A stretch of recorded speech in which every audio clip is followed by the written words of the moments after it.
Welcome back. We are here on day 2 of the National Girls Club Rugby Championships. I am Liz Entwistle alongside Tim Wilkes here at Warren Wilson College in Swannanoa, North Carolina. This is the second of 2 semifinals featuring a powerful United program. This team out of Utah has seen multiple tries here out of the powerful running lines and difficult to tackle number 3. We do apologize to any of our fans viewing at home as we do not have rosters for either teams today, so we will be referring to players by their positions or their numbers on the field. United yesterday has solid wins, 19-15, came back against that Aspatuck team in yellow, 53-5 over Charlotte, and they take on multiple-time national champions, the SACPAL Amazons, moving out of Northern California, a team that knows how to win matches. We see the strong play here from their number 16, Tahuya Kahau. We'll look for try-scoring opportunities as well from their numbers 22, 28, and 8 and 27. The SACPAL Amazons teams 12-5 winners over Morris in yesterday's first pool play game, 44-0 off for the REDHAWKS. Both of these teams know how to win a tight game. They both know how to open it up. We are in for a treat. You see the kickoff from the Amazons to United. The Amazons in the gray jerseys going from left to right across your screen, kicking to United in the indigo blue. So first kick off, we have a knock on. We're going to see our first scrum of the match. Low.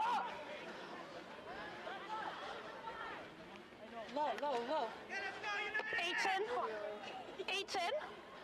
Heads in. Crouch. Bind. Set.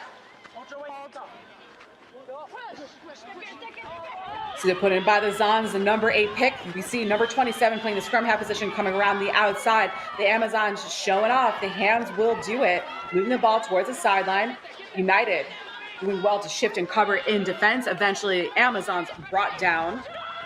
You see them set again, fairly flat in their attacks. Skipping, we've got options back towards the inside. Quickly supported in the ruck as United makes the tackle. SACPAL inside of the 22. Amazons continuing through phase play, penalty advantage being shown, United offsides. Right now it is the Amazons moving the ball towards the far side of the field, not quite able to get it there. We'll bring it back to the penalty. Good job by United, fringing out back and forth across the pitch, but got a little bit too aggressive there, deemed for the penalty, and a big attacking opportunity right off the bat here for SACPAL. Points. What? Never mind. It's too late. Points. Wait, yes or no? Set up? Once you call it, we need to go with it, okay? It was already called. Can we do a drop? Yeah, that's what you need to do. Where's Louis? Hey, you got this. Okay. In the center. You can shift over more to the center. Chase the ball.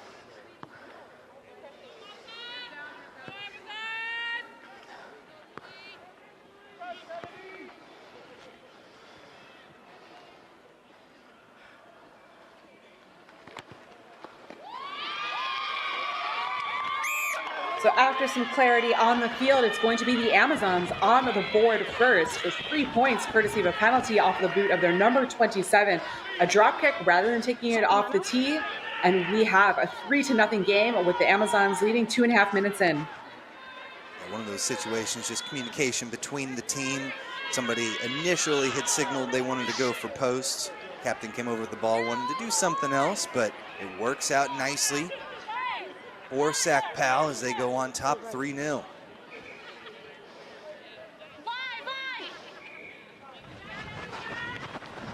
United with the restart off of the left foot, taken cleanly out of the air by the Amazons and already in motion. The numbers in the ruck, United conceding, and a kickback by the Amazons. Both teams not shy to use the boot. Amazons on pursuit, United looking for an exit. Number 9 taken down by Amazons number 7, another penalty call. Not releasing, so the Zons with a kick tap, looking to go towards the outside again, off of the fingertips. Able to recover, the pressure on by United, an opportunity to take away space. Gray. Scrum blue. The defensive pressure and the scramble getting it done as we will see our second scrum set. Take a look here, this one just off the mark with the pass, sends him back. but it was a really strong poach to get them the ball in the first place by our number 12 there, you see on the screen. Did a good job getting her hands on and earning her team the penalty before. Now it will be a put in here for United. See United set with their numbers towards the strong side of the field. One wing over on the weak side. Number 10 playing the number 9 position. Tackled well, the defensive pressure here off of the scrum. Flankers doing their job, creates the knock-on, almost another turnover opportunity to play, no advantage gained. Another scrum, this time to the Amazons. Yeah, it looked like 27 there, the defensive scrum half, just as soon as that ball was scooped up out the back. Immediate pressure, that ball is out, she's clear to take off, makes the big tackle, forces the cough up, and a turnover ball. Well done there by SACPAL.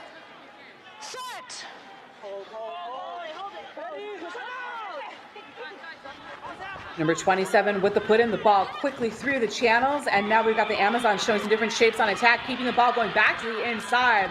1, 2, 3 tackles broken, finally tied up and brought down. There's going to be space for the Amazons if they can get the ball out cleanly, but United making it difficult. Look at this defensive pressure again, looking counter ruck.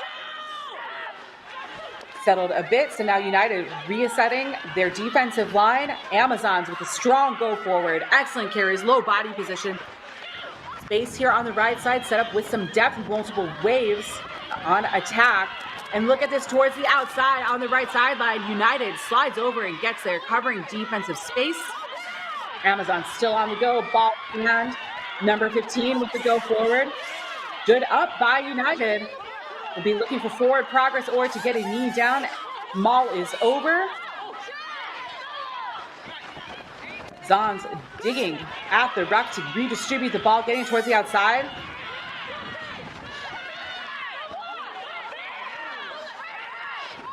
Zons again as United realigns, seeing bodies going towards the far side of the field. The Zons picking go towards the near.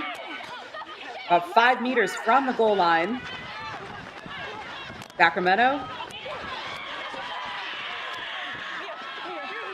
The long pass, still fighting, still driving. We see the quick pick by Kai Hao. Try held up. We'll see a goal line kick. So United's defense scrambling and getting the job done to prevent the try. Yeah, they're really racing all around the pitch, fringing out nicely to wherever they need to be. Covered the near side, covered the far side. And here diving underneath it. Great job by number 3 to get her hands and arms underneath the ball. Holds it up and saves 5 points off the board. Now here off the goal line drop, they get it back in play. A short goal line drop, see Sacramento with an opportunity still here inside the 22, trying to tiptoe down the sideline is number 15, nudged into touch. We'll have a line out to United. About the 3rd time we've seen that door get slammed shut right next to the touchline, so good defensive work by United. We've seen how quick SACPAL can score. They put up 44 points in their second match yesterday. United holding strong so far here in the first 7 minutes.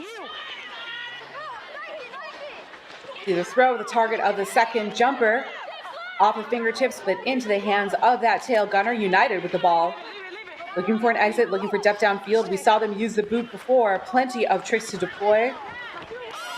Here we go. It is a driving lower kick towards the middle of the field. Sacramento on the counter. Number 10, taken down by United's 20-something. Number 18 with some space to run. United making their tackles when they count.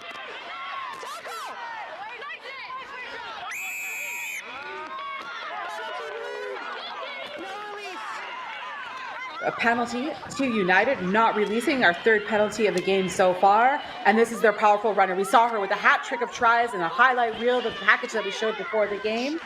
Brought down by Sacramento. United. A couple of forward phases and now a bit of ball movement, working their way towards the outside. Quick to secure their own rucks and playing it quick off of the base, trying to catch Sacramento unaware. Looks like some space towards this near sideline. Sacramento quick to cover.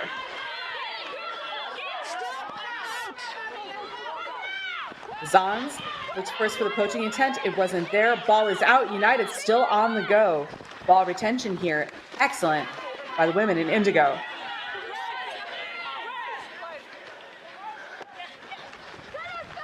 And again, redistributing. Eyes towards that far sideline.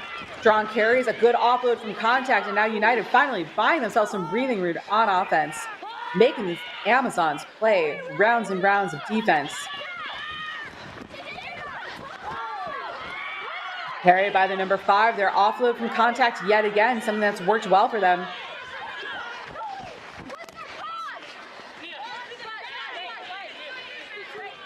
United on the go, tackle made by the Amazons number 8, quickly back to her feet. United towards the far sideline. Here is the danger woman. Look at this number 3. She's able to fend off one defender. The burst of speed gets United into the Sacramento territory. United was keeping the ball alive, such protection, such possession, knocked on after the line break by the solid run from the United number 3, scrum to the Zons. United number 3, so much work, not just on the offensive end as we see here coming around the side with a nice little fin, but she started this possession about 8 phases ago with a nice poach, got her hands on the ball, so she has been all over the pitch, good little offload, but just couldn't hang on to it there off the knock on. A little bit of miscommunication there from the scrum half. Eventual knock on, but we see just how quickly they can strike. Down by 3, but still definitely in this match, just 10 minutes gone by. Sacramento set fairly shallow with their backs off the back of the scrum, but again, a team that's so quick to get to step and get to pace. We see the kick downfield, so we'll see if that shape is an indicator as the game goes on.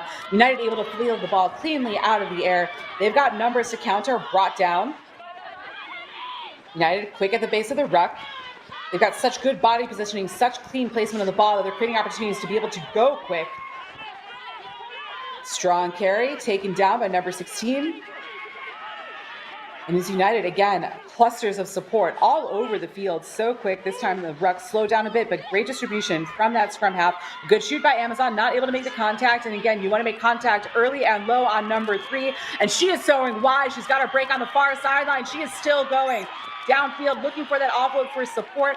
Just nudged into touch, but again, 2 times we've seen United strike into the Sacramento half of the field, and 2 times it's been this powerful number 3. Look at that step back inside, Tim. Just so quick with their feet, able to move around 2 different players, then the power and the pace to get around 2 more on the sideline. Great tackle here by 10. Get in contact, dip that shoulder, hit her low, knock her off balance, take her into, or force the error there. Wow, just amazing pace and power and great feet there from the number 3 to get in and out of the defense. Line out throw is up and over. Recovered by Sacramento after some bobbles at the top. Finally brought down. Get a view here of United realigning this defensive wall. Amazons playing from inside of the 22. The sky ball for the chase. Fielded well. United sure with their hands. See the offload, runners with the opportunity. There is some space and there is some pace. Excellent tackle by the Amazons. Stop the United momentum. United just outside of the 22. 7.5 minutes left to play here in the first half of our second semifinal. United again with the sure hands. A strong carry by number 5. We see the quick passes from the base of the ruck. They're winning all their offensive rucks, providing a great platform for their scrum half to distribute. United now nudges their way inside of the 22. And we see the poach by the Amazons. Poach was good, says our referee, and now SACPAL with a clutch turnover. Your penalty advantage spoken. Brought into contact by the Amazons number 23. Advantage here in the possession. Advantage over as they choose to kick downfield, choosing to kick for territory after multiple phases of play. It takes a SACPAL bounce, recovered by United. Penalty to United, playing the player without the ball. United with a quick tap, number 9 with a heads up play, number 5, and they're right back where they came from at the 22. United pushing the pace whenever they can. Numbers to this near sideline, cut back inside, the carry by their number 2. A cluster of United jerseys towards that far sideline. Number 3 found number 15 just off the fingertips. Line out to Sacramento. Really the game within the game for me that I'm enjoying to watch is in those rucks. Amazons have been going in for the poach almost every time, and you mentioned it earlier.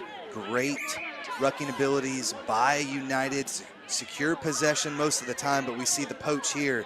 They are every single time getting their hands on the ball. Anytime those blue jerseys aren't on top of it, Amazons are there ready to attack and get the turnover. Nicely done, but not out of the woods yet, still inside their own 22.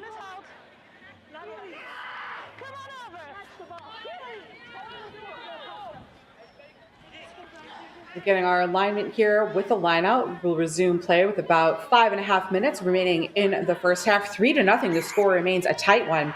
I mentioned that yesterday. SACPAL had to come from behind against Morris to win 12-5. United came from behind from Aspatuck as well. This is going to be a barn burner. Sacramento Amazons, ball in hand, playing out from inside of their 22, looking for options, looking for space. Can she take the corner towards the outside? Look at the speed here of United trying to cover. A little bit of an over pursuit, not able to make the tackle, eventually brought down. And SACPAL gets the one roll. Called for not releasing on the tackle, so they do not get the one roll, and instead penalty to United. United putting pressure on remaining inside of the Sacramento half of the field. Another penalty. Our count is getting to 6 in this first half alone. Penalties being the difference here in our scoreline. Sacramento with that penalty kick just 2 minutes into the game. We see the tap and go off of the ground. United utilizing their forward pods. Options again towards the right. Forwards with the strike lines.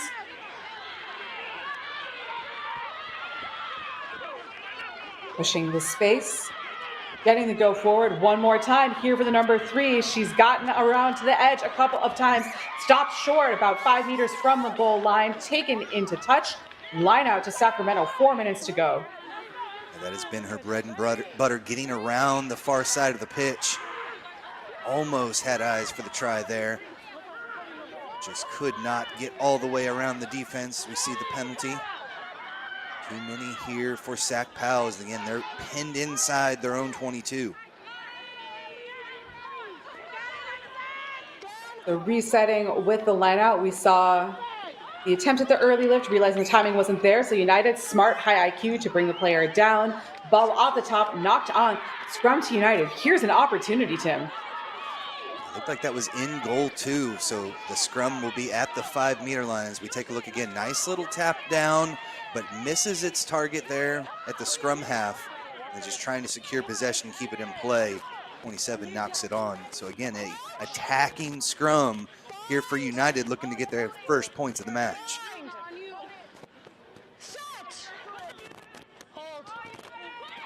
Key scrum, key positioning. Yesterday, we saw so many A picks. Here we go again. Number 3, working her way towards the outside. Cut back in and over the line. United is going to take a 5-3 lead. Strategic play. Again, defensive pressure have been creating opportunities. They've taken away space. They've been able to stop what has been a very fluid Sacramento attack. And now with possession here in the second half of this second half, playing largely inside of the Amazon side of the field. What a try.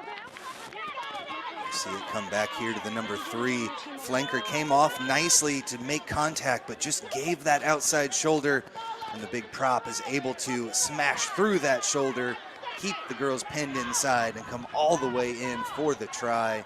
Great effort there on the number 8 take, and it gives them the 2-point lead. A very difficult kick there from the corner with a couple minutes left to play. You've got to be happy if you're United on how you've held together and finally cashed in here late to take the lead.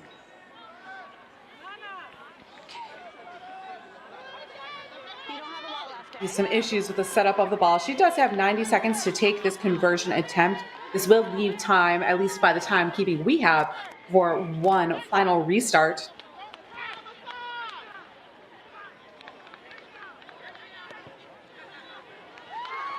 You see the low drive score is going to remain 5-3. We'll have about 90 seconds left to go. Constant pressure really the last 7 or 8 minutes by United. And you see the final push, the finishing touch here around the corner. just gets low, drives over one, makes contact with a couple more, but it's not enough. Keep number 3 out of the try zone. They get the lead here with a couple minutes left to play, but really earned that one the hard way. They had tons of phases strung together. They played beautiful rugby here to get back into it and take the lead. Tim, I think your key there was driving over. She had the body positioning and people were trying to tackle her high. Not going to happen. And we don't have the opportunity to also dive under and hold up the try. You know there's going to be that dive coming. She truly did go over.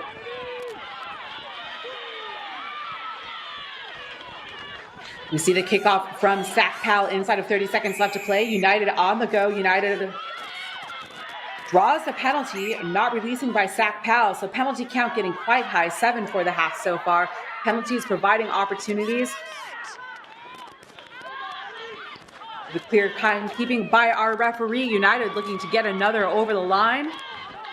Here we go again. Number 3, drive, and she gets a pass off to number 6. It's the outside, taken down strong. The ball popping out from the tackle. SACPAL trying to make a play on it, and it is again United retaining possession of the ball at these rucks, but straight into the hand here.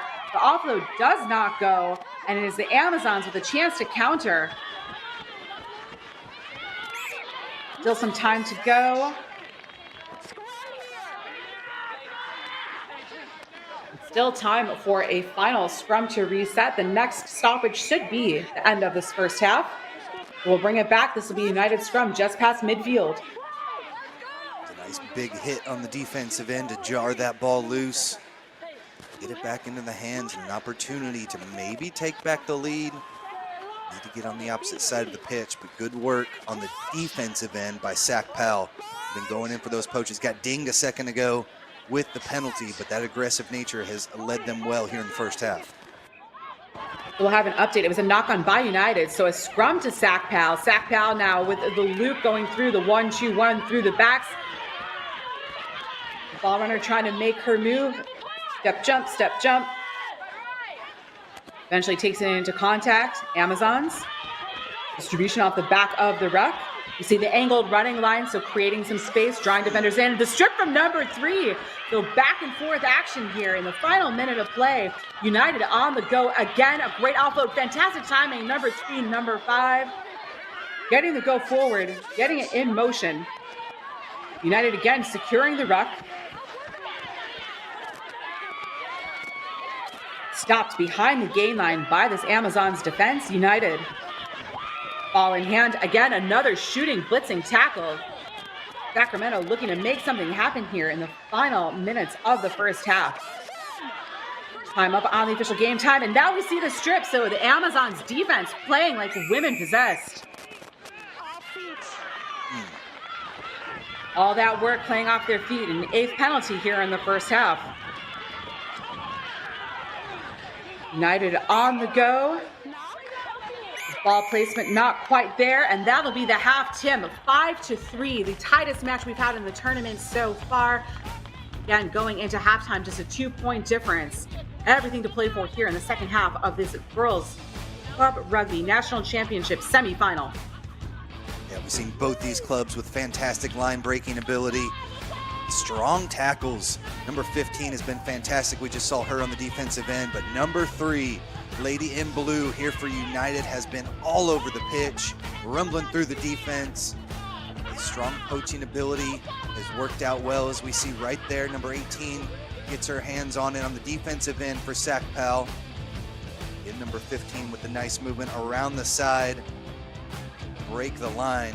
Again, just too much power as we see it right here. Number 3 gets the try, gets low, around the corner, not able to take her down as she slams it in, and it's the 5-3 lead for United here as we go into halftime.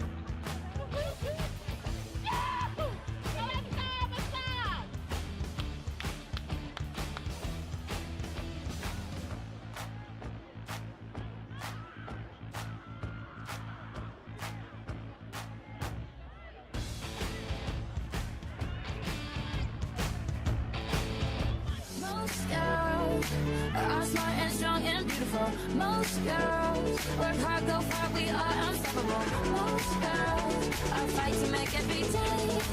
No two are the same. I wanna be like, I wanna be like. So actually, before I started playing rugby, I was just a cheerleader for my high school, and I was very shy, nervous, and being around teammates. Rugby is a very accepting sport. I wasn't embarrassed about my body or anything. People really welcome you and actually like take your strengths and weaknesses and work with you to like make you a better person and player. You hit each other and then you're friends. Yeah. I really like the camaraderie of it, and like the game is just so physical and it's fun. Definitely try it. Like you maybe don't think you're the strongest, but once you go out and like you hit someone, that adrenaline is so amazing.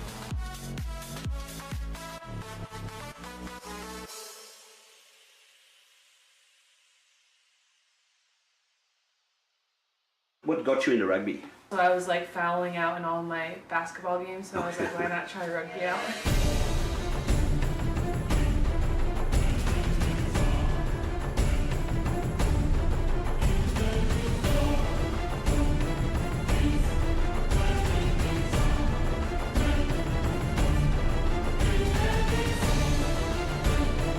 World's best. In the hands Of everybody.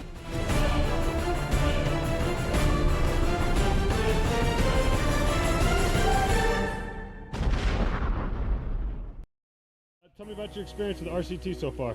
Well, I think my experience can be best described as really fun and community bonding because I meet so many new people playing the sport I love.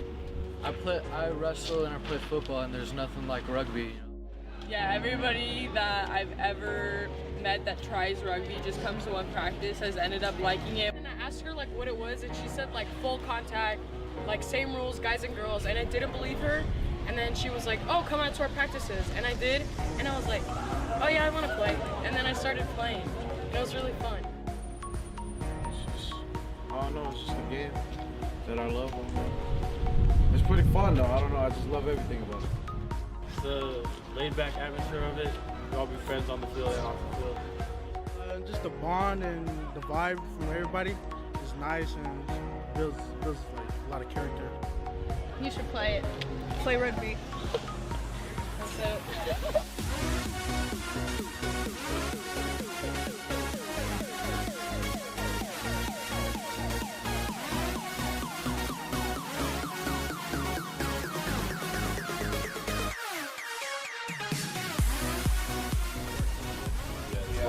Like how we can like beat fun of each other in the game, but then we like come together after and we're just like shake hands.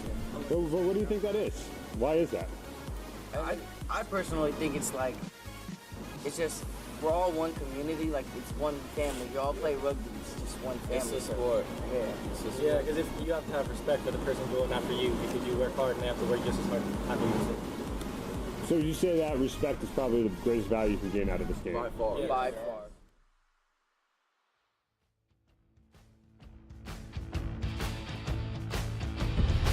In our game, we play with our hearts.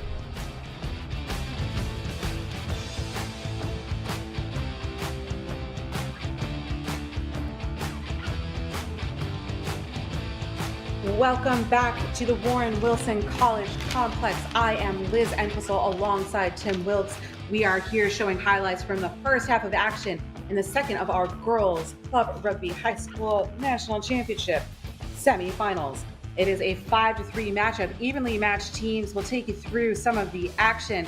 Plenty of line breaks, plenty of defense. The story of the first half is trading field position. It was all SACPAL in United territory to start the half, and then the second half ended with United there and ended with a United try courtesy of their strong number 3. We saw her with a hat trick yesterday versus Aspatuck. We saw her in action and on the flow again today. Tim, your thoughts? They really started to settle into things, did United, here later in the first half, but big hits were abound, and it wasn't an easy task for them to come back into it down by 3, but beautifully done. They've held together. Support in the rucks has been key. It's gotten them that 2-point lead. We've got United in the Indigo going from left to right across your screen, taking on multiple-time national champions, the SACPAL Amazons in the gray jerseys and black shorts. Amazons on the go. Player to watch there, number 16, Tahoya Kaihau. Another penalty, the count high. United has benefited from a few Sacramento errors. The pass bouncing its way into touch. A line out to come. That time it was United with the poach, got their hands on it and allowed themselves to set up in an attacking position. Couldn't make anything happen out of it, but still a good start to the second half. So we'll see who's got the best in the line out. A couple of not straight calls earlier for SACPAL. Let's see what they've got in the bag here.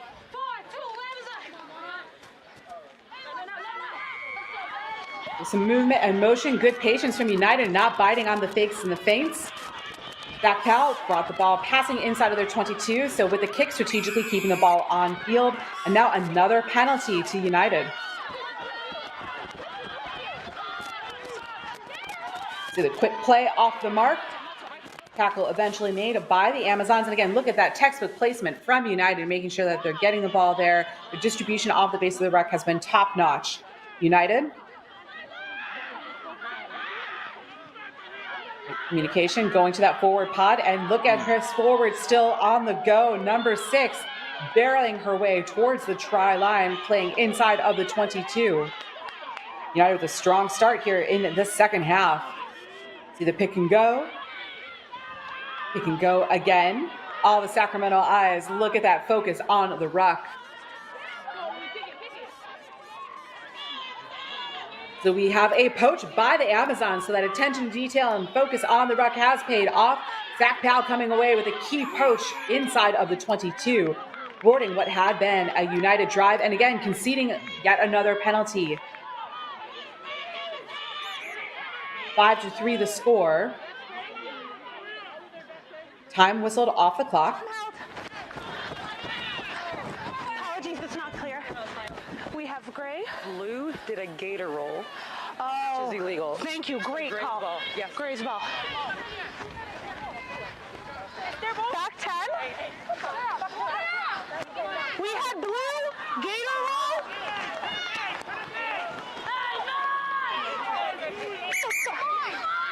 Penalty, Gray.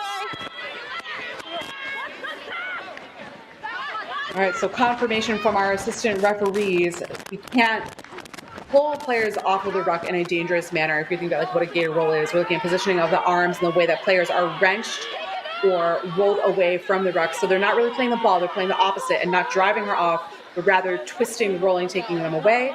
So penalty to Sacramento, and it's going to be a line out to the Amazons. Good work by our AR to spot that. Solid communication between our 4-woman team out there.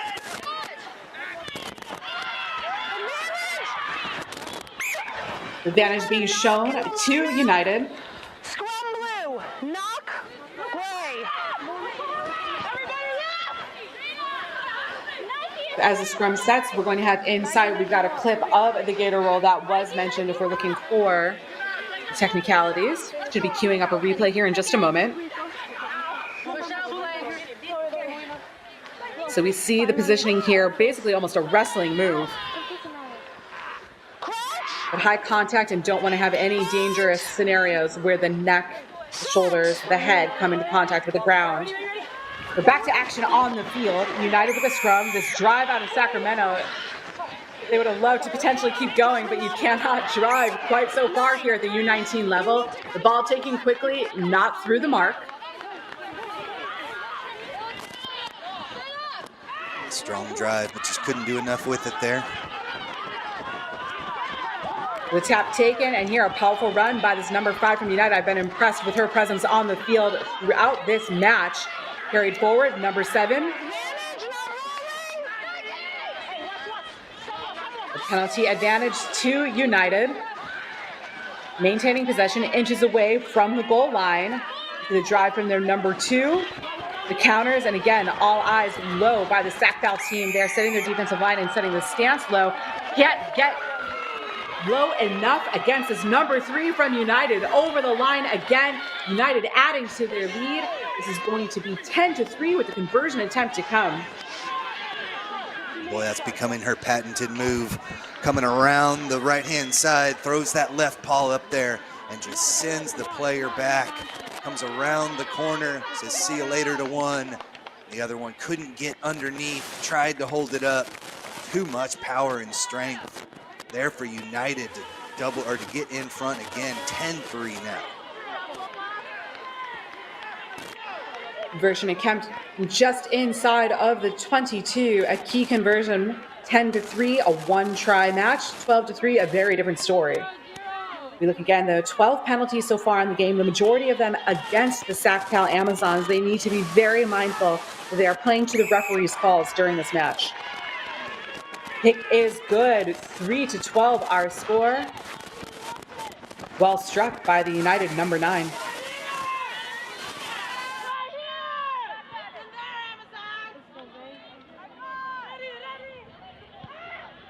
14 minutes left to play, plenty to play for here in this semifinal matchup. SACPAL kicking off to United. United fields it on the bounce just outside of the 22. SACPAL setting their defensive wall. The Amazons looking to stop United before they can get any more momentum going. United with the strong carries and making their way towards midfield. Powering through with the forwards. The distribution again, this scrum half from United has been impressive with her game management all tournament long.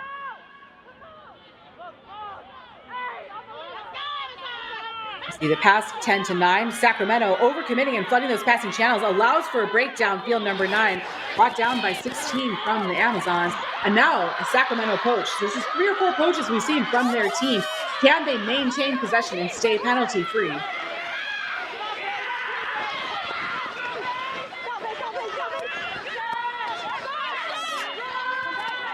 Amazons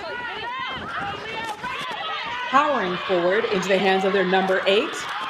Looking for that offload pass, and United able to disrupt. United with a key turnover. Back and forth action, giving ground, taking it. And this team's defense impressive so far, Tim. It definitely has been that high intensity pressure, just kind of bending but not breaking. Did have a player down, so we'll take a quick sec to make sure that she's all right, but it's been a fantastic match. Surprising to see United come out right where they left off there in the first half and have really been in control. We know how quick this Amazon squad can strike.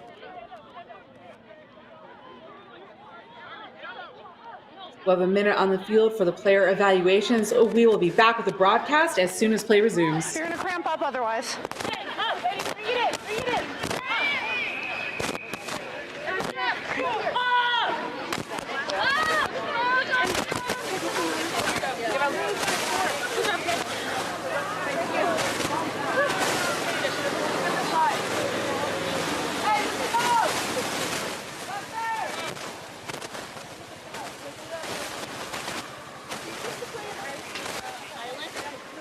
Have you played in Ireland?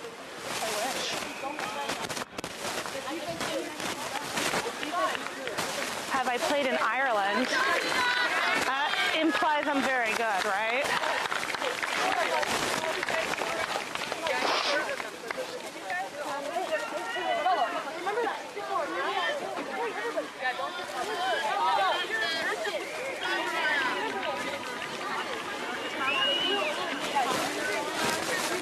Chris, who called you? Oh. Support each other.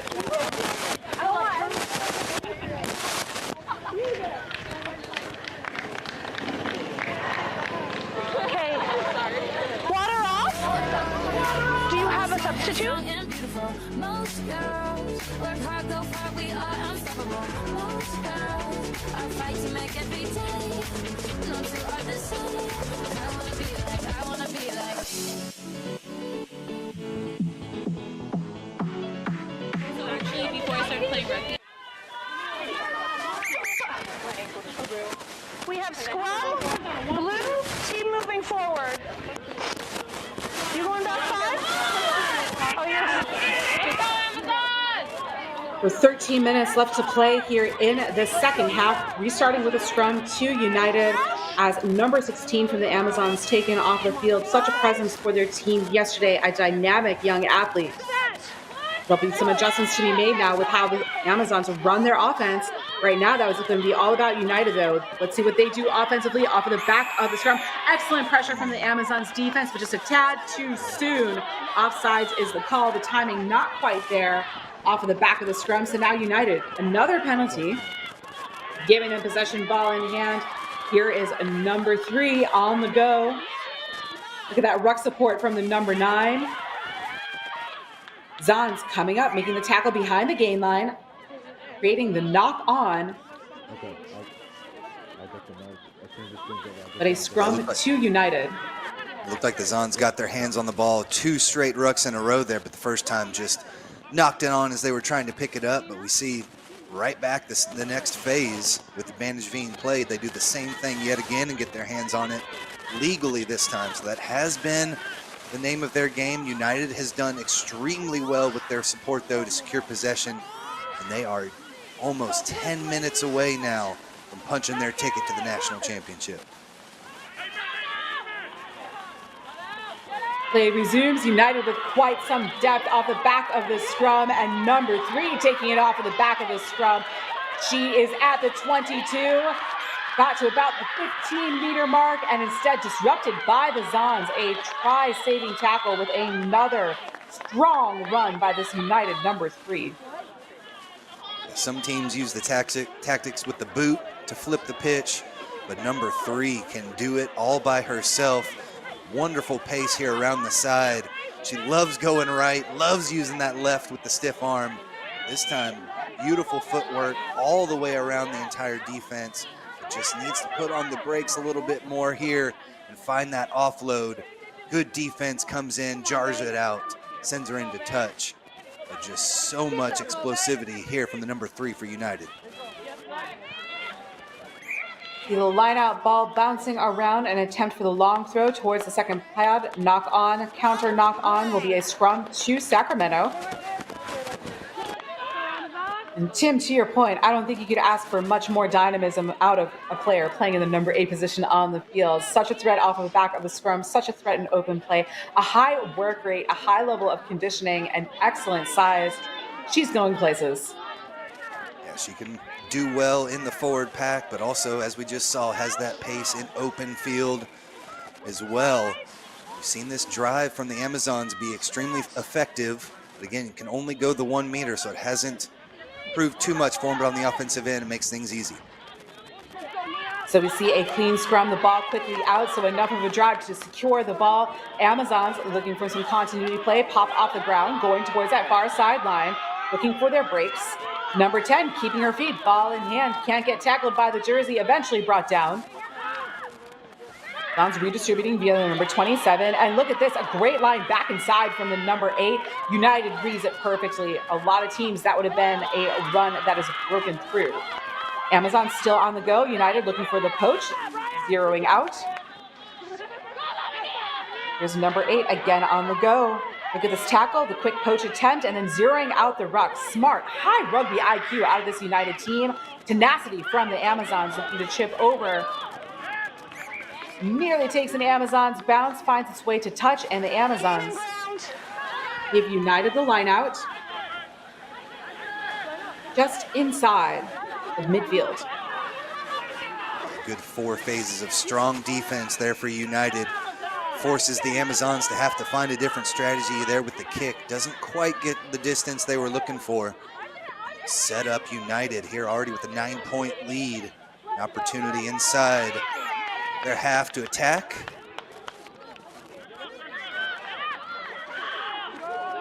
So free kick awarded to United. Might have been Amazons lifting early on the line out. It looked like they may have disrupted the play. Instead of free kick to United, United on the go. Moving the ball towards the middle of the field. Again, these angled running lines doing so well, taking defenders just off of their planted feet. And it is United still on the go. Number 22 getting into the action. She takes the angle back inside. United carrying the ruck. We see a forward pod. We see the tip pass to the number 6. She is well tackled, read by the Amazons defense. Zon's teammates pulling them out. Receiving that ruck, looking for the next wave. A pass towards the outside. Number 3 taken down.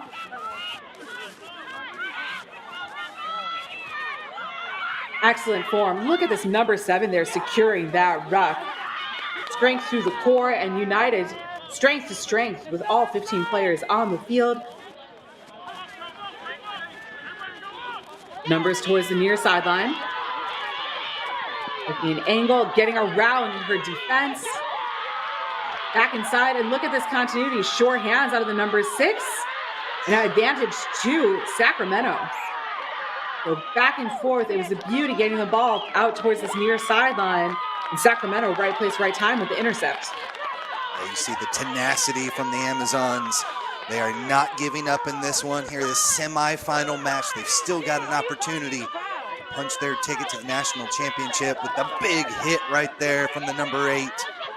Huge collision. They've really started to ramp things up on the defensive end, and then the big run through the teeth of the defense. Also got to give a shout out to number 15 out there for the Amazon. She had a big tackle on the number 3 for United. So everybody really digging deep here. Sacramento, the dummy switch, moving the ball towards the outside. Now it's the Amazons on the go. There's that number 15, Tim. She got it done on defense with the speed for the cover tackle. She's looking to get it done on offense. Makes her way far downfield. Gets a break here for Sacramento. And listen to this crowd loving the action. Teammates loving the action. Knock on by United. Scrum to the Zons, and we'll go back again. See beautiful hands all the way out to the far side to the wing, and then she just meets her opposite number. Big collision there in front of the 22-meter line. A strong job by the United fullback there to rip it out and disrupt that one. Almost a try there. Big try-saving tackle for United. Sacramento with an attacking platform just inside of the 22. 5.5 minutes left to go. We'll reset the scrum. And Sacramento making some adjustments on the field, losing number 16 for the remainder of the half. And instead we see the line breaks and the powerful plays out of number 8 and number 15. Full team efforts trying to corral this potent United offense.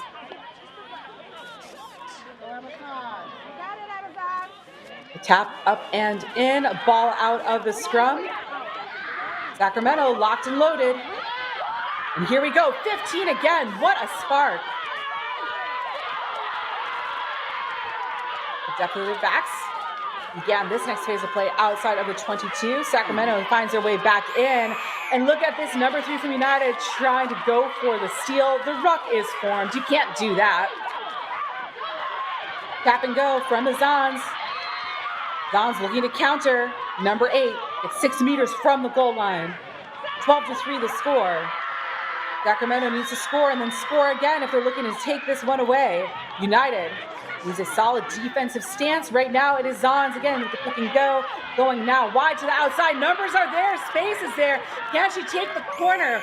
Tripped up by United, but it is too little too late as the Zons go over the line and they narrow the gap. 12-5 with the conversion attempt to come. We have 4 minutes left to go here in the second half. So plenty of time to take the conversion attempt if they want it. Wow. Excellent rugby at this girls U19 high school level. Get taken there off the mark, but we see the try. A second look here. Beautiful skip pass right there. Skips 2 players all the way to the outside. And they've got the power to beat the final defender and dot it down for the 5 points. Exactly what they needed. They've still got a few minutes left to get back and possibly take the lead with another try. Strong work from the Amazons. Exactly what they needed. Still alive for the national championship berth. Both of these teams, again, played in tight contest, and their first pool play match yesterday came out with big wins in the second. We know they can score. We know they have options. 12-8, a 4-point game. So it is a try that is needed. The conversion missed means a penalty would not win it. The Amazons, ball in hand, taking it up against United. Solid leg drive, solid support. United quick, zeroing out on the ruck, setting that defensive way. Sacramento with a chip downfield. It is a high sky ball. United not quite able to corral it out of the air. Gets a bounce. Defensive pressure is there for the Zons. Number 8 for United, ball in hand. Gets the fend, creates some space even if she goes backwards, and number 8 is still going. Penalty to United. Number 8 with a quick tap and go. Someone's got to stop her. She gets the pass off. Number 9 towards the outside. Off the hands, growled by number 22. 2.5 minutes left to play. Sacramento looking for a play on the ball. Not there. With a wait for the next phase. United flooding in support, looking to maintain possession. If they can control the pace of this final 2 minutes, they control their path to victory. United, offload from contact by the number 6 into the hands of number 3. She's got a bit of a break. She's got some momentum. She is taken down from behind. Sacramento doing anything they can, trying to create that turnover, looking to dive for that ball that popped loose. United retaining possession. United concedes a penalty to Sacramento inside of 2 minutes left to play.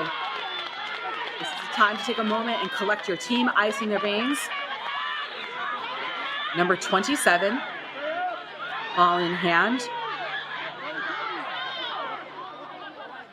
Lining up as if she's indicating the kick for touch, instead decides to go with the tap and the go. So play calling on the field. Someone is confident. Someone's a gamer. Sacramento going to draw another penalty. So United giving away and conceding a couple penalties when it really counts. Inside here, the final 2 minutes, we have the double whistle. Going to bring trainers onto the field for a quick evaluation. Oh, Tim, 1 minute left. What a match.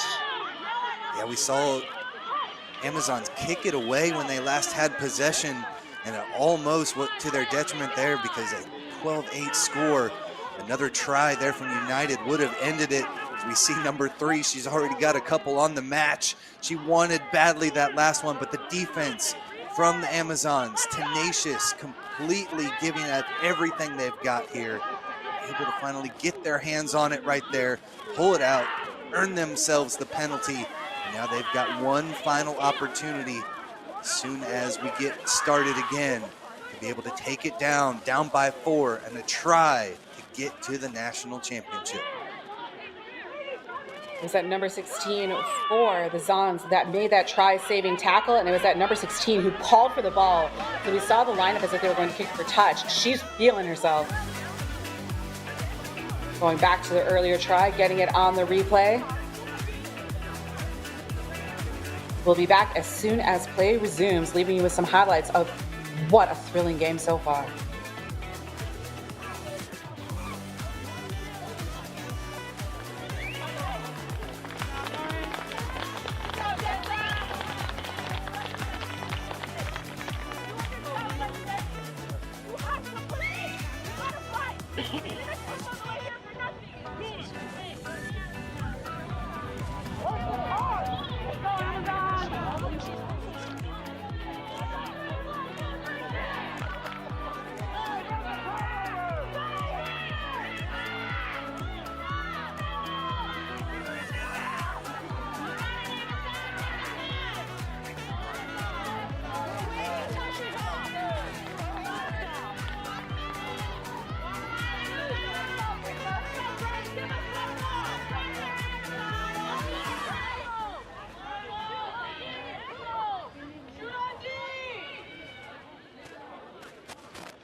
Players attended to penalty to the SACPAL Amazons. 1 minute and change left to go, starting from their defensive 22. 70 meters to go downfield. Able to recover possession. This might be a break. It is! Sacramento Amazons going downfield. We get the fend. A little bit of a handheld tackle there by United, able to slow down the offense. Sacramento gets the break they need. They are inside of United territory. Just past midfield, 40 meters to go. Strong carry here by number 8. Sacramento, 40 seconds to play. Amazons numbers towards the near sideline. They've got number 22. She's got some space to run. One tackle to break. And look at this, United strong cover tackle by their number 8. The Amazons, do they have the ball? What is the call? Diving over. Penalty to Sacramento. 20 seconds left to go. 15 meters from the goal line. The tap taking the ball in distribution. Carried by the number 16. Penalty advantage to Sacramento. United not 10 on the previous penalty call. Sacramento, ball in hand again, looking for options. Numbers out to the near sideline. We see the long skip pass. One player to beat. Stop just short of the goal line. Advantage gained. Sacramento stops short. just barely keeping the ball in play, inches from the goal line, inches from the touch line. Sacramento driving over. Where is the ball? It has been held up. We are going to see a goal line kick. What a finish. Still plenty to play for, but you cannot get much closer. United realigning. A key goal line kick to come.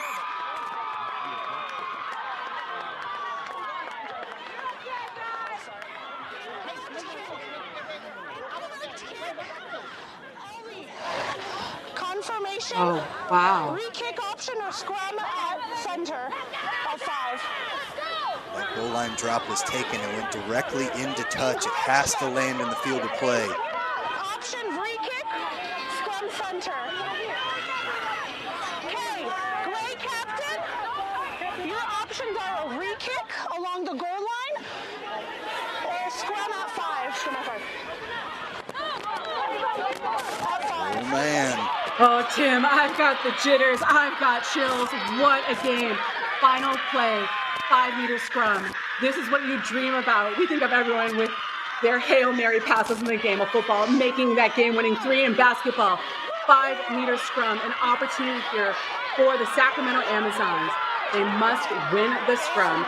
Do not want to be overhyped and commit the penalty. What a moment, and what a moment of resiliency for United to test themselves with their scrum defense. Where's my flanker? No time on the clock. 12-8, a try would win the game. Right, been extremely solid in those scrums. Have the Amazons that should be able to secure possession off this. And boy, Liz, how close were they there? Looked like when they slammed that one down before they got held up, looked like that was going to be the one. Game of inches here. Can the Amazons come from behind and get to the national championship? Cap on the scrum. The ball is in. We see the number 8 pick. Number 8 with a nose for the try line. Number 8, she gets the meters forward. Stops short. United's defense getting the work done. Advantage being shown to SACPAL. SACPAL goes over the line. SACPAL comes away again on the last play of the game to advance to this high school national championship. What a play. What rugby. Look at the jubilation on the sideline. SACPAL here with middle school teams as well. Heartbreak from United. Back and forth action. The game started 3-0. You saw United try bring it to 5-3. They take a 12-3 win, and SACPAL digs deep through player injuries, through a bit of adversity here in the second half. And SACPAL plays the 5-meter scrum from midfield, going over the line. Such evenly matched teams.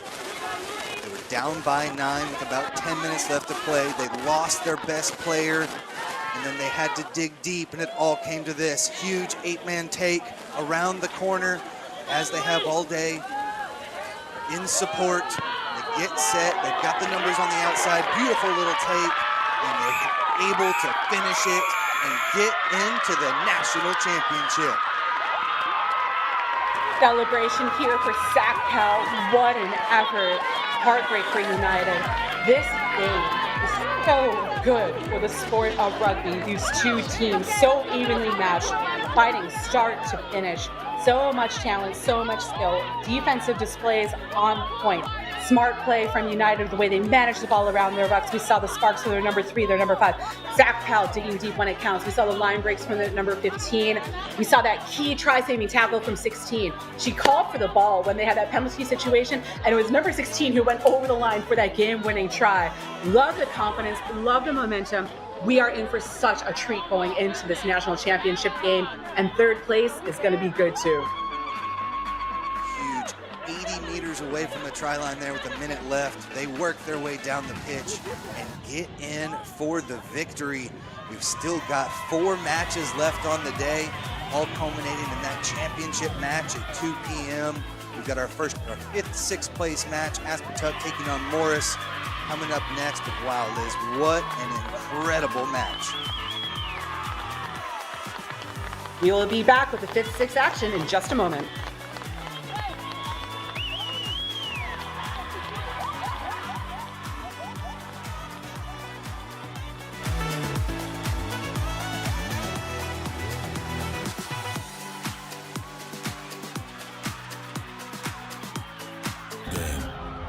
play with our hearts. We don't play with sticks, bats, or gloves. We don't wear shoulder pads or helmets. We keep playing when it hurts. And we leave everything on the field. What we wear must be built for our game.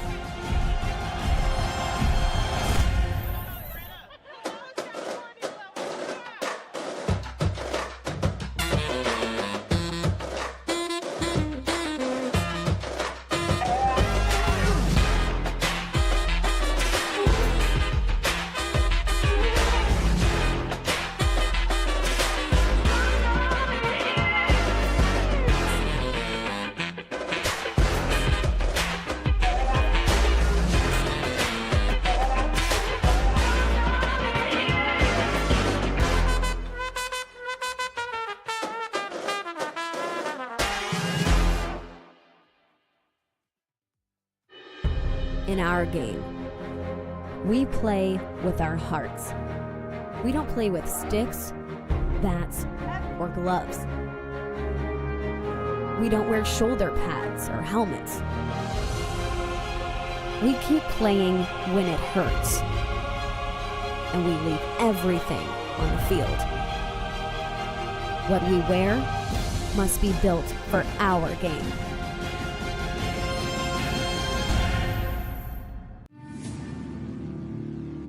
When we pick up the ball, we also pick up a legacy. A legacy that stretches beyond your current team.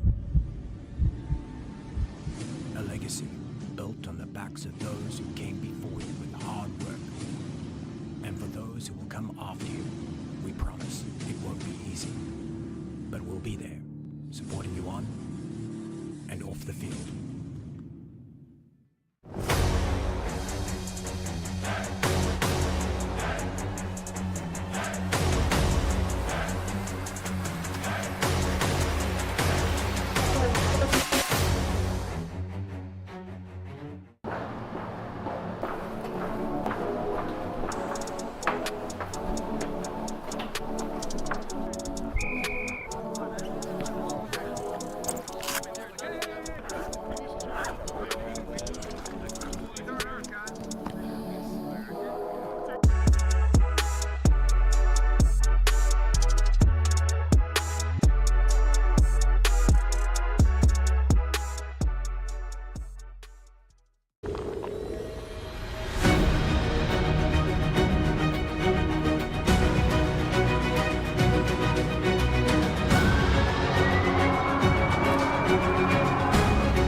God, that looks way too good.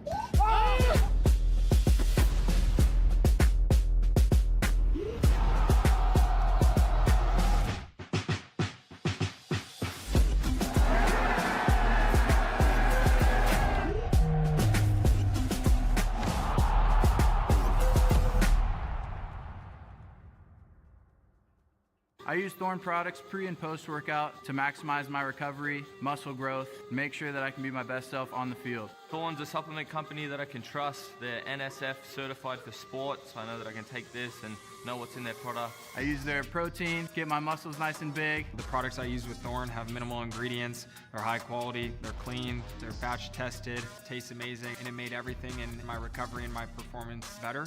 If you're not recovering off the pitch, you're not your best self on the pitch. Thorne gets me there.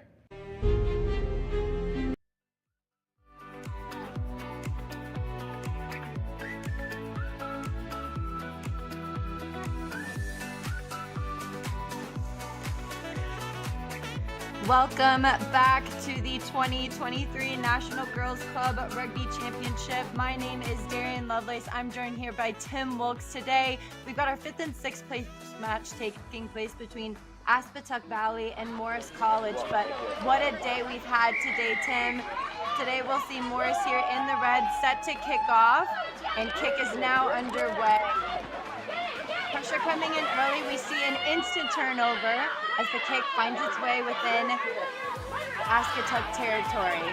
Morris continuing to move it through the forwards. Big hit-ups coming in early. Between the forwards, ball plays out quickly. Found in the hands of the flanker, but she's able to offload off the ground. Ball hits the deck. Pressure coming in from this Aspatuck side, and ball will get called back by the referee for a knock-on. Pressure here early on in this match here, Tim. Yeah, it really should be a fun one between these two evenly matched squads. Morris yesterday almost took down the team that we just saw punch their ticket to the national championship, SACPAL. They lost 12-5, but had the lead early or losing the match, but they've got potency. And then Aspatuck had a 36-0 win yesterday in their final match, so they are feeling good, red hot, ready to take that 5th place championship. But both these squads should be able to perform today for an excellent match. Scrum just within the 50 here. Ball is played through the scrum and it goes to the right. Ball is moved through the hands, but is found in the hands of the winger, last attacker. Big pressure coming in though from Morris. Looks like referee spots a not releasing penalty. Now Morris will gain possession. Here, a lot of back and forth play, but they elect to kick for touch. We've seen so many smart decisions played here in the 2023 National Girls High School Club Championship. Exciting stuff to see here. Yeah, it's been great to see just the opportunity for these girls to get out here with their squads. They've been working all year for this, all of the coaching, all of the practices, coming down to this and making sure that they can use those skills they put to practice on the pitch here in the national championship. Both had subpar days yesterday. They were able to get a couple of victories, but we need to see a little bit more here out of Morris. Lineout finds its way into the hands of Morris. It's bobbled up at the front, a lot of pressure coming in, but Aspatuck ready to come away with it. They're rambling up, big fence coming in. It's passed off through the hands, continuing to work its way through. A good cut back inside, finds their way right into the heart of Morris. Ball is contested at the ruck. Referee seeing a not releasing penalty yet again for Morris. What beautiful pressure in the breakdown here early on. Electing to go ahead and kick for touch. Ball finds its way out. It goes the distance, and we'll have another line out here right outside of the 5 with the Morris throw-in. We've seen Aspatuck get dinged twice now for not releasing. As soon as they make that tackle, you must show your hands, release that ball carrier before you go into the poach.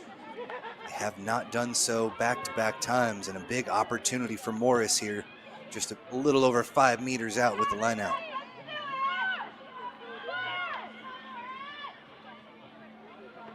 Morris electing to go to the front pod, but Aspatuck getting into that space. Referee blows it up, and conversations happening here to determine what the decision will be. Looks like referee tells them to back 10. It looks like they might have jumped up a little bit early, so Morris now will get a penalty on the 15. Now working through, but Aspatuck so quick on that defensive pressure. Referee sees them as not back 10. And Morris again with possession here. Looks like they just came off quick, but illegally so. Morris again on the attack here. They're right in front of the sticks, about 5 meters out. Scrum half plays it through the hands. They're electing to try and move it wide. There's some space, but Aspatuck, good cover defense coming through. And again, that pressure at the breakdown here. We see a good contest. Bodies are flying in. Bodies are everywhere, as it looks like the ball is not playable. Referee will elect for a scrum that will go in favor of Aspatuck, about 5 meters out. A lot of back and forth play here, 5 minutes into this 5th and 6th place match. Yeah, a lot of jostling for the ball inside that scrum. Usually inside that ruck. Usually with that ruck, that ball stays still but both teams kind of reaching for it. They've already been dinged twice for it, have Aspatuck. They've got to be better inside those rucks and making sure they're not causing these penalties that have them backed up at their own 5. Morris gets the ball and is now playing it off with an 8-man pick. She decides to run up. Big collisions happening here. Aspatuck trying to work in that small space, but pick and goes, allowing them to gain some more meters. The ball, though, flies out. Morris is quick over it, so ball hungry, but Aspatuck continuing to bring on the pressure defense. A cut back inside, but a good tackle back on the inside, forces them down quickly. Morris eyes up play, still electing for the pick and go, gaining a couple meters inch by inch. Fly half sets to the right. She moves it to a pod waiting. Ball hits the deck. Pressure still coming in from Aspatuck. And we see a knock on, possibly hits the deck. Referee sees it better. However, she also sees a penalty here. High tackle for Morris. Yet again, the ill discipline for Aspatuck. That's quite a few penalties here as Aspatuck pinned inside their own 22. Looks like Morris will just punch this one out into touch to set up another line out.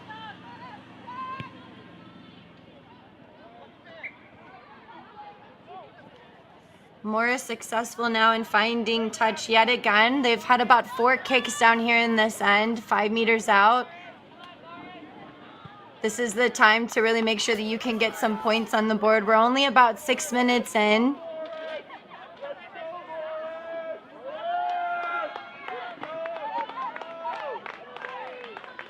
Big energy, though, coming here at Warren Wilson College, where they've so graciously hosted the National Girls Club Rugby Championship. What a loud crowd. Aspatuck gets into that tiny space on the front of the line out, and now they are in possession, attempting to attack out against Morris. Morris now having to fold over left as big runs coming in, but there's some space in the breakdown. Bodies are holding pretty strong there. Referee not blowing it up. Gives an advantage now to Aspatuck. They elect to kick it out of this end. Referee blows it up. Brings it all the way back behind the 22 and gives an advantage to Aspatuck. No advantage gained, I believe, off of the kick there. Aspatuck Valley will have an opportunity to relieve a little bit of pressure. It's tit for tat, and Aspatuck finally finds its way in possession of the ball with a line out here just outside of their own 22. A lot of rugby played here down in this end. Very unfortunate, though, on that last line out. They've had 2 opportunities with the 5-meter line outs. The first one was an infraction on Aspatuck, but that last one just knocked on. Could not get the ball back to get the offensive moving. Chance for Aspatuck now to clear the lines again. Well, looks like it was meant for the front pod, but ends up hitting a anxiously awaiting Aspatuck player, and now they are rumbling up. They're now right at the 40. Aspatuck has some pods set outside of the outside defender. She spots a little gap, continues to pump the legs through. Support is there quickly for Aspatuck. Yet another awaiting back. She moves the ball outside, but really good pressure coming in from Morris. They continue to make big hits, still playing down within Aspatuck's end. Electing again to hit the one-off point runner within Aspatuck. Looking for some options here as they take their time here at the breakdown. Another one-off runner trying to create some time for her team. She uses the fend, is brought down to ground by Morris. Morris now trying to work on the outside. They tackle back in. Not much ground being gained here for Aspatuck. Ball a little bit slow to make its way out, but they get a little breath of relief as referee blows it up yet again for a not releasing penalty.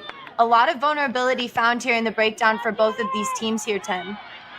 Yeah, you mentioned it. Not a lot of meters made there, but 8 phases deep what they went. And that's all it takes sometimes, is put that pressure on the defense, force them to make mistakes, and that's what they've done here. They're able to move their way down the pitch, now with an attacking line out of their own. Aspatuck finally down in this end. We've made it over to the 50 here after 10 minutes being played in this first half. Ball, though, is lost at the back. Looks like there might have been a knock-on. Referee blows it back up, but Morris again in possession right after Aspatuck was finally able to get down into this half of the field. Yeah, lineout's been a struggle for both squads so far. As that one looked like it was straight down the middle, but just off the hands of number 7, April Torres. Knocked on and gives Morris now an opportunity. Ball in hand, still halfway through the first half. Ball is one at the back of the scrum for Morris, and they're moving the ball very well between the hands. It finally makes it into the hands of the last attacker. She cuts in, beats one, but is tackled heavily by 1, 2, 3 bodies going in now for Aspatuck, and they are successful in getting that ball back. Morris, though, is over it, hands on the ball. Not a clear release yet again. A referee blows it back up, and Aspatuck now again just building up those meters as Morris seemed to start lacking discipline here in the breakdown. 23 there for Aspatuck. It's been a force. She was able to rip that one away, and now she leads the charge. She's ready to go, offloads it back inside to Aspatuck player. The number 7, though, unable to gather that. Morris just did a brilliant job of working hard in that tiny space on the defense. What desperation from them.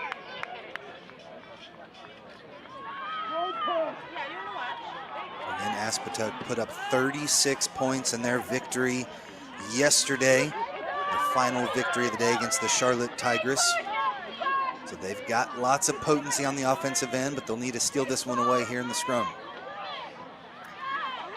Ball now played within the 22. Morris possession, though, and a ball ends up hitting the deck within that scrum half, fly half connection, just not able to find the hands. And now Aspatuck can thank the sun for that. Looks like the sun might have gotten in the eyes and she just lost sight of the ball for 0.5 seconds, but that's the decision that can really change the momentum of the game. Still 0-0 here in this first half.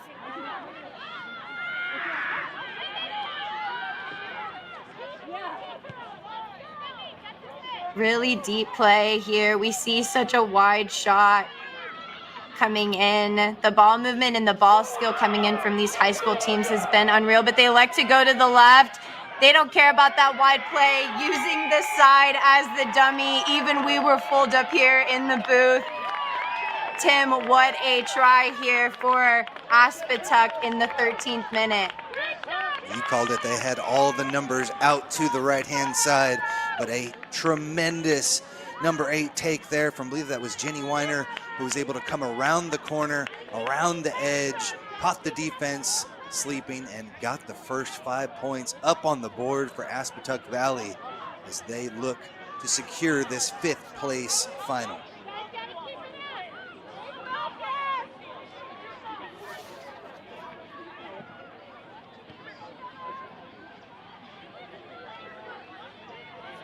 And again, as we were just talking about how players were set out wide, usually sometimes in rugby, your job is to kind of commit defenders on the right-hand side, opens up the play, and corner. He's just able to round that corner. Kick to come, though, from Aspatuck. Kick is on the far left. It goes to the far right, though. Kind of gets the distance, but just not able to get the accuracy. And score now 5-0. Aspatuck in the 14th minute, finally able to get the first points on the board. It looked like Morris really had a stranglehold of this match. Had Aspatuck pinned deep, but were unable to cash in multiple chances inside the 22. And it's Aspatuck Valley with their first opportunity.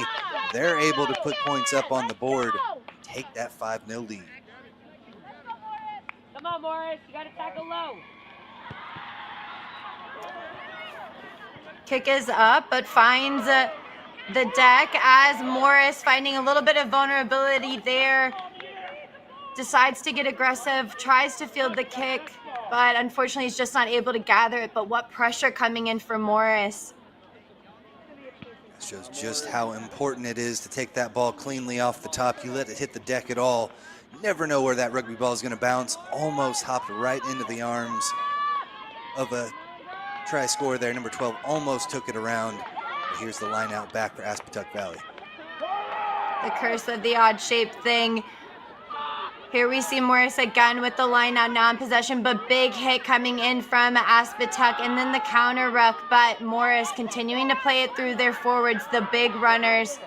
But Aspatuck says not today, takes that ball away, rumbling back up is that number 23.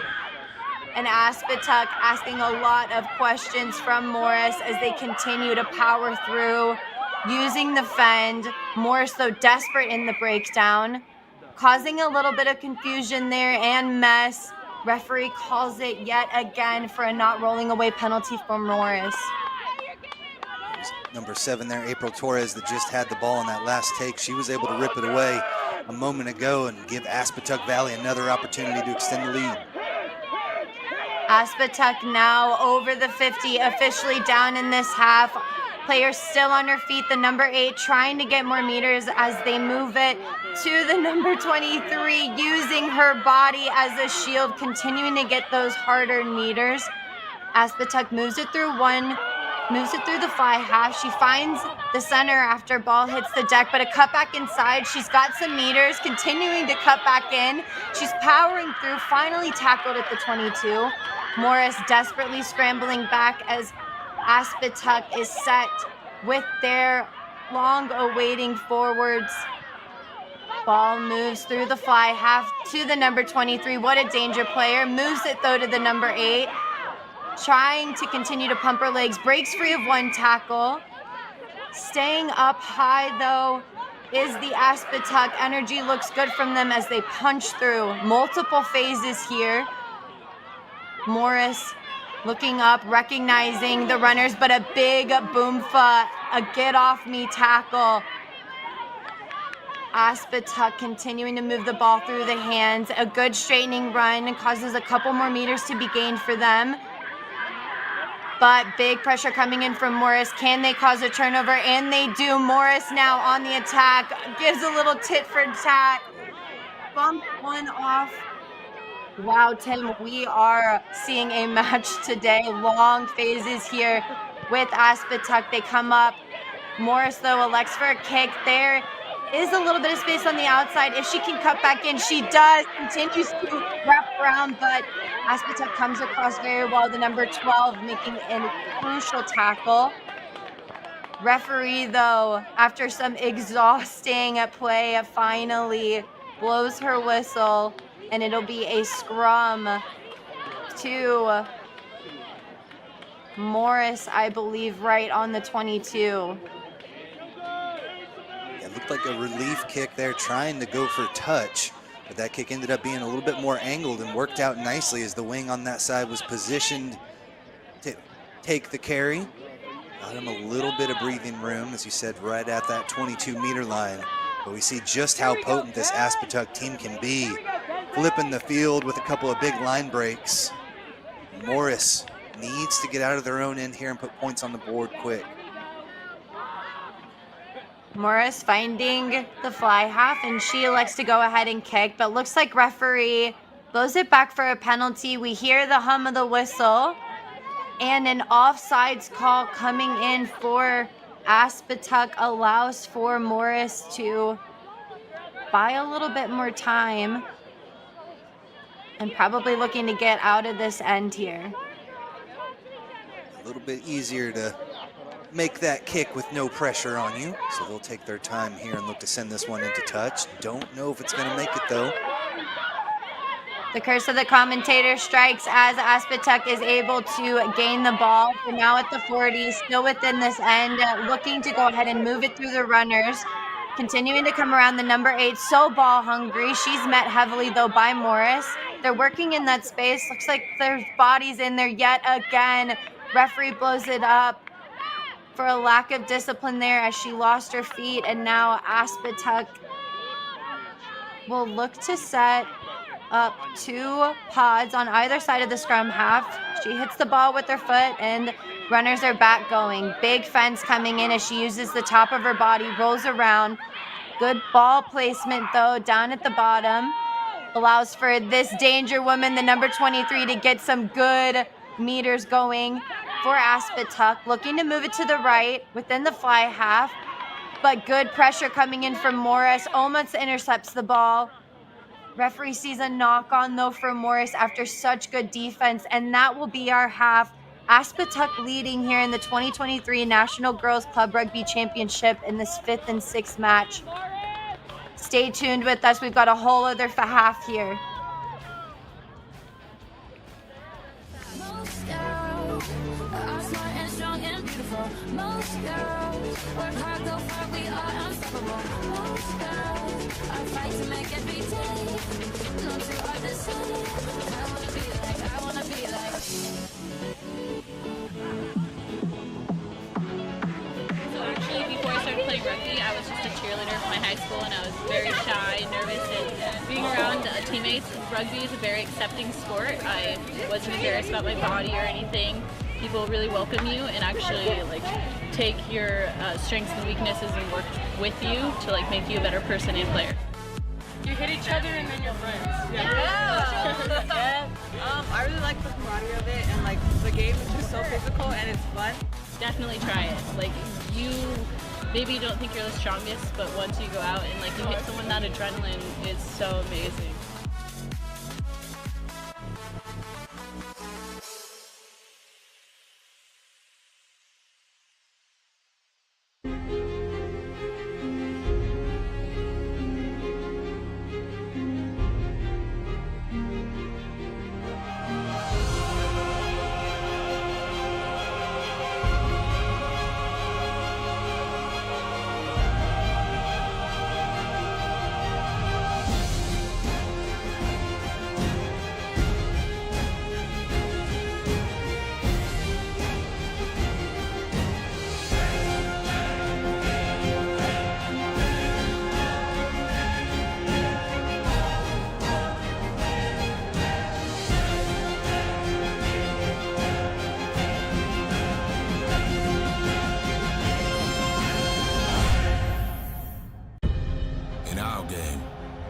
Play with our hearts. We don't play with sticks, bats, or gloves. We don't wear shoulder pads or helmets. We keep playing when it hurts. And we leave everything on the field. What we wear must be built for our game.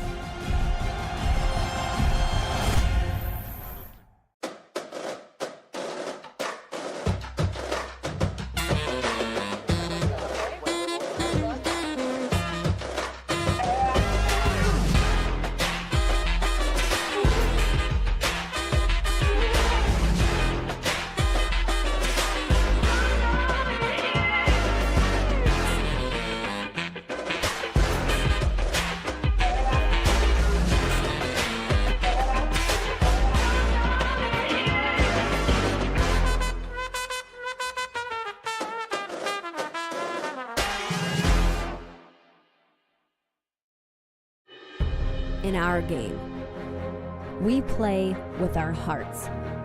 We don't play with sticks, bats, or gloves. We don't wear shoulder pads or helmets. We keep playing when it hurts. And we leave everything on the field. What we wear must be built for our game.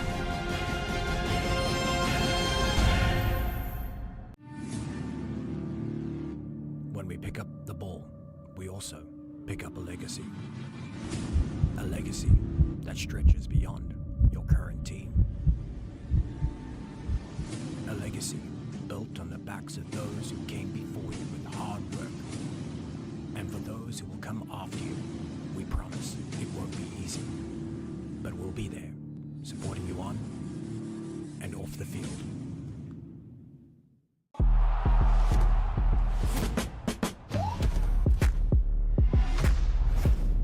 Oh God, that looks way too good.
I use Thorn products pre and post workout to maximize my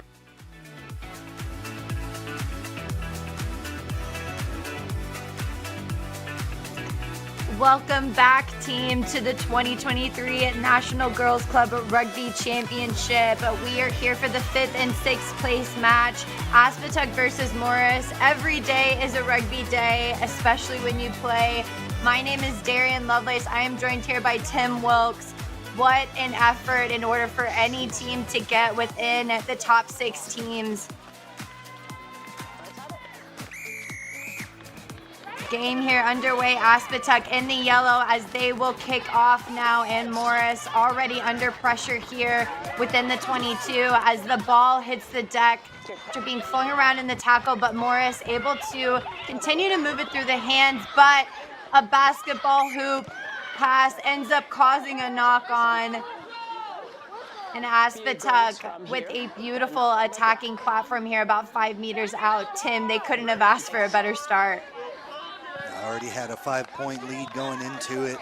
This Aspatuck's side happy to be here in the 5th place match, but they did barely lose yesterday against a team we just saw united. They lost 19-15 in a very highly contested match. Aspatuck Valley side, extremely well coached, lots of skill out there in the pitch. This 5-point lead, we'll see if they can punch in another here. Aspatuck now with the ball at the back of the scrum. The number 24, the scrum half, elects to go up herself and is met by Morris defense. Electing to stay out of the breakdown, they are able to field a beautiful line, and they are met by Aspatuck, who are now on the attack. Calling a high shoulder tackle though, referee spots it, and now the number 23 decides to go ahead and take it straight up herself, but is able to use all of that hard work. She is able to get yet another try for Aspatuck. Yeah, no worries there. She just took that ball and knew what she needed to do, straight through the defense, right over the top of different tacklers.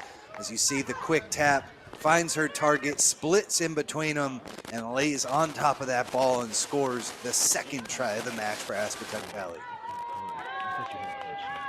Kick to come here from Aspatuck, but the number 23, the impressive part of her play is the recognition of the upper body control that she has. We've seen her dish these massive fends left and right, but to know to drop your shoulder when you see the try line, secure the ball, score the try. Just brilliant play. Kick to come though from the number 13, a hop skip. It goes through the sticks. Aspatuck now leading 12-0 over Morris here in this 5th and 6th place match. Solid kick there by the 13 to get that one through. Cara Doherty with that strike. And only 2 minutes gone by, but Aspatuck, they look so good there in those last couple of minutes, Darian. See if Morris can dig deep. They got to win yesterday, but they've got to perform at their best here to take down Aspatuck.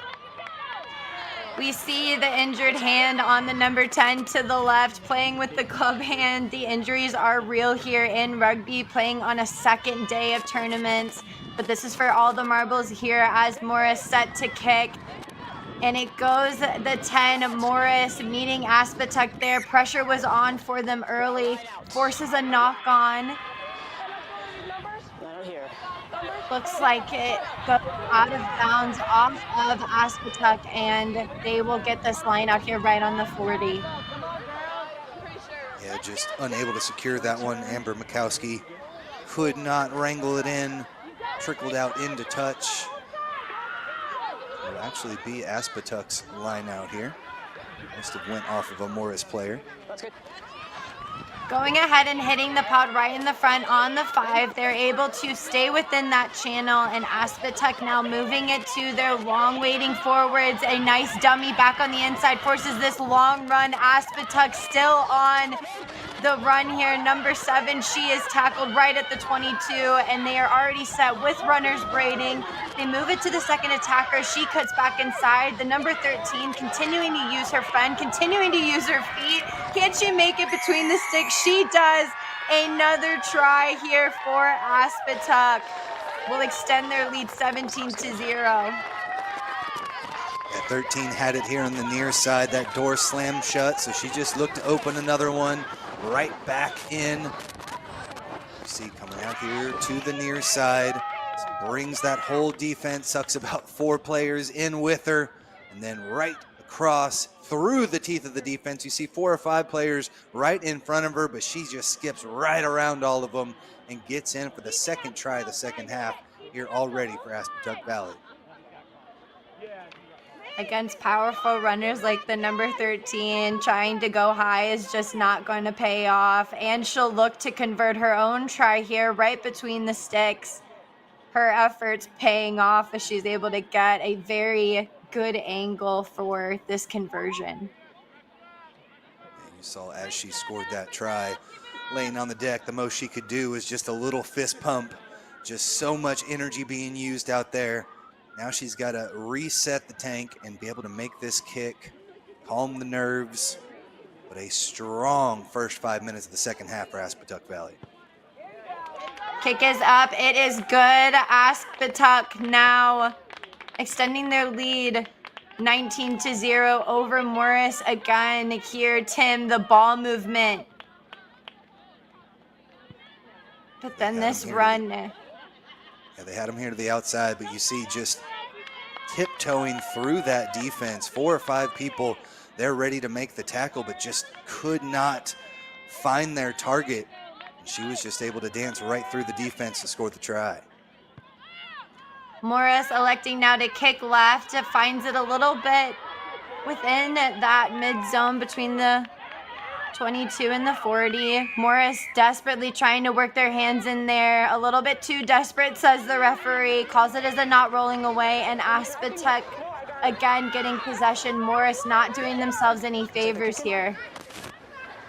Looked like she may have gotten her hands on that ball, but again, once that ruck arrives, you've got to release. She didn't do so.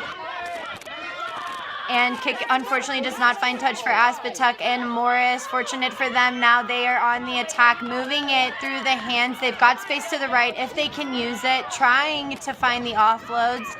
Aspatuck, though, trying to work hard on the defense. A big tackle, though, coming in. But a tackle from earlier, a high tackle, allows Morris again on the attack.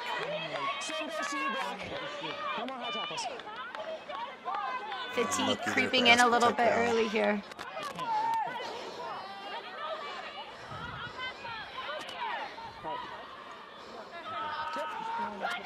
Morris now playing it to the left. The number 7 continuing to pump her legs on through. She is now working the ball back to her teammates. A little kick, though, hits Aspatuck. Tried to grub it on through, but Morris, so ball hungry, is able to get the ball back.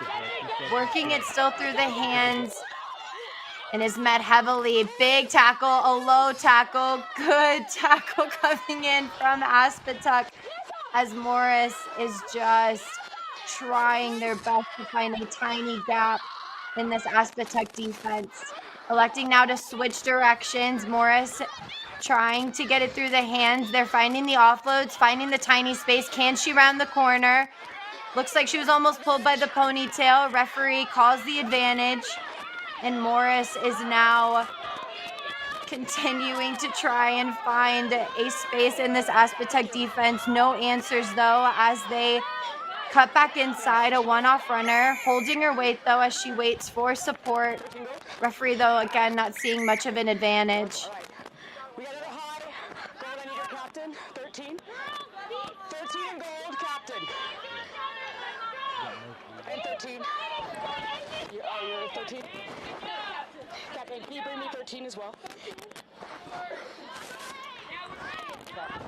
So we had 2 tackles of gold by y'all. So it'll be yellow, right? No more, okay? Referee fed up with the play and the lack of discipline, decides to go ahead into the pocket, and it'll be a yellow card for Aspatuck. Are you holding that for me? Thank you so much. All right. Be a 5-minute bin. So here for the next 5. An opportunity for Morris, down 19-0. They worked so hard on the offensive end, phase after phase, the last few minutes. finally working their way almost inside the 22. We've seen kicks. They're trying to punch through and break through this gain line. It's just the mistakes from Aspatuck Valley here in the second half have allowed Morris to hang around and might be able to cash in now.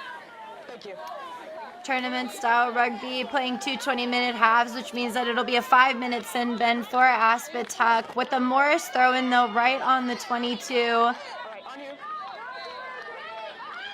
Let's have it. That's good. Pod goes up at the front. She's able to field it cleanly, and a maul now is underway. One of the first ones we've seen. They break off to the left, and now some desperation coming in from Aspatuck, scrambling on defense as Morris is finding little gaps around the breakdown off pick and goes, but decide to move it away from the pressure area. But big pressure coming in from Aspatuck, forces a kick. 2 runners from Morris come across here. Can she make it over the line for a crossfield kick? That is the play of the match from Morris here, their first try, 19-5, but with a final answer here in this 10th minute, in this 30th minute. What incredible strategy there. We've seen just high pressure defense from Aspatuck Valley. They come crashing in. Look at this line coming forward. And what's the one way to get around it? Pop one up over the top. Caught that winger. She pumps the brakes, has to come around, but too much speed here for the number 13. Grabs the ball, sees the try line, and dots it down for the first 5 points of the match for Morris. We talked about that number 10 earlier, the one with the injured left hand, but she finds so much confidence in her boot. The adaptability from the teams throughout the weekend in this high school girls championship has been absolutely unreal. Kick goes up here on the far right corner. Looks like it hits the post, just not able to go the distance. 19-5. Aspatuck still leading over Morris here in this 5th and 6th match. We'll take another look at this beautiful play.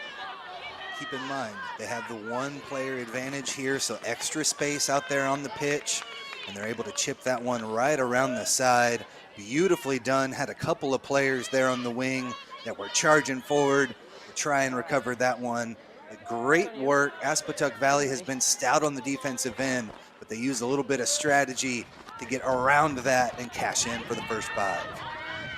So many different tools in the toolbox for these athletes as a kick is up for the restart. A big counter ruck though coming in. A referee deems it as she lost her feet a little bit, causing a collapse of the ruck. Morris now on the attack as they elect to kick for another line out. It goes the distance, finds touch, and Morris will now get about 30 meters worth of space and a line out still to come. You gotta love the aggressive nature of the number 23 there for Aspatuck Valley. But as we've seen the last 5 minutes, it's just penalty after penalty, and they're shooting themselves in the foot and allowing Morris to march their way down the pitch as they have here again. The fatigue is real here. This is the final match for both teams this weekend. Bodies are starting to lose control, but a beautiful line out though from Morris as they find the height of their line out, and a kick yet again, finding success back there. Aspatuck finds the 15 with the ball in hand, spots some gaps in between the Morris defense, and Aspatuck now on the attack here. Elects to go ahead and move it to the right, a cut back inside as they continue to keep possession of the ball. Electing now to go to the left-hand side. This is dangerous for them. The number 23 continuing to power through. She's been massive in contact for them. Now going back to the right-hand side. Tucks the ball, tries to dish a fend. Morris, though, gets both hands right over the ball. Referee, though, calls it off, and pressure coming in now for Morris. Big hit as they try and work in that space. Looks like we saw a little bit of a loss of feet, the loss of body control. Referee giving the ball back to Aspatuck. Morris getting their hands on the ball, really close. Referee sees that as going over the top though, and unfortunate there for Morris, but you see the aggression. They are not giving up. They're down by 14 with a little under 6 minutes left to play or so. They've got to keep working hard, keep putting forth that maximum effort, and good things might happen. Down by 14, it's getting tough.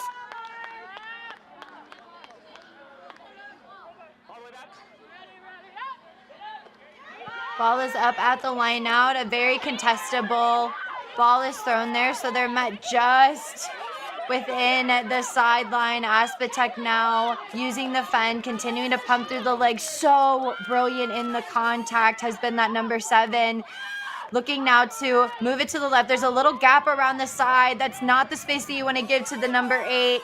As she continues to pump through. Now we see the ball moving to the left, continues to move through the hands. A cut back inside from Aspatuck, and Morris scrambling now with eyes up defense, is able to put some pressure on.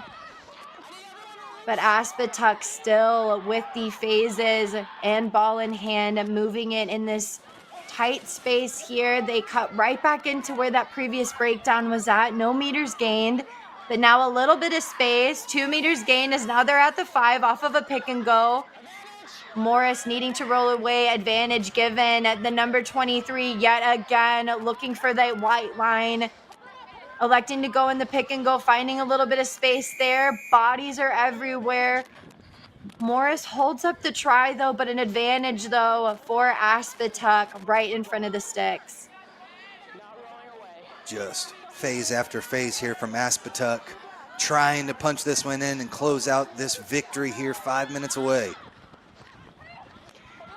Now going through to the left-hand side, just absolutely pancaked with this Morris defense, smothering that high body height, making that player pay as they continue to rumble through, but a low body height, the shoulder drop, that's how you do it. Number 3 punches in another try for Aspatuck right in between the sticks. Great work, just phase after phase. They're finally able to punch it in. As we take a second look, number 3 there just takes her position, gets set, catches it at pace, and then drags defenders with her across the line for the try. Thank you. Good hustle.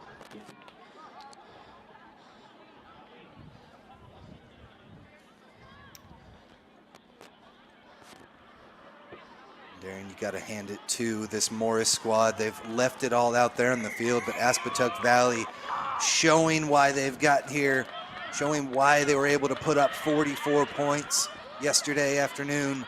And they are feeling it here today. A nice little rumble through the defense, moves that lead a little larger, and Aspatuck Valley look to secure this number 5 spot in the 2023 National Championship Tournament.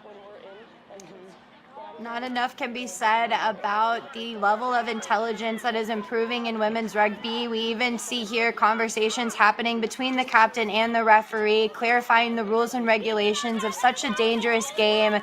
But not enough can be said about the patterns that we've seen, the ability to recognize space, Morris and their adaptation here as they go ahead and look for a kick on the restart. Aspatuck able to field it cleanly. They are now at the 40. And again, a contest at the breakdown leads to a not releasing penalty, and Morris will go ahead and kick for touch. They are just absolutely ready to continue to play till this last minute. Really using the boot here a lot more in the second half. We only saw real one opportunity there in the first half, but that number 10 from her fly-half spot has been fantastic with it. Secures them a line out just outside the 22 now.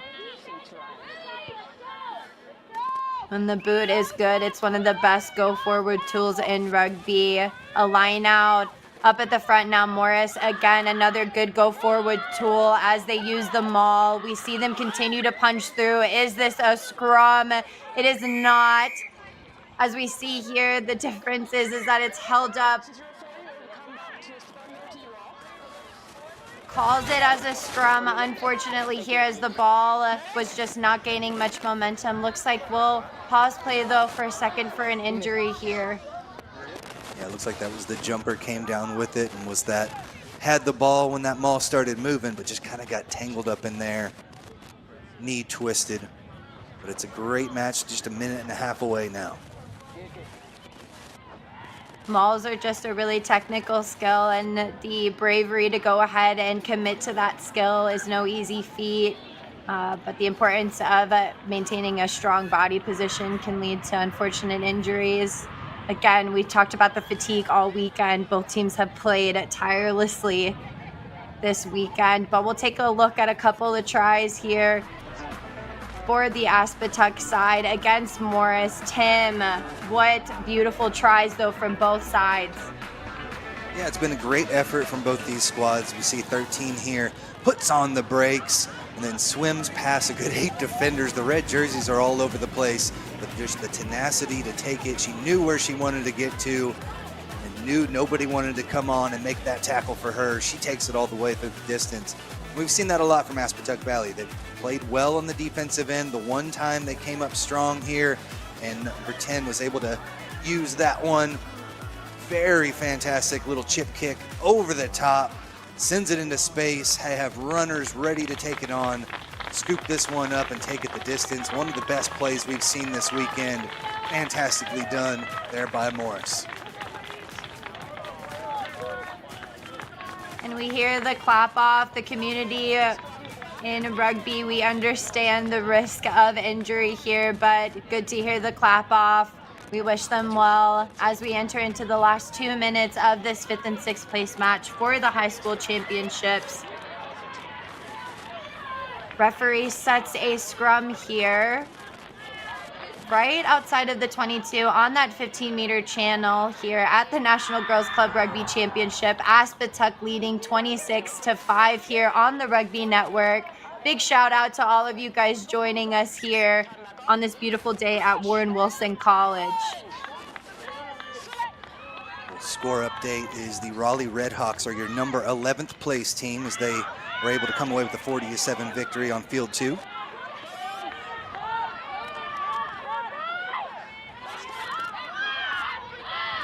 Morris now, could they get one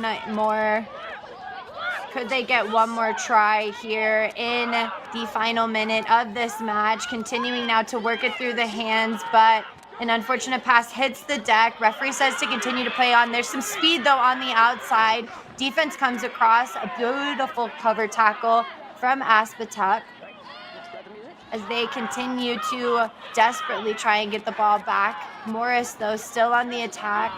They're at the 22, using the pick and goes yet again, dropping the shoulder and offload, gains them a little bit more time.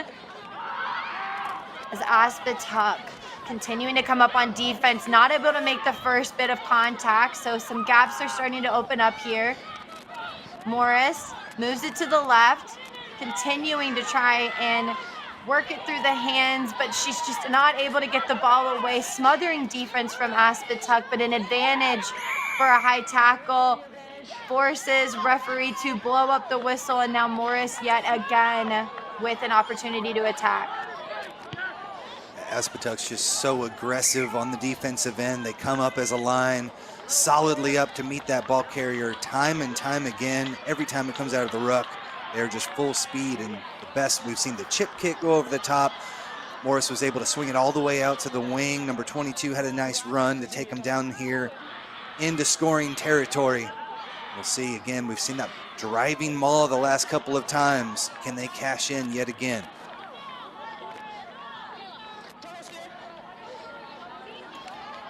Final play here for the 5th and 6th place match here at the 2023 National Girls High School Club Rugby Championship. Ball is thrown up at the front. Looks like it might be a not straight call, and our 5th place winners will be Aspatuck Valley. Here, what a match played, 26-5.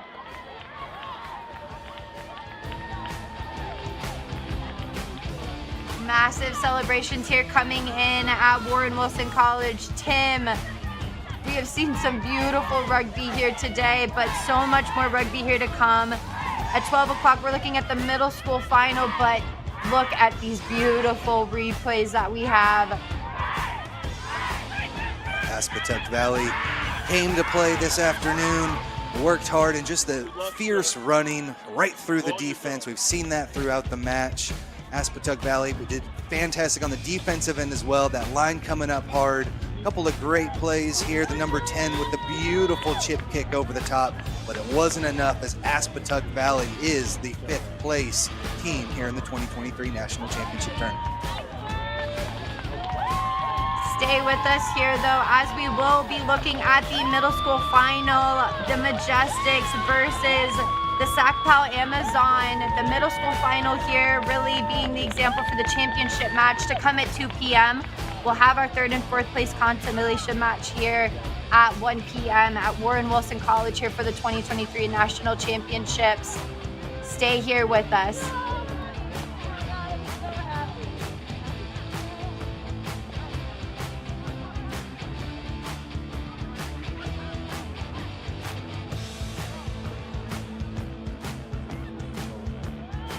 I use Thorn products pre and post workout to maximize my recovery, muscle growth, make sure that I can be my best self on the field. Thorn's a supplement company that I can trust. They're NSF certified for sports. I know that I can take this and know what's in their product. I use their protein, get my muscles nice and big. The products I use with Thorn have minimal ingredients. They're high quality, they're clean, they're batch tested, taste amazing, and it made everything in my recovery and my performance better. If you're not recovering off the pitch, you're not your best self on the pitch. Thorn gets me there. Always ready for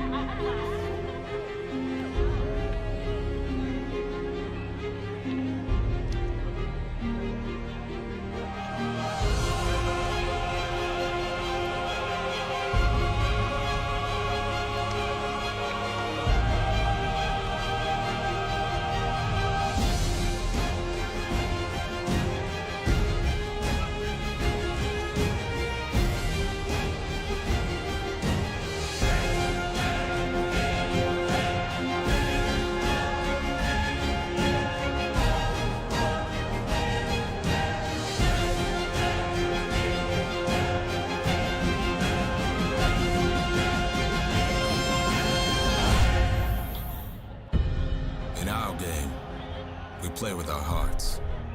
We don't play with sticks, bats, or gloves. We don't wear shoulder pads or helmets. We keep playing when it hurts. And we leave everything on the field. What we wear must be built for our game.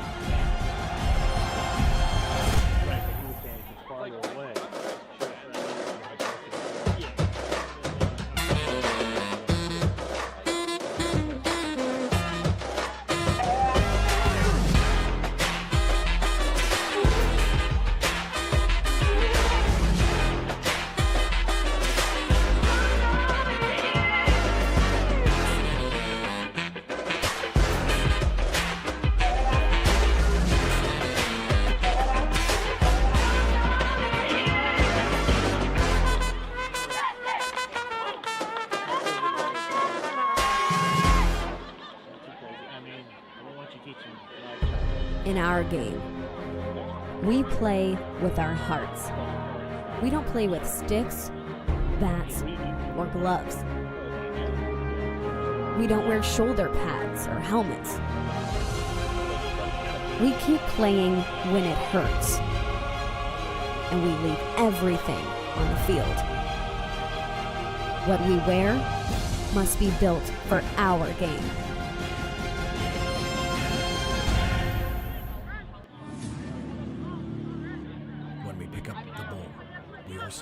Pick up a legacy. A legacy that stretches beyond your current team. 5th, 6th place match, Aspatuck 26, Morris 5. For those who came before you with hard work. And for those who will come after you, we promise it won't be easy. But we'll be there, supporting you on and off the field.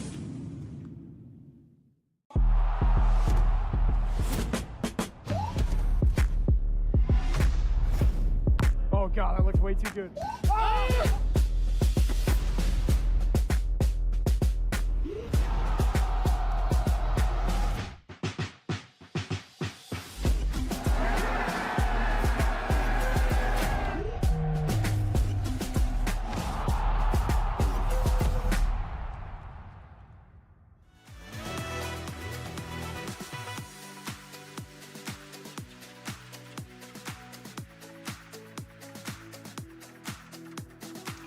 Welcome back to the 2023 High School Club Rugby Championships. My name is Darian Lovelace. I am joined here by Liz Entwistle. Even though this is the High School Championships, we have the middle school final here at Warren Wilson College. The Majestics versus SACPAL. Just an absolute example for the final that has come later on for the high school teams. And kickoff is up, and we are ready here early on in this match as the Majestics are continuing to power up at the 40. Big runs, though, coming in early as they continue to try and work it through the hands, but an unfortunate high tackle here for the Majestics, causing SACPAL. Just the lack of discipline here early on, Liz. Yes, so worth noting this is a bit of a middle school festival. This is actually a combination Majestics team that's wearing the blue jerseys going from left to right across your screen, and they are combining with the Blue Ridge Barbarians, taking on a purely Sacramento Amazons middle school program. And we're already seeing big runs coming in here. The confidence now in the contact, and then the confidence in the breakdown leading to a not releasing penalty, and they are absolutely off to the races. What energy for the middle schoolers. We see bodies coming in left and right. Ball, though, is played now. SACPAL with the ball in hand as they rumble forward.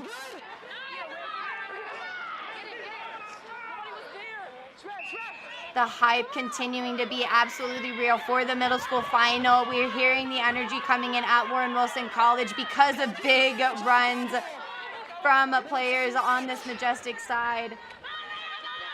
Now with the one-off runners, but a big fend off of one. She beats off two, finally met down with the third defender.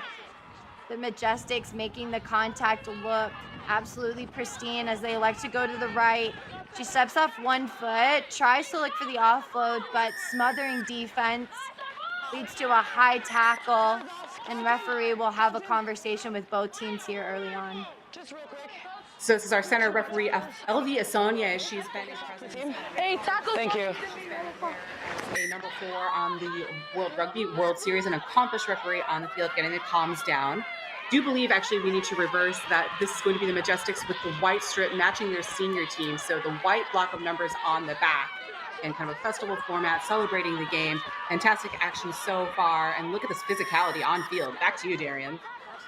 You gotta cut that out. 16. Referee says you got to cut that out and reaches into the pocket for the yellow card. Again, we see SACPAL getting a little bit too high. Here we'll see the replay yet again, but after just having a conversation, referee has no tolerance, and we already see the hands go up on her teammates' heads. Just absolute disappointment there for them.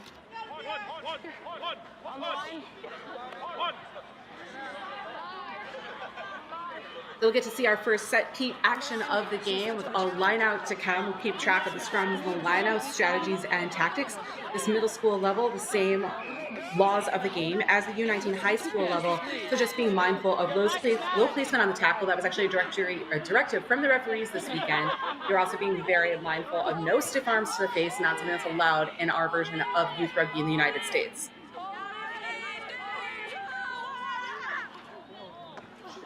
Line out now goes up, and SACPAL will get the ball back. Majestics now having to scramble on defense. We hear the screams coming in. This means everything as they work it back on the outside, back on the inside, back to the outside again, and a cut.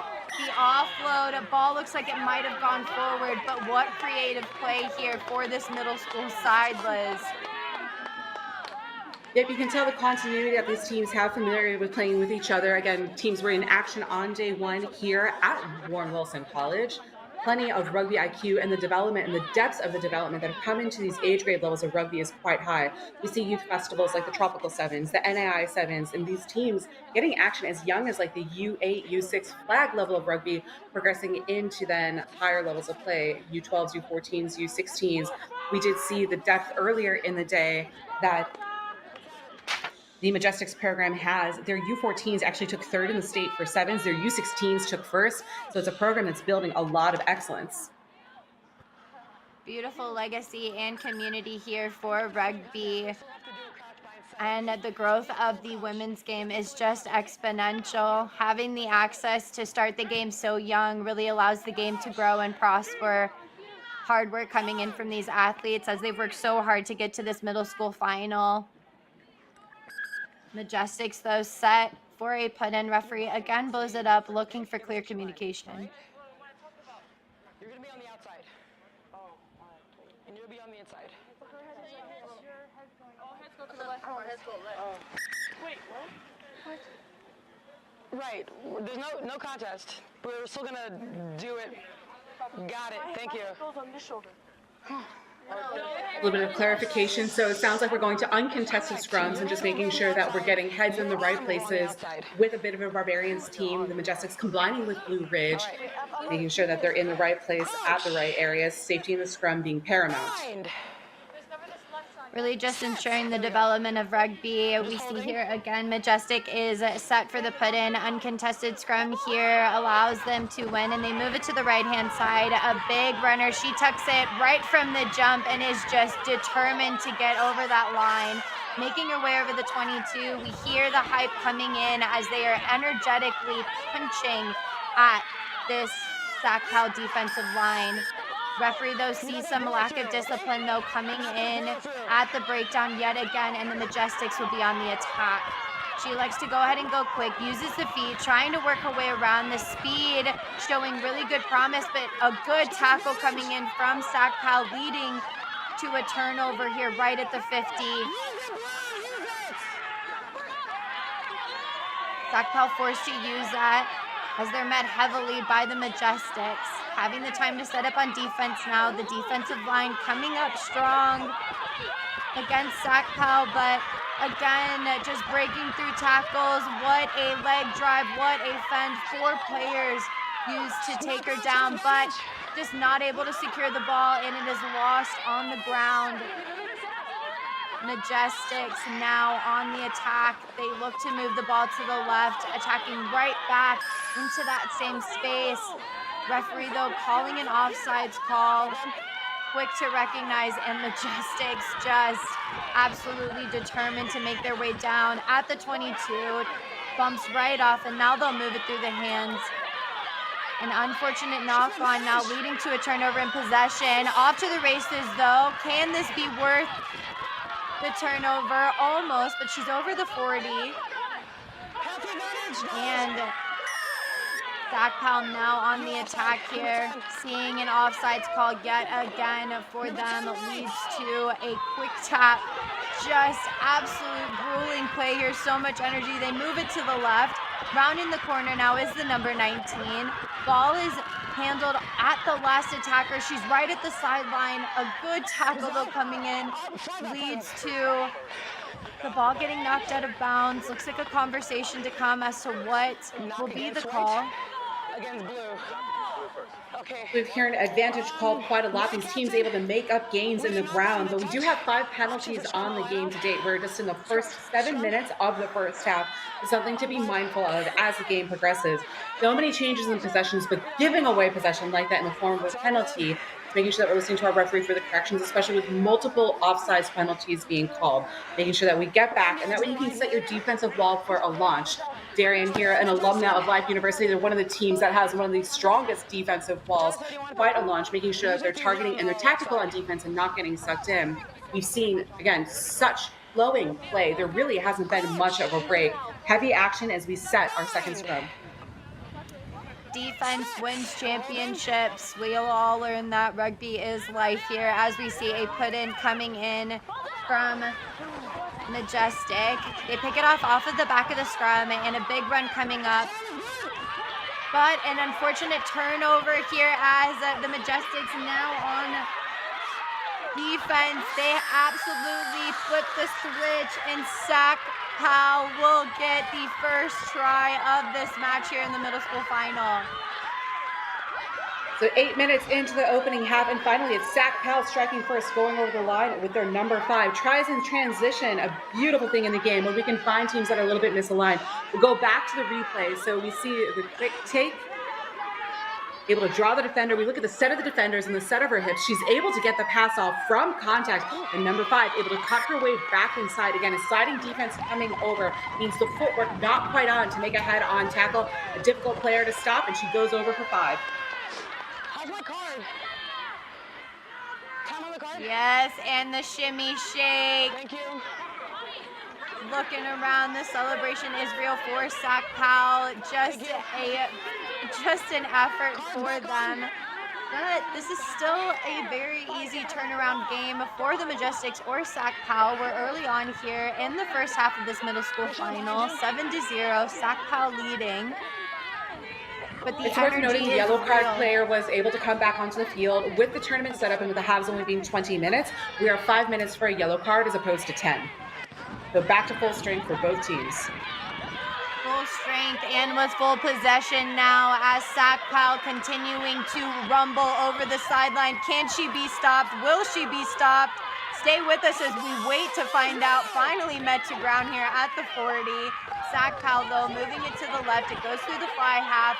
Waiting with the center. The number 13 has a little taste of her own medicine here as she continues to power through, but the Majestic hit causing the ball to be lost in the contact. And scrum will go to the Majestic side.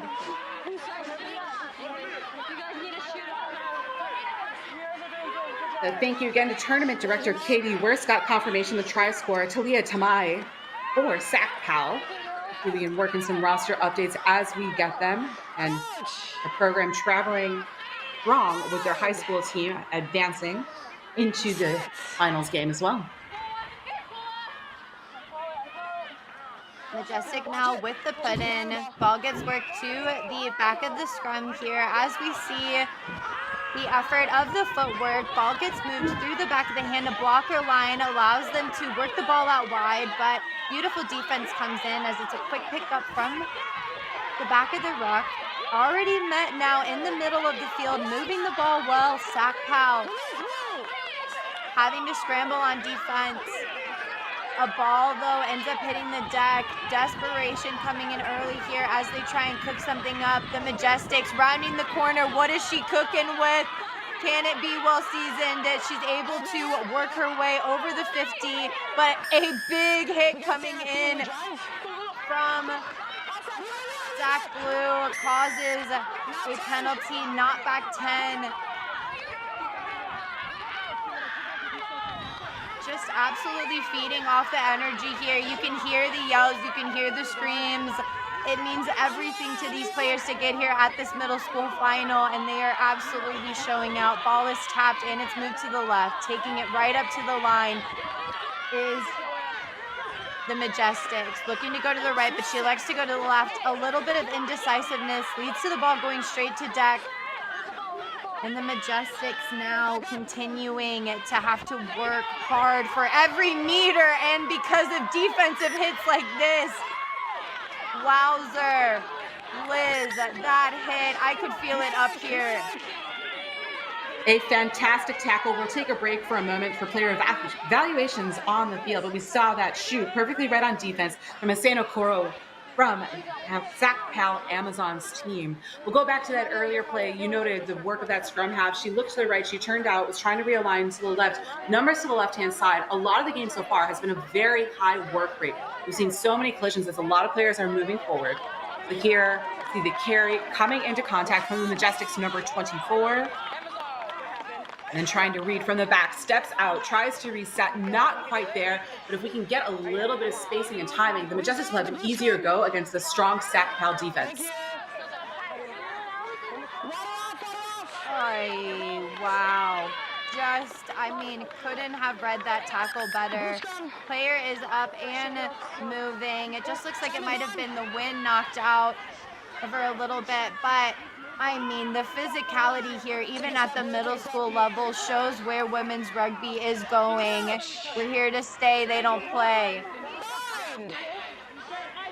Scrum put in, though, coming in for SACPAL in the blue.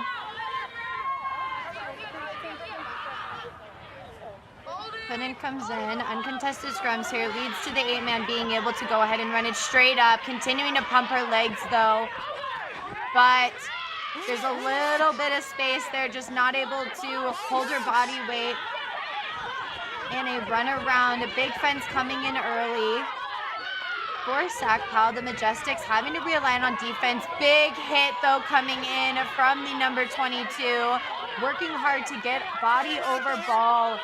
On attack is SACPAL. They are trying so hard to maintain possession as we see lines of defenders coming up for the Majestics, working so hard on defense. SACPAL getting caught a little flat-footed. They step back inside, try and continue to move it through the left-hand side. They're able to weasel their way around to the left. Not able to make the first contact of the tackle is the Majestics. A ball, though, hits the deck. Again, a cut back inside, the offload, the pump of the legs. Ball is here right outside of the 22, right within the 22 as they continue to move it to the right-hand side, trying to get out of that danger area. Referee recognizes a high tackle, and they'll go ahead and continue to go quick. The energy for these long players is real. Not back 10 yet again. And a little bit of a breath of relief. We finally see some patience here for these middle schoolers.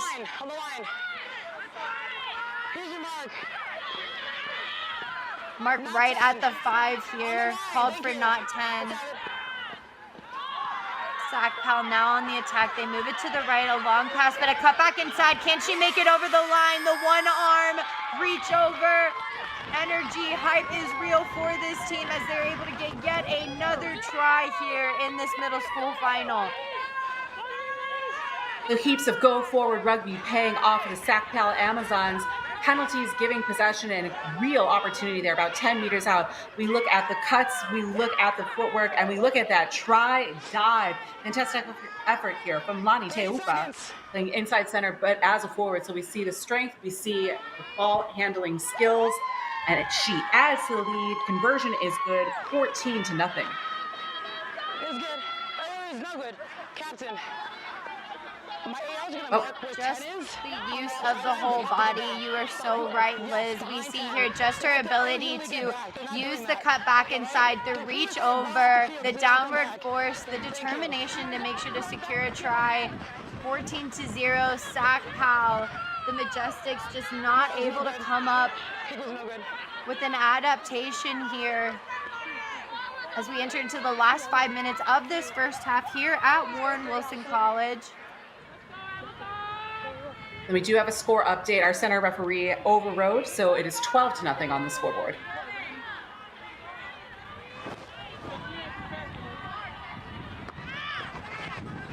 Kick goes up. It's a shank right through the middle, and ball ends up hitting the ground. Yet again, a BOGO of passes. As we see here, SACPAL down within their 22. Just unable to field it cleanly. Now they're on the hunt for some meters. Gaining about 1 or 2 here as they try and find their runners within their forwards, but electing now to gain some meters through a kick. Very big runs coming in, but we hear the hum of the whistle here. Offside? Do you want a penalty where they're offside from, or a scrum where it was kicked from? Getting the option because of the offside call during the kick, they can either have a penalty back or a scrum up. So it depends on tactics. Do they prefer territory on the field, or do they want to have a quick possession of the ball and be able to execute either a set piece, kick for a line out, or potentially a kick for a post? In most cases, we see teams opting for the scrum up, taking the tactical advantage of having territory downfield and also the scrum being a secure platform. In this case, it's going to be the penalty. as they're there at the 22. Not a bad decision at all. Just make sure, yeah, there you go. The Majestics decide to go ahead and tap at the heel, and they are now on the attack. They're over the 22 now, finding so much success in those big runners within their forwards. They elect to go ahead and use the pick and go. There's a little gap around the breakdown. Nobody was at the post, but we see bodies coming in for SACPAL. Again, a counter ruck coming in, possibly. The debate was there, but unfortunately some indecisiveness at the back of the ruck leads to Majestics turning over possession just 5 meters outside of the try zone. We get another look at the positioning here off the back of the ruck. We look at the timing. She's gonna shoot. She thinks the ball is out. It's a penalty, or sorry, the scrum advantage arm on. But like the high rugby IQ, we talked about it at the high school level, the IQ of these middle school players knowing when to engage or disengage, pull themselves out of overcommitting, fantastic. SACPAL now will be able to attack out of their end here, find it within the hands of their number 9, and finds the connection to the first receiver. She decides to use the boot of her own and finds touch. Looks like we're going to be right outside of the 22 meter with a throw-in to come from the Majestics.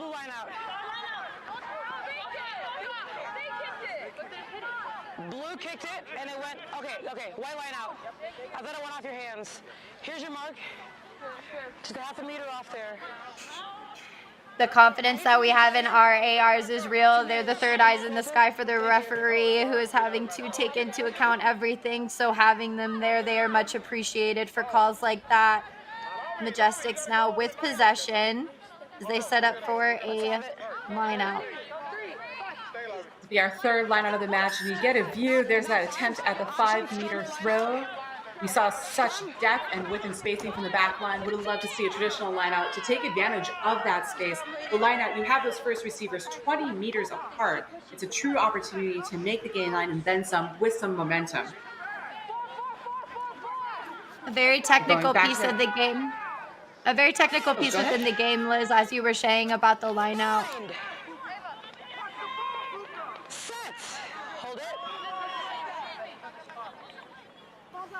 Scrum goes ahead and is played. We see a work off of the back, the 8-man, as she takes it right up over the 50, continuing to use her legs, use her body, is able to get the ball back. The 9 looks like she's into contact, so she calls for a forward to move the ball through the back into a forward pod waiting. They're over the ball quickly, though, is SACPAL. Did the player roll away? Referee agrees. And SACPAL yet again in possession, moving it now to the left. Referee again reaching in her pocket for the knockback 10. Unfortunate here for the Majestics. Here's 10. It'll be 5 minutes on the yellow card. We are at 20 minutes of time on our clock. Our referee keeping time on the playing field. That yellow card will carry over into the second half, the second yellow that we've seen so far. And now SACPAL with a little bit of promise. She spots a tiny little gap, almost brought down by the jersey, but the switch back inside causes the defense to have to come across. 3-4 tacklers now having to scramble on defense. SACPAL moving it to their forwards, who they trust so deeply. We see the communication trying to come in for the Majestics. They sit back a little bit on defense, but they're able to hold the ball up. Is this a maul? Will we see it called up? We see a rip. We see a take, and the Majestics now on the attack, but a big tackle coming in from the number 11.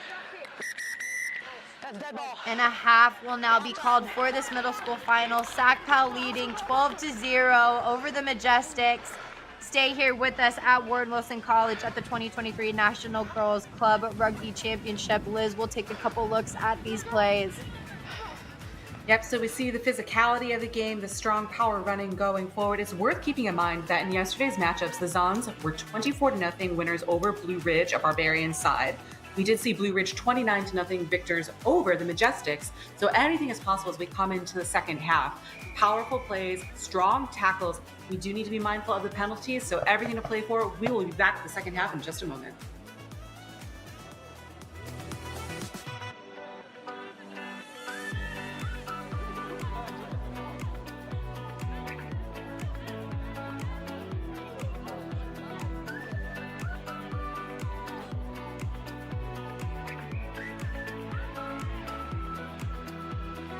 Most girls are smart and strong and beautiful. Most girls work hard, go far, we are unstoppable. Most girls are fight to make every day.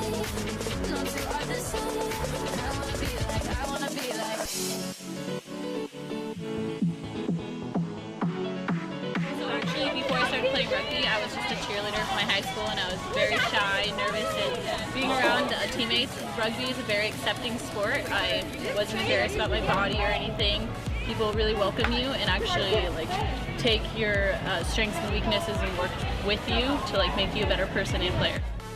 You hit each other and then you're friends. Yeah. I really like the camaraderie of it, and like the game is just so physical and it's fun. Definitely try it. Like you maybe don't think you're the strongest, but once you go out and like you hit someone, that adrenaline is so amazing.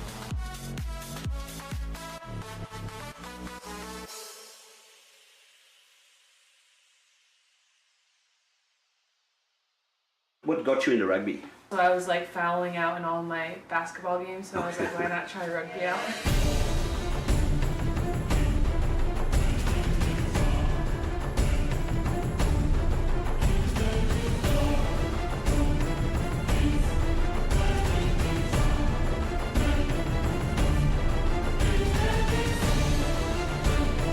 World's best. In the hands of everybody.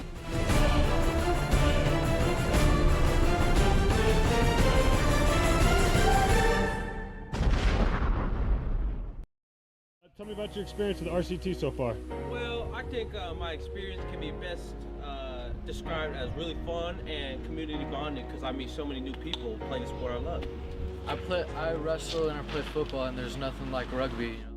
Yeah, everybody that I've ever met that tries rugby just comes to one practice has ended up liking it. And I asked her like what it was, and she said like full contact, like same rules, guys and girls, and I didn't believe her.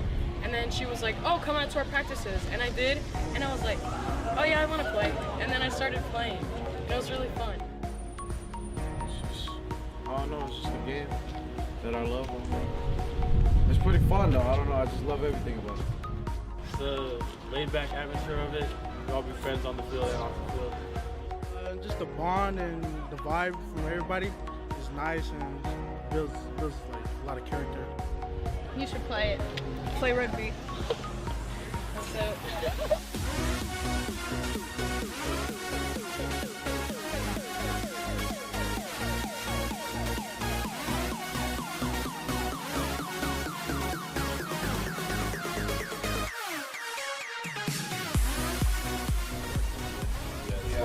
Like how we can like beat out of each other in the game, but then we like come together after and we're just like shake hands. But what do you think that is? Why is that? I personally think it's like, it's just, we're all one community, like it's one family. You all play rugby, it's just one family. It's a sport. Yeah, because if you have to have respect for the person going after you because you work hard and they have to work just as hard to handle yourself. So you say that respect is probably the greatest value you can gain out of this game? By far. Yeah. By far.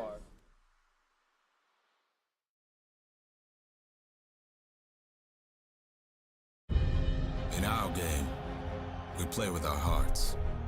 We don't play with sticks, bats, or gloves.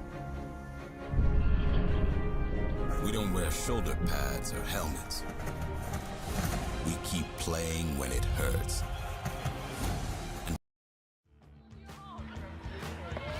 Back to the 2023 National Girls Club Rugby Championships, but you guys are in for a treat. We've got the middle school final here with SACPAL in blue, the Majestics, you will see in just a moment here on your left in the white, leading 12-0 with a yellow card. Majestics down a player as they're able to field this restart cleanly. met heavily, though. We've seen intense defense coming in from SACPAL as they elect to go ahead and leave the breakdown now, though, and putting some pressure on in open field play. A good hard tackle. But the Majestics still desperate for a try and on attack. We see a little bit of commitment to the breakdown. The ball is now deemed out, and we see a turnover here. SACPAL so patient on defense now at the 5.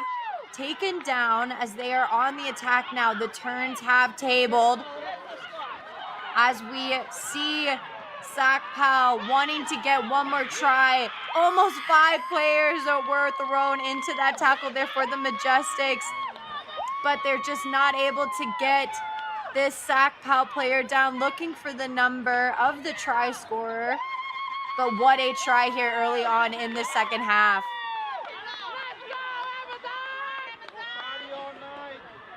If you're SACPAL, this is exactly how you want to start the half. Ball in hand, good go forward, a powerful run here by the number 20. We see the Majestics doing all they can to try to tie the ball up and strip it. I believe that is number 20 that goes over the line, which would be Ray Tavai.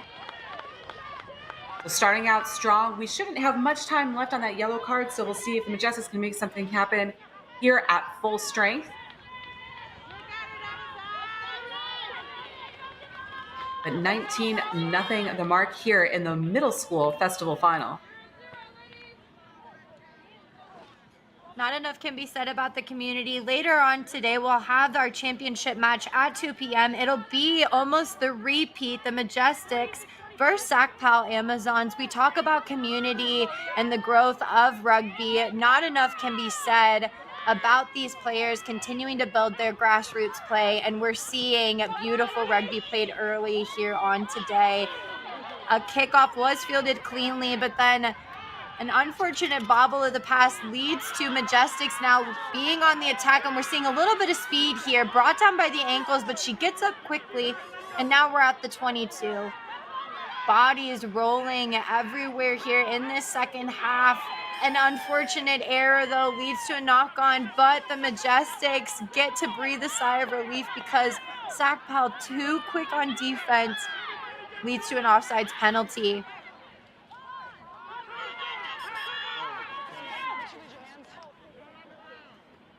So again, being mindful of the penalty count, and then, of course, taking the tap through the mark. The ball must leave the hands. We still have players that will place the ball on the ground, so they don't have to worry about that timing on the release. Strong carry, and back to the action with Darian. Offload gets right up off of the top. Looks like there might have been a knock-on, and SACPAL doesn't look for the advantage as they continue to just play on. Ball goes to the left, finding some good little gaps right on the inside, but now we see big Fens going high, absolutely tossed to the ground. SACPAL being so physical in the contact, now looking to move the ball to the right. She tucks early, takes it right to the line. She's alone, but 3 players now for the Majestics having to come in. Looks like she's able to get body over ball quickly. Referee, though, calls it as a not releasing penalty. A fantastic work there by Coco Nanai to take the ball forward. Like you mentioned, Darian, such a strong carry, able to split through some of the defense and just suck players in, draws a penalty, and SACPAL still on the go. SACPAL finding some good real estate here, but so is the Majestics, but just not showing enough effort. Referee deems as they should continue to play on. We see the tap, ball goes to deck. Tired bodies here as they try and work it out wide. A big tackle, the ball leaves hands. And referee blows it up yet again for a high tackle. SACPAL gaining many meters for all of these penalties. We saw the carry by the try scorer, Asani Koro. She's stopped as the ball does bounce forward. Penalty advantage again, and it's SACPAL still on their feet, up and at 'em. Big collision happens here early on, and then we see a turnover due to that collision. Now the Majestics are on the attack. They're looking to go ahead and move the ball wide. It's a 1v1 situation. She's able to wrap arms around body, and she's taken down right outside of the 5-meter zone. We see an offsides call, though, coming in blatantly. Ball was not out. And now the Majestics will look to go ahead and attack out. Uses some sweet feet, but can she hold her body weight in the contact? Referee yet again will reach in the pocket for the number 5. SACPAL will have yet another seat and will play a player down. That was Talia Talamai. She was the first try scorer of the game. That is going to be a presence missed on the field for SACPAL, but does give the Majestics an opportunity with the 1-player advantage. And they go ahead and look to take advantage of it, but SACPAL not wanting them to have any possession. They are able to get quickly in that space, and it is a turnover. They are now at the 22. Referee yet again having to use the whistle. Calls a knock-on play, and it will go in favor for SACPAL just at the 22. The Zons with an opportunity here. They are in control 19-0. We look at game management and time on the clock. 14 minutes, a player down with a yellow card, out for 5 minutes.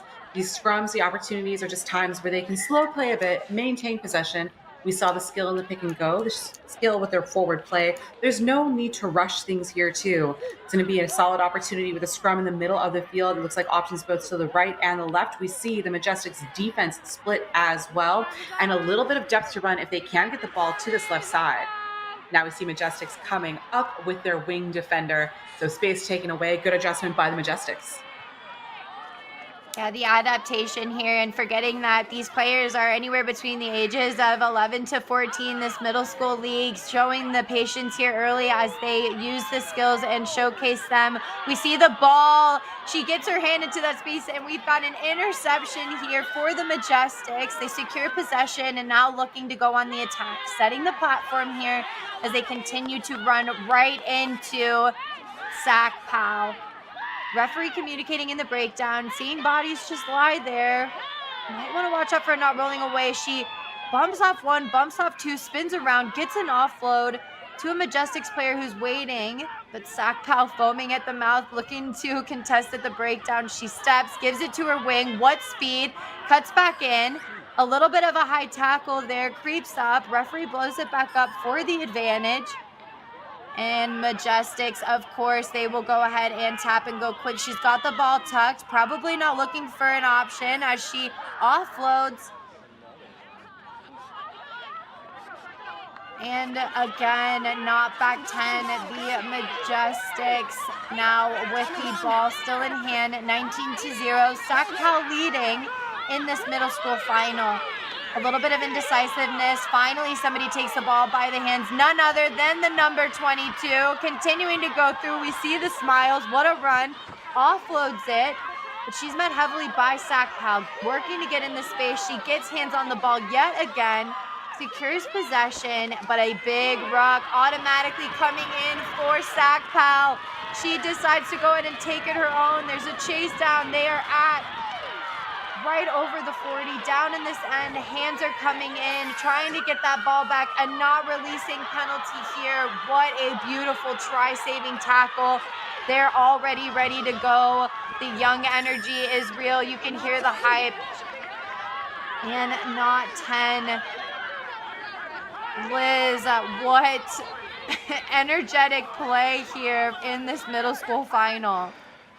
Like you said, the hype is there, the energy that comes from that intercept. Asena Perot taking it nearly all the way back downfield. But something worth pointing out is we had all those meters made. She gave away the penalty not releasing, and then she committed the second penalty for not being 10. So we want to be mindful. As fun as those runs are, we still need to be aware of where we are on the field and that we're not turning over position and giving away space. We've got things that are controllable. We control getting back 10 or not making that effort at making the tackle when you know you're not 10 or when you know you're offsides. Some of the things a little more incidental, we can work on as seasons develop. But think about what can I change immediately, and then what can I do going into next season, whether they remain at the middle school level or progressing into the high school game. Thank you.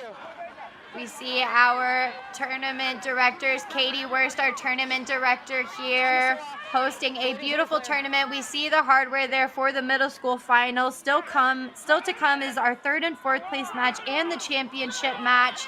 But what a beautiful venue, a beautiful platform for these athletes to show up. Having the ability to show off your skill here at the age of 11 or 12 years old is just an experience, and we are here for it. The Majestics, right from the jump, they are met heavily by SACPAL. She cuts back inside, is just absolutely tossed around into touch, and it'll be a line out in favor of SACPAL. I need them back, okay? I need them back. Thank you. Yeah, you can test the line out. Here's your mark. Here's your mark. Blue calls it. Blue calls it. How many? All right, 5.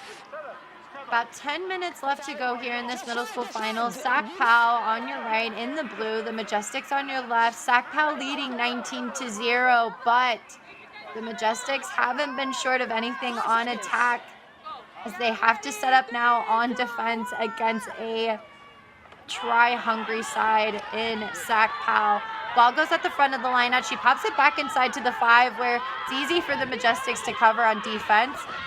They're able to take the ball right into the heart of the Majestics. Ball ends up getting kicked over. She's able to field it. A big tackle though coming in. Body is absolutely pancaked down on the ground. Absolutely not, says our referee. We go back to the highlight here. A solid carry, a little bit high on the contact, and then losing your feet. You need to maintain control of the bodies as well. Back to the action as the quick tap is taken. Of course, none other than the quick tap for SACPAL, for the Majestics as they continue to work it through the hands here, finding a little bit of meters, but can SACPAL work over in that space? Turnover is now good. Referee, though, deems the ball as unplayable due to a knock-on, and SACPAL again will get possession here with only 10 minutes left in this middle school final. And opportunities to manage our energy, times for captains to reset their teams. We see teams on the field that will have their little nonverbal cues, that will think about changing pace or thinking about taking team breaths together here too. Frantic energy, frantic play, back and forth. Again, such physicality. When I say frantic, I mean the pace. These players are doing so well, for the large part, keeping control of their feet, keeping control of their spacing. We haven't seen any really high nefarious tackles, so credit to all these coaches that are creating competent and confident women on the field. Scrum now is played as the ball works its way back to the scrum, and it is played by SACPAL. They are now on the attack. Big fence coming in. She's smothered, though, and able to be taken down cleanly. A good counter ruck, though, starting from the tackle leads to some delay in play. The SACPAL now cut back inside. Will they need these extra meters? Can they get another score? She's now within this end and at the 40, but the Majestics tried so hard to get into that space. Just hips over shoulders. We see the callback, though, for not going through the mark. And when it comes to frantic play, the best way to kind of bring that franticness down is to just rely on your teammates, rely on your strengths, and find your one-off runners who are going to get you into a good, strong platform. SACPAL still trying to work their way up. She was isolated, though, for split seconds, and Majestics take advantage. We see the duck underneath for such a beautiful tackle there, causing a knock-on. And a little tit for tat leads to SACPAL now having a scrum just outside of the 22. We'll go back to the play. Darian mentioned earlier in the game, we're looking at how players are carrying the ball and what we can anticipate they're going to do. We see one hand with that clear turn of the body. She's looking towards support, looking to get that offload. Not quite there with a little bit of the underhand rolling pass off the fingertips. It will lead to another scrum for SACPAL. And not enough can be said about the tackle, the low body height, the wrap, getting both arms around both feet. It leads to the off balance and the ball just hitting the deck, just not able to gather. It leads to heartbreak. SACPAL now on the attack, gets an offload right at the defensive line. She's met though, yet again by long awaiting defense on the Majestic side. Bodies absolutely flying in everywhere, and an advantage now called for a knock on. Summer hands. Lost forward. What did he do? So we'll have a scrum to the Majestics after the period of play. The SACPAL Amazons getting nearly to the try line again. Defense getting the job done. 7 minutes left to play here in this middle school final. Defense always wins championships. We see an absolute shutout from SACPAL against the Majestics, 19-0. Can SACPAL continue their resiliency to keep them out of the try zone, or can Majestics break through as they have a long way to go outside of the try zone? Moving it now, they do a skip pass to the wing, who's been waiting for the ball all day. She tries to wrap around, almost tackled by the jersey, offloads back inside to keep the ball in play. Majestic still having the ball in hand, but not very many meters. A big tackle, though, coming in from SACPAL puts the Majestics player right on her back, and they are now having to play extremely flat-footed. Offsides, though, penalty advantage might be coming in. They're so quick off of the line, and it looks like the lack of discipline is recognized there by the Sir. Majestics now on the attack, not going through the mark. And it looked like there was a lot of real estate there on that left-hand side. We're seeing some smart plays trying to develop. Ball's tapped. A little bit of indecisiveness. A chip kick attempt over, but it's met right at the defense. And now SACPAL have the ball in hand, and they are ready to attack yet again. They're within the 22 here. Ball is secure as they look to play it out to the left. The number 7, she takes it straight to the line. Absolutely dishing fends off of these Majestic players. Taking 1, 2, 3 players down with her. Ball now in a good stable platform. Can they be patient enough to get another try in? They look to kind of get away from the pressure area, trying to wrap around to the left. Majestics electing to stay out and set their defensive line. Showing an attempt at a launch. We see the slow ability for them to come up, the cut back inside. SACPAL get the offload back inside. Do they get another try? Were they resilient enough? They were. And the Majestics, no answer for them. SACPAL will get yet another try. Love what we saw out of the Amazons, a variance in their pattern of play. So we saw them moving away from the breakdown, making use of space. They're going sideline to sideline, starting out towards the middle of the field, moving the ball to the left, all the way to the far sideline. We see Talia Ta'amai go over the line. So after she makes the pass, she's going to go and support her teammate. That's Tamika Kataveta on the ball carry. Get the strip from offense, taking it away in support. So a little bit of continuity gets it done in the end. And then again, try line eyes. Nothing's going to stop her as she goes over the line. Ta'amai as her second try of the match. Brilliant takeaways for this match, showing just the basic skills and how well they work. You'll hear it time and time again, especially as you start to develop your skill in the game. Continue to follow your pass. We see an attempt at a follow-through on a kick on the right-hand side on a conversion. Unsuccessful for SACPAL, but they are successful in scoring still. 24-0. The Majestics only have about 4 minutes to try and get one more try as we take another look at these skills. So once again, we see the ball moving, getting the ball towards the outside. There was a skip pass that really got them some width. Again, the power and determination, knowing exactly where you are on the field, making sure that we cut back inside and don't have the opportunity to get pushed. There are a couple of tacklers, and she cuts back in, buying herself the space to ensure that the ball is dotted down. Looks like a little bit of a trip up of the ball leads to kind of being bobbled down at the back of the scrum. We see a player down, slow to get back up after an awkward fall, but now SACPAL will still have the ball in attack, moving it away from the pressure area on the left-hand side, still trying to keep possession as we enter into the last 3 minutes. But the Majestics, no surprise there, the number 10, so ball hungry on attack, is ready to rock and roll. Referee, though, sees the player down and calls the time off as we check in on that player. So a minute on the field, like you mentioned, Darian, number 10, Melanie Safano was the one who wanted to get the ball and get the go forward. It was worth noting that during these sequences of play, we were uninterrupted by penalties for quite a while. So being able to work the ball, use the strength in the passing, as opposed to these quick taps where we're seeing a lot of go forward and going into contact. We'll go back to the play. Strong hits here from the SACPAL team. A textbook tackle. Difficult to be on the receiving end of that. We're seeing just beautiful fundamental skills starting out here early, working to get body under ball to make sure that you're making these big collisions here. We're seeing again the work rate, the chop tackle, and then bringing the body into us as we make the contact makes it so much easier. Landing on top. I mean, SACPAL, not enough can be said about these massive hits. Defense will continue to win championships. And they are showing an absolute performance here, 24-0. The Majestics will have possession here right at the 40 within their own end, and will still have a couple minutes to attack as they go ahead and tap. She cuts back inside, spins right back into the defense and offloads it.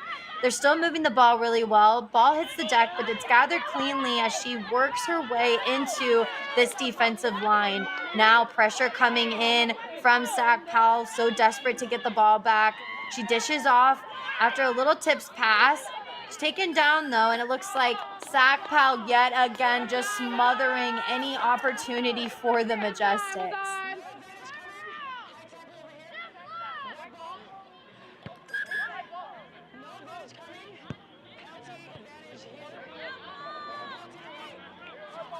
So we hear the communication from Elvia Saunier in the center of the field. This is a Majestics penalty. Again, with high contact being made. Darian made such a point in terms of low tackles. We also have to think about how we're carrying and protecting the ball. On that final play, we did see Majestic fighting to get placement back towards their team to make sure that they maintain possession, even if they are driven back. There's a lot of ways that we can counter a very strong defensive team. In this case, a little too strong, a little too high. And we look at rights to the ball there. So a ruck is formed. It's your ball. It's your ball. And not enough can be said about an attacker taking the ball into contact. Ball job is not done, and it's important to make sure that you're securing the body over the ball in order to not get those not releasing penalties. Majestics, though, almost had a moment there, but we see the rush to try and get play going, and a knock on off of the tap of the foot just leads to absolute disappointment for them. SACPAL will now have a scrum right outside of their 22, still leading 24-0. We saw the nudge off the tip of the toe and then the player reaching to get the ball. Think about body positioning. Can you get your feet underneath you? Can you get shoulders over the ball as well? Scoop that ball back up and into you as well. And then we think about placement of the hands. There was a big blue wave of defense coming. So even if she had executed cleanly, SACPAL was there, and now they've got a scrum. SACPAL with the put-in. It's now at the back of the scrum, quickly off of the base, but she's met by the number 10 who flings her to ground. Of course, there's going to be a contest at the breakdown. Did SACPAL win their own ball? They did, and now they'll look to play it to the right-hand side. Big runs, though, coming in. We've seen this number 13 everywhere. She has been massive for possession with this game in SACPAL. They look for their forwards yet again, continuing to barrel through. Loses the ball though in contact, and now the Majestics will gather the ball cleanly. Moves it to a speedster, decides to go in and take it to the line, offloads it. Will they get another try? There's some speed there, an ankle tap tackle, and the quick pop-up leads to a turnover. Can she go ahead and return her own turnover? Referee, though, we hear a blow-up of the whistle, and it seems like we might have a high tackle here for the Majestics. So we'll go back to the replay. We get the breakaways, the barriers of the ankle taps. A clean poach as the player got back to her feet. Again, shoulders over the ball, able to give her the power to be able to rip that from the Majestics' hands. We see gorgeous strides going back downfield. Bringing it back for a Majestics penalty. Referee deems the Solid ball fundamental as play, but not sometimes that's a bounce. releasing. Referee deems it as a not releasing penalty, which leads to the turnover, but no question about who took this match. It will be SACPAL, the Amazons, taking it straight to the house. They will win the middle school championship final. What an effort for them. Majestics putting on a performance, but leaving with the goose egg here. They will get the hardware. SACPAL Amazons showing such determination. Liz, what a match we just saw from them. It speaks again to the depths of these programs that are developing younger players looking to build within their clubs. So a little bit different from the single school championships taking place this weekend in Wisconsin, where these clubs as a unit can then feed into their high school programs. So we look at, again, U14s, U16s, and U18s. Congratulations to the SACPAL Amazons bringing it home to the Yay area. They are going to be your 2023 middle school champions.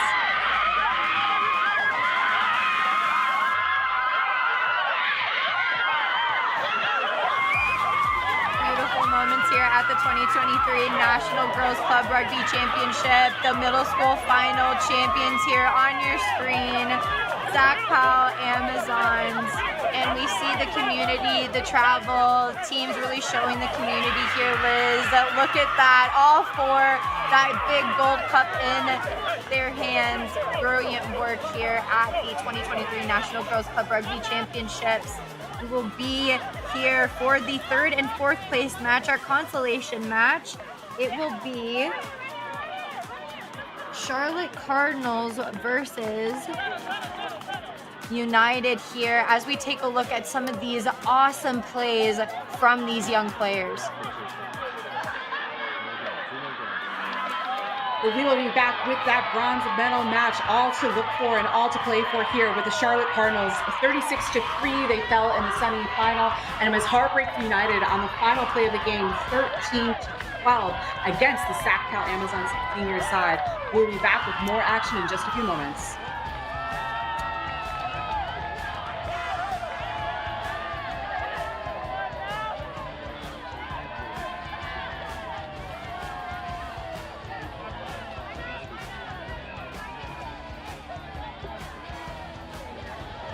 Next match, third, fourth place finishing competition, United versus Charlotte Cardinals.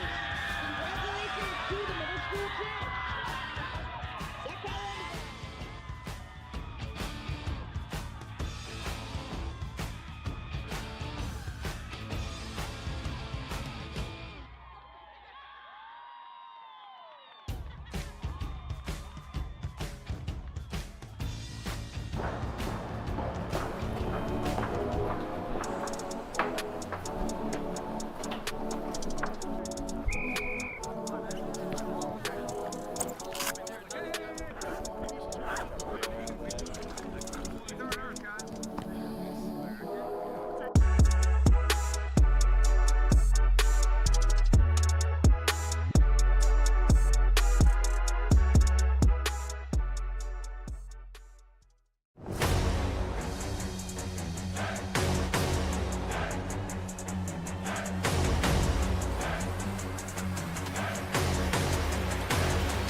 I use Thorne products pre and post workout to maximize my recovery, muscle growth, and make sure that I can be my best self on the field. Thorne's a supplement company that I can trust. They're NSF certified for sport, so I know that I can take this and know what's in their product. I use their protein, get my muscles nice and big. The products I use with Thorne have minimal ingredients, they're high quality, they're clean, they're batch tested, taste amazing, and it made everything in my recovery and my performance better. If you're not recovering off the pitch, you're not your best self on the pitch. Thorne gets me there.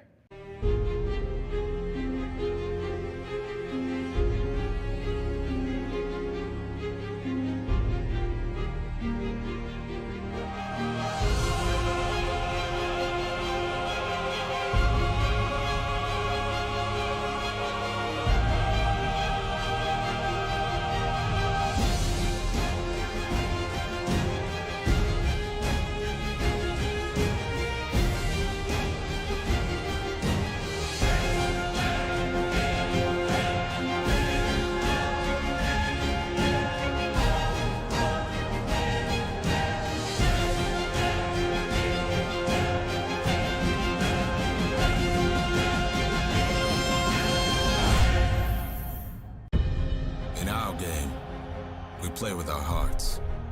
We don't play with sticks, bats, or gloves. We don't wear shoulder pads or helmets. We keep playing when it hurts. And we leave everything on the field. What we wear must be built for our game.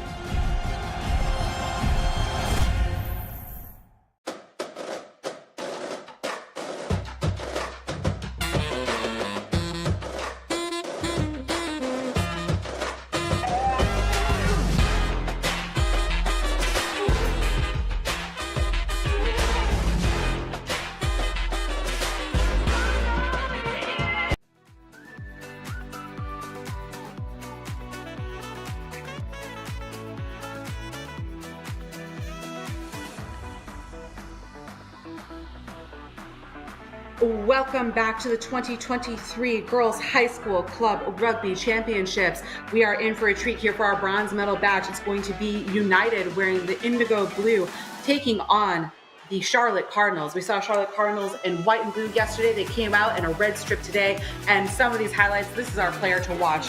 Number 3 for United has been a powerhouse. We've seen her score a hat trick in their earlier matches yesterday. 2 tries on the day today. So Kennedy, RALEIGH, keep an eye out because not only can she carry, she's got the footwork, she's got the ball skills. When we're looking at Cardinals, keep an eye on number 13, Caroline Cook. We see the kickoff, so the Cardinal in the white and the black going from left to right across your screen. Kickoff to United.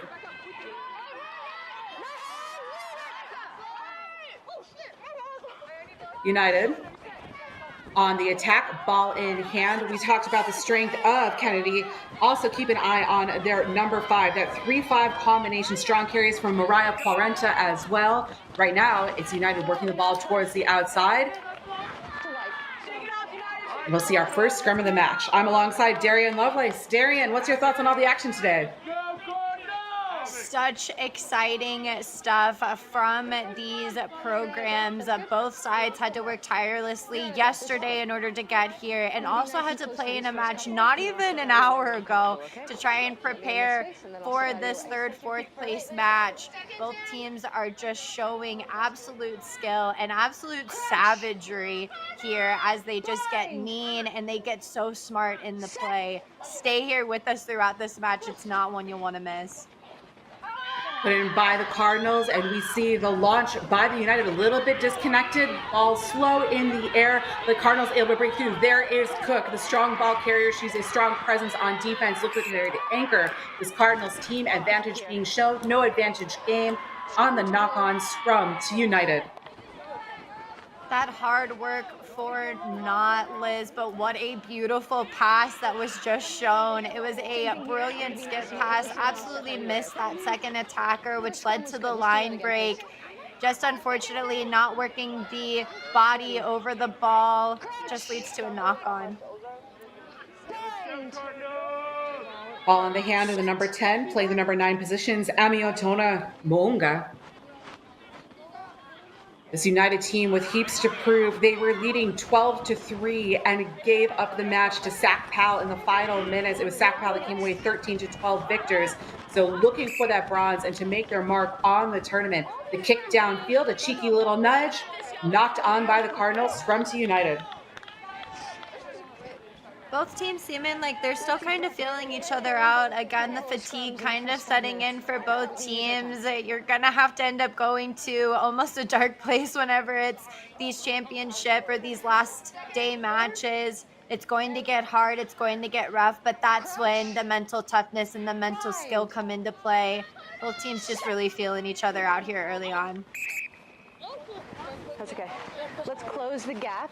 Okay, and see if that helps our problem a little bit, okay? It's a really wide gap to fall into. Yep, I'll watch it. I'll watch it. Again, direction from the middle of the field, ensuring safety in the scrums. We do go back to contested scrums here for our U19 level of the high school championships versus the uncontested scrums of the middle school level. Munga, ball in hand. In the scrum, it takes a moment, and the Cardinals are there to get it out as the scrum weaves between the channel of the second row and the flanker. Penalty shown to United. The quick tap taken by Jordis Lomu.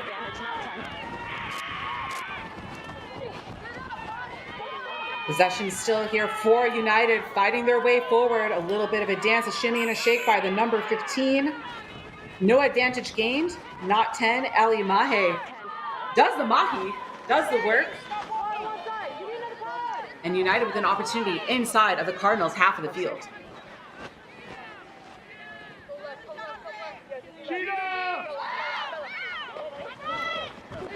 The tap taken into the hands of number 5, Mariah Quarenta.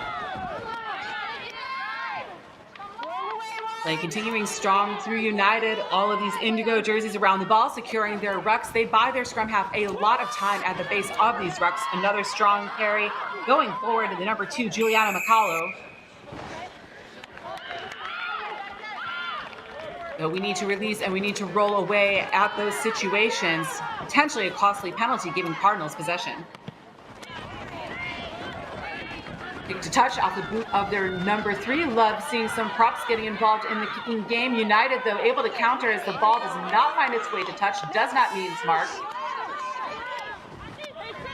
United fighting to get placement towards their own team, continuing ball handling work. Possession is key. You see the redistribution here, a little bit of a tip pass. Ball straight into the hands of Piola Fainega. Lomu. Quarenta. Quarenta's got Lomu, an opportunity for a give and go back inside. She leaves the ball scooped off the ground. Lomu again looking for the go forward. A strong whistle blown. Ball here. Blue. Darian, what do you see? Just a lot of back and forth play we're seeing. By blue. I didn't catch their number, but it was here. Okay, great, thank you. Okay, blue captain. Okay, I have a stiff arm, high stiff arm to the neck. Let's get that down immediately, please. Okay, we don't have a number, but tell your team, okay? Hey. And a stiff arm to the neck now causes a conversation. Whenever you lead with the hand, it's understandable, but leading with the forearm leads to dangerous play. Just having to have a conversation about where the boundaries lie for the serve, ensuring the safety of all players here. A kick for touch will get them a little bit more meters here, but still sticking 0-0 here. 5 minutes into this 3rd and 4th place match.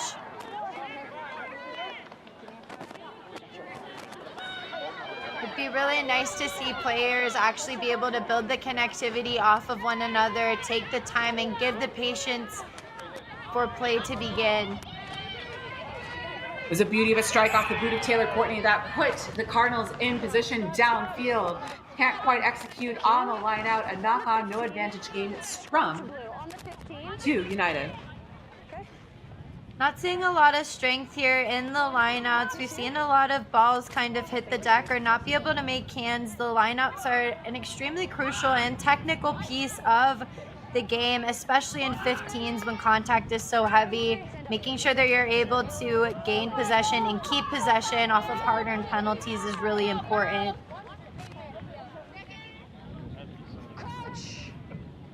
Get a wide view of the scrum. We see the Cardinals defense flat across the back, 5 meters off the back foot. A little bit of some different shapes here from United. Options to go either way, but keep an eye again. The number 3, who's lined up at number 8, Kennedy Feolai, often likes to pick and go. And instead we have a change in their lineup compared to earlier games. Mariah Quarenta picks for the number 8 position.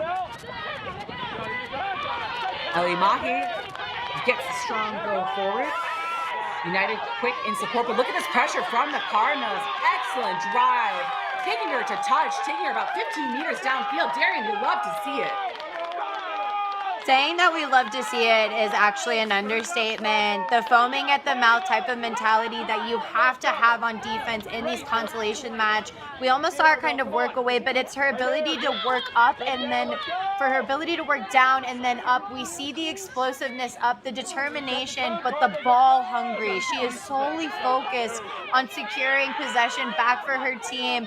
We see her just absolutely dish off one, the slow-mo, dish off one, get out of here. I'm taking you with me too, and you. Absolutely tossed to the sideline, and Carolina now on the attack. Cardinals with possession. Courtney taking the contact, setting the platform. Again, looking at these offensive attacking shapes, a little bit clustered with the Cardinals.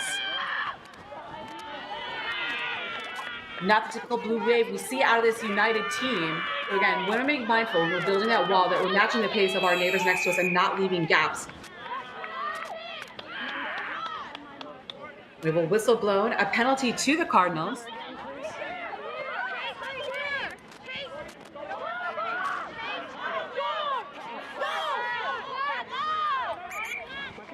We're establishing the mark here at that 10-meter hash. Blue inside, that's 2. Get it under control, please. And Stern talking to United is going to have to show a United front to stop this, to stop these defensive penalties.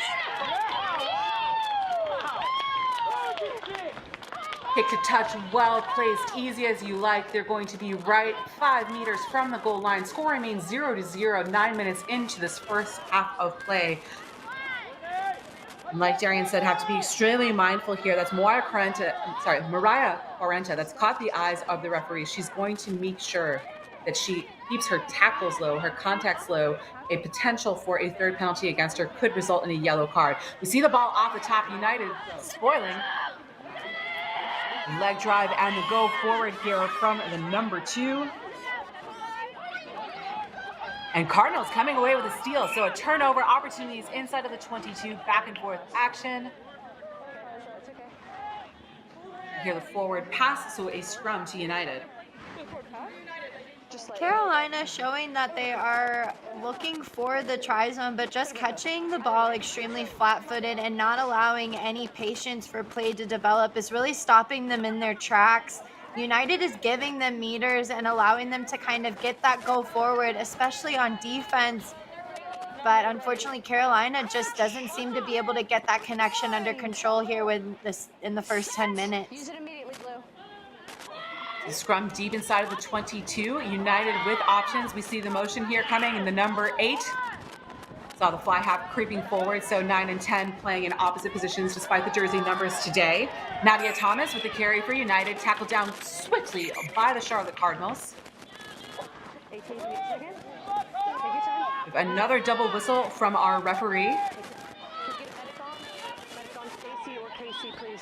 So we're going to get a player evaluation. We'll be back as soon as action resumes. A medic's coming. Stay down. Are smart and strong and beautiful. Most girls work hard, go far, we are unstoppable. Most girls are fight to make every day. No two are the same. I wanna be like.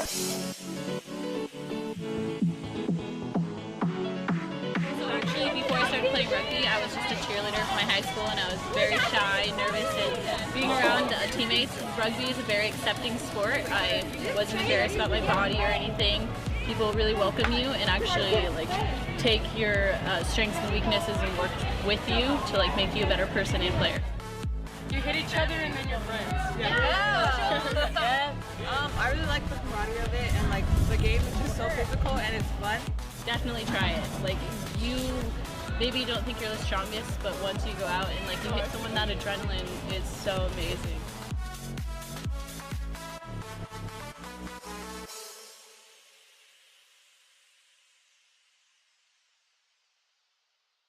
What got you into rugby?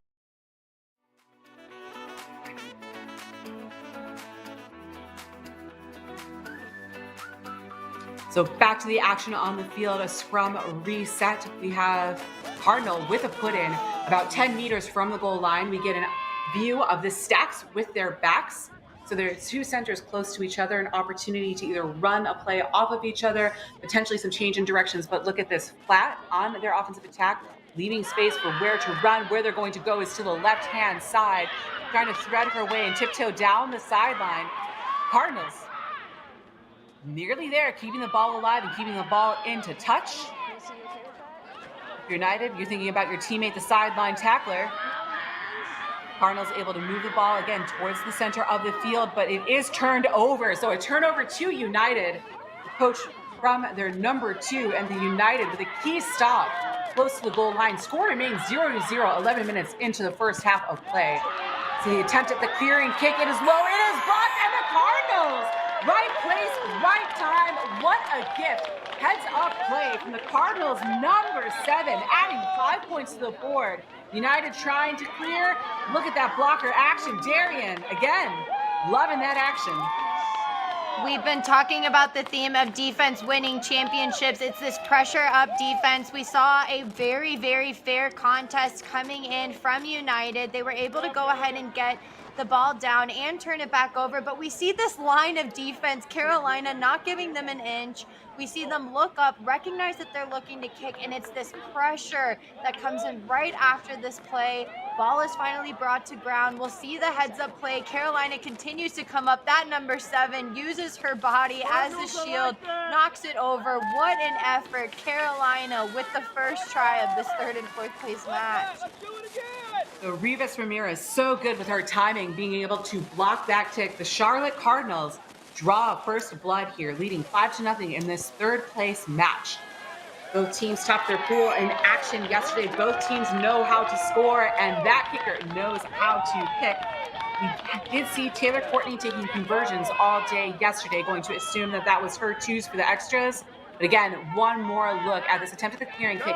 The low leg drive, not quite able to get there. More of a box kick under pressure rather than a high clearance, so we don't see the high leg strike either. That provides the opportunity for Ramirez. 7 points for the Charlotte Cardinals. As we were just talking about common themes in defense winning championships, the common theme of kind of executing and putting yourself under pressure with that kick. We saw Carolina kind of try and decide to elect to kick, but just that 1 second of indecisiveness leads to the United defense just absolutely smothering the ball. Though Carolina will get the ball back, United is desperate to try and get down in this try zone. Anna Ebersole with the put in for the Cardinals. Such a linchpin of this offense. The ball is out and Cardinals are running. The tackle from behind claps the ball up. United with a turnover. Advantage being shown on the knock-on. Advantage surely gained at this point. The long strides of United making up ground, and United looking to counter. Numbers to that far sideline. You see the cut back in, keeping the ball alive. Number 12, Aofi Vaki. Contest at the ruck, advantage being shown to United. Look at this go forward out of their number 6. United still ball in hand, phases of play, no advantage gained. We have another double whistle. 6 penalties by my mark at this point, so it looks like we're going to have another chat with our referee and captains. Okay. All right. First thing we saw is a high tackle. Okay. It's going to be a penalty to blue. Gotcha. Okay. So you guys are right to get back 10. Okay. Immediately after, though, I see one of your players slapping the back of one of the white players. Okay. Yeah. Have a talk with both sides, both of you. Get the contact down. Saying and settle down, okay? Yeah, I think it was her. Take a deep breath. So we'll resume play after a chat from our referee. Again, another verbal warning trying to manage emotions and manage expectations in this 3rd place match. We did mention before both these teams in heated semifinals earlier in their day. United lost it on the final play, so all to play for. And we look at the resiliency of these teams. How do they get themselves back up? We have had messages coming in to Next Level Rugby from college coaches that are so keen watching this matchup. Keen right now, United with the ball in hand, fighting their way downfield. Plenty of support and plenty of go forward. Ramirez able to tie up the ball, looking for that strip, looking for that tackle. United's knees are down, player must release. United able to recover. Numbers to this near sideline. Kai Statham taken down. United again with possession. We see dancing the cut back inside. Lavinia Lomu, she's supported by Jordis Lomu. And another heavy whistle. Darian, thoughts on that sequence of play? Yep. I'm gonna penalize them. Yeah, United is again just showing that they're determined to get down into the try zone, but referee having to reach in the pocket for a hit tackle. We're gonna play it here at the high tackle. Let's go. Yep. The play resumes after the yellow card to the Cardinal on the high tackle, persistent infringement, a penalty count at about 8 on the half so far. We still have 5.5 minutes left to go. Carry by 40. United with the one-player advantage. These yellow cards last for 5 minutes here in multi-game tournament play. They can go from Thainga.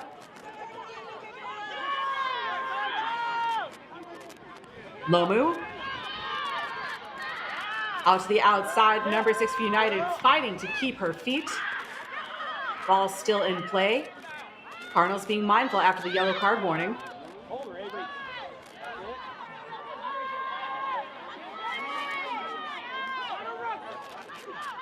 Lomu goes behind the backs, finds Moonga. Number 6 near sideline. And she's able to get the job done. United, Ellie Mahe over the line. We'll get confirmation here from our referee. A few whistles blown. Looks like we're gonna have the try awarded, the try confirmed, 7-5 with a conversion attempt to come. Yeah, we saw them second defenders over here, United, using the behind the attack pass. We see the cutback inside. She had numbers to burn, but it's that cutback inside that gives her the speed to wrap around the corner. Almost loses control of the ball. We even see some people in the background debate it here as we see the touchdown. Does it leave her hands? Referee deems it as there is downward pressure. We see the 2 hands. Try is most definitely good. What a response for United against Carolina. We saw heads-up vision from our number 9 and our number 10, Lomu and Mounga. They trade possession sometimes off of the back of the ruck, so they're able to distribute and don't have to be the one sole ruck half at every single series of play. Lomu lining up the conversion attempt off the left foot.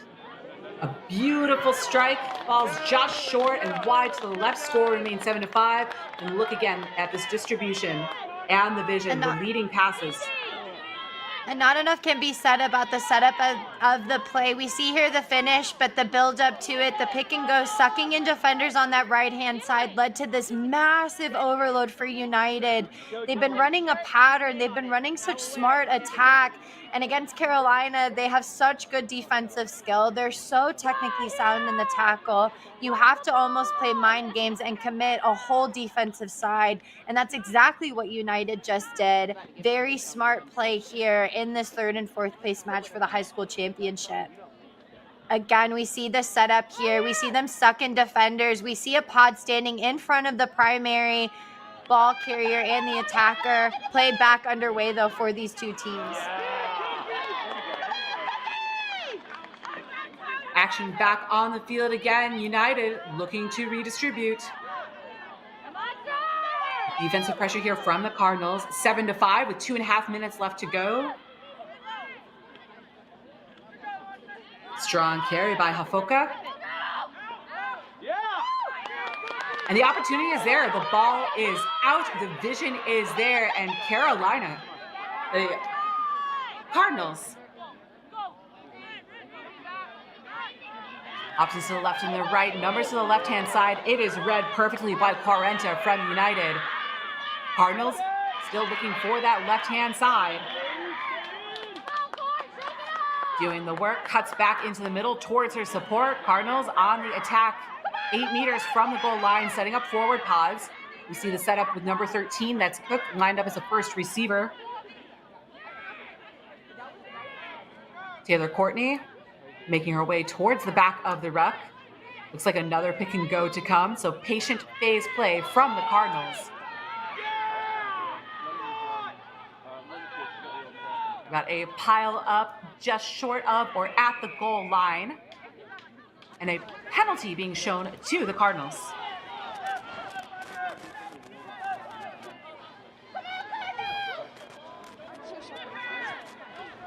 See the tap, Courtney with the ball in hand. Cardinals inches away. United patient on defense, making sure that they're timing things appropriately, looking to potentially get under the ball, prevent the try from being scored. Players able to twerk that body, wrenching herself to present the ball towards her team. Cardinals held up We're gonna have a goal line dropout to United. Can they exercise the ghost of the finish of their semifinal matchup here? Another goal line dropout opportunity to execute as they prefer to. Yeah, we just see here they're trying to do exactly what United did by sucking in defenders, but we see a little bit of ball hungriness that leads to a turnover, but now Charlotte is on the attack. So Charlotte again with a platform.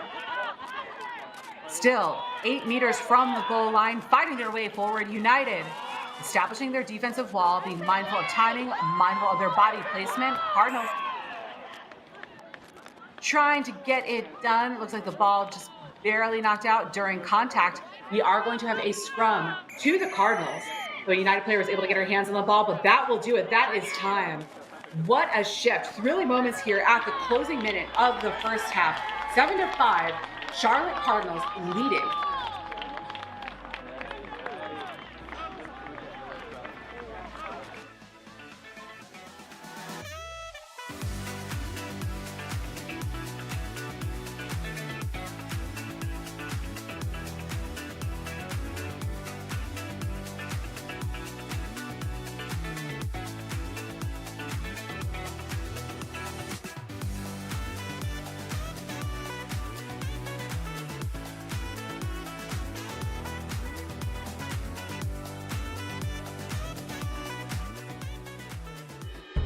In our game, we play with our hearts. We don't play with sticks, bats, or gloves. We don't wear shoulder pads or helmets. We keep playing when it hurts, and we leave everything on the field.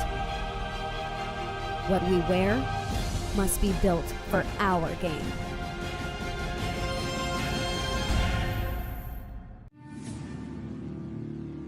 When we pick up the ball, we also pick up a legacy. A legacy that stretches beyond your current team. A legacy built on the backs of those who came before you with hard work. And for those who will come after you, we promise it won't be easy. But we'll be there, supporting you on and off the field.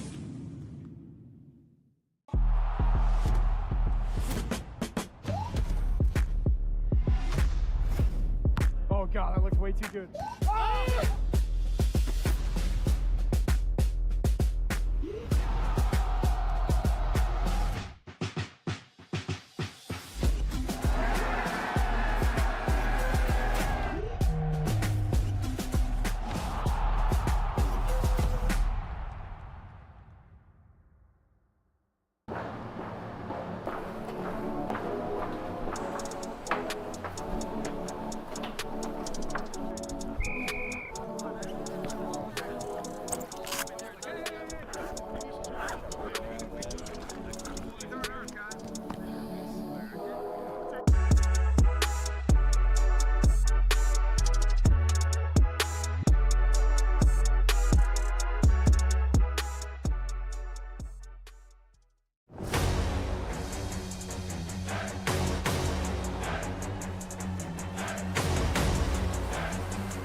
I use Thorne products pre and post workout to maximize my recovery, muscle growth, and make sure that I can be my best self on the field. Thorne's a supplement company that I can trust. They're NSF certified for sport, so I know that I can take this and know what's in their product. I use their protein, get my muscles nice and big. The products I use with Thorne have minimal ingredients, they're high quality, they're clean, they're batch tested, taste amazing, and it made everything in my recovery and my performance better. If you're not recovering off the pitch, you're not your best self on the pitch. Thorne gets me there.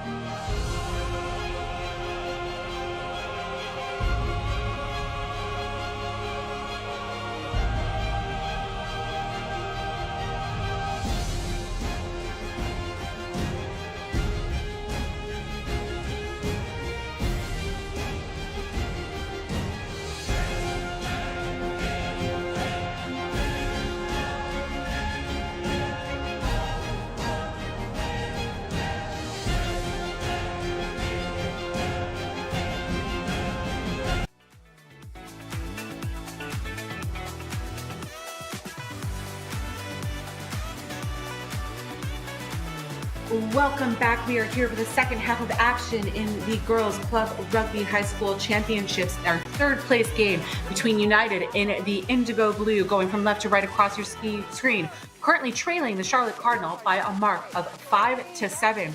Both teams were in action earlier this morning for the semifinal, and if there's anyone who knows about multi-game, multi-day play, it's my co-anchor, Darian Lovelace, a veteran of Life University's storied program that's always gone deep into the postseason. Darian, any thoughts about the first half? These are the matches that you live for and that you want, these close competitive matches where you really, it turns into almost a chess game with your bodies. All teams have had to recover very quickly after playing all day yesterday, and then also having to play in a match earlier today. Both teams had to play in order to qualify for the third and fourth place match. So the best part about the game, though, is being able to kind of go into this level of suck, but you also get to do it with all of your teammates. You get to do it with the smiles going all around. We see here the Cardinals player is just determined after joshing around. But that's why we play the game. That's why we love it. And it's exciting for these high school players to have the platform through tournament directors like Katie Wurst and through the Rugby Network. So a little bit confusion with the numbers and the line out. The Cardinals able to get a clean throw in. Changing last minute to go full. That was off the hands of Lucy Bryant. We see the ball downfield. United looking to counter. Ellie Mahi, she was a try scorer for United in the first half. An excellent tackle, well read by the Cardinals defense. We look at that leg drive through the tackle. United able to maintain possession of the ball. Establishing their attacking platform, but not quickly enough. Must release, so we're going to have a penalty to the Cardinals. Penalties being the story of the game. We had a first half that was back and forth and disjoint. Neither team really quite getting into their flow. The kick to touch, not quite there. Fielded again cleanly by United. These are two kicks to touch that haven't found their mark so far. The good news about Cardinals is they're able to recover and rally. They do it through a poach, a turnover. Courtney, ball in hand, looking for her support, looking for communication. The try scorer, Rios Ramirez, that had the blocked kick in the first half, took it over the goal line herself. Taylor Joel getting in on the action. We're showing penalty advantage being shown to the Cardinals. Cardinals inside of the 22, well placed to make something happen. Alexa Kirshner looking towards the outside, finds the wing, support not around, so she takes the tackle. Support coming in from the right, following the pass. Kirshner again. The fly half taking it in, and look at this bit of space. Holy cow. It's all there for Anna Eversole, the scrum half, getting in on the action. That 9-10 combo, back and forth, give and go, going over the line, adding 5 points, 12-5, the lead, pending the conversion attempt. That's exactly how you want to start the conversation in the second half here. Morris moving it to the left, the cutback inside, really catching the defense off of their heels. We see this interconnection, but it's the lack of fold coming in from the defensive play. She can't get back on sides. That player's still off. Another player's still in the ruck, which leaves nobody on that right-hand side. Just those unforced errors leading to the Cardinals still extending their lead. Hater blockers on, though, for our youngins out here supporting. Just ready for the women's game. He's not even fazed by the kick because he knows that there's a very strong potential of the number 15 making it for the Cardinals.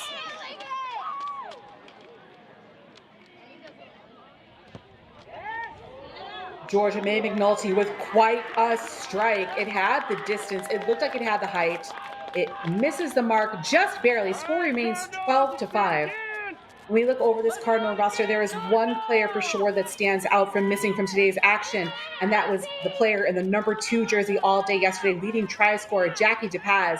The Cardinals going deep, getting the tries, utilizing some of their other tools. We saw Kirshner and DePaz leading points tallies for the Cardinals yesterday. So the action out of Eversole to add to the Cardinals lead 12-5.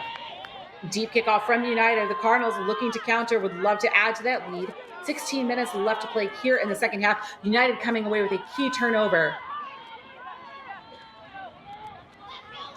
See the play from the base of the ruck. Lomu Tumonga To the outside, that's Quarenta in the number 5 jersey. Stop, and the step back in from Lavinia Lomu. Cardinals attempt with the poach. And we see a penalty to United. Weaving her way downfield, a strong carry by United, getting their way towards the try line. Can they get it over the try line? We see the attempt by number 3 leading try scorer on the tournament, Kennedy Feluai. We're going to have a review. Triple whistle from our referee. Step, please. White cap, white 14. Give me one more step, guys. Huh?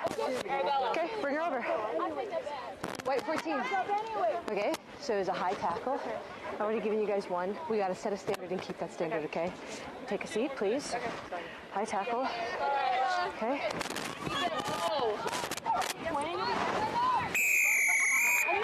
Penalty try. That just absolutely hurts for the Cardinals as they just got down into this end, but we see this big run and then the high tackle coming in. Penalty try is awarded after we see here the roundabout. A high tackle coming in early at the beginning of the play. Looks like we'll go through this together, team. As we see the run-up kind of come in early, we see the offload happen for the number 3. Absolutely dishes a fend, continues to drive through, gets low, and positions her body. Referee, though, deems it as a penalty try. Play will continue on, and the Cardinals play a man down here. So with the penalty try, that is 7 points for United. No conversion necessary. When we look at penalty tries being awarded with the card, that's also a clear try scoring opportunity that was impeded by the high contact. So 12-12, we are equal. We are unequal in numbers, but it looks like we've got number 8 making her way towards the sideline. So penalties, we are up into the double digits. We look at the high contact made at this U19 level. We cannot make contact, stiff arms to the face. Fine at the college level and beyond, fine overseas, but in the United States, that's a hard no. So that's an automatic yellow. We are 14-on-14. The stiff arm isn't so much the issue as much as it is the elbow. Bringing the elbow up over the head leads to the contact with the head, and that's where the issue is for these players. When you're going in, move the ball away from that defender and then dish the fend. Bringing the arm up is going to cause a dangerous play, which is what our referee saw. So the Cardinals off the top, and they are back in action, going through the hands of the backs. Stolen by United, and here is their playmaker, Kennedy Feluai. Look at her speed and her pace downfield. Look at that fend to the chest. Kennedy trying to dance her way down the sideline. She is nudged into touch. The Cardinals defense coming up big. We'll look at the timing of that offload. We haven't seen her in action as much in this game, but now she has made her presence known, taking about 70 meters downfield. We'll go back to the action. We see the strip and the takeaway, but then it's the fend that we just talked about. That is a fair fend because of the fact that the ball's away and it's underneath body. We see here she hits chest, which is the exact point of contact that you want. Again, hits chest, creates that separation. The issue, though, is not being able to cut back inside. Cardinals get a little bit of a break, but now they're back on defense against United. United with the ball inside of the 22. Again, 14-on-14 with the alternating yellow cards. The strong carry by Pele Nisa.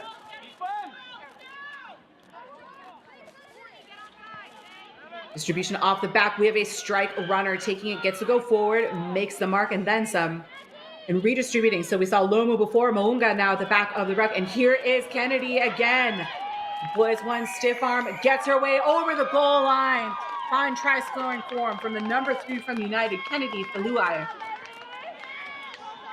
Feluai is not somebody who you even want to give an inch of space. We see the conversation coming in from the Cardinals, but we see this massive gap. You cannot give players like this space. We see the lack of come up on defense, just green grass for her. That's just not a good read. We see one defender come up in the line and one sit back. It just leads to a massive gap, which is exactly what that player wants. They get another try on the board for United.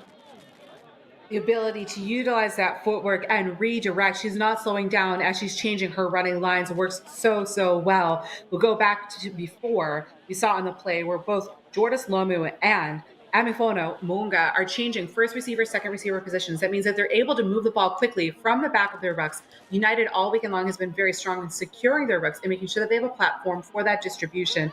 It pays off because when their runners are ready, they're able to go. When the Cardinals have been able to counter ruck and provide a bit of a challenge at the ruck and either provide an unstable ball or push the pace, that is when United has had some trouble moving the ball around the field.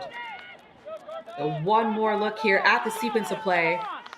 So we see 9 coming in. She makes her way out. Go ahead.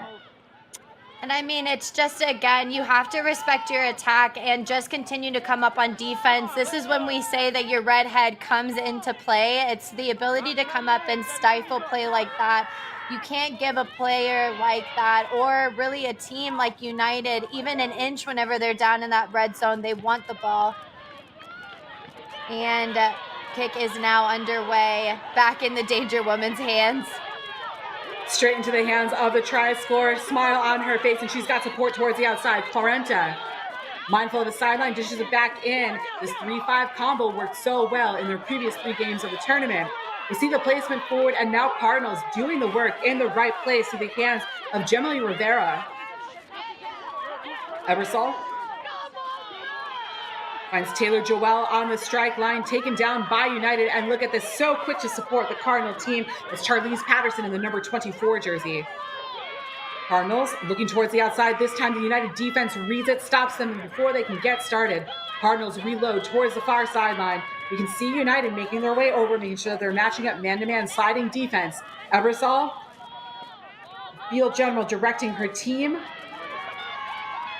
finds Jackie DePaz, so in the number 2 jersey all weekend long, leading try scorer for the Cardinals. Great to see her back on the field. Plenty to play for here. We've got about 12 minutes left to go in the second half. Taylor Courtney, strong on the carry, quickly supported. This is where the Cardinals won their games yesterday, was utilizing their forwards, keeping the ball tight, using their strength and their power. Right now, the ball bounces out of the hands and into the hands of Juliana Macalo in the number 2 jersey for United. United, fleet-footed on the fly, just loses her footing. Field conditions a little bit tricky. The only way you're going to stop Lavinia Lomu on that break. Double whistle, the penalty awarded to United. Macalo, again, started this play deep in their own half, and now advantage shown with the knock on. DePaz, instantly an impact player on the field. Keep an eye on 23 for the Cardinals. Charlotte resetting, clearing chip kick. The play is paused. We do have a player down. We'll take an evaluation for this United athlete.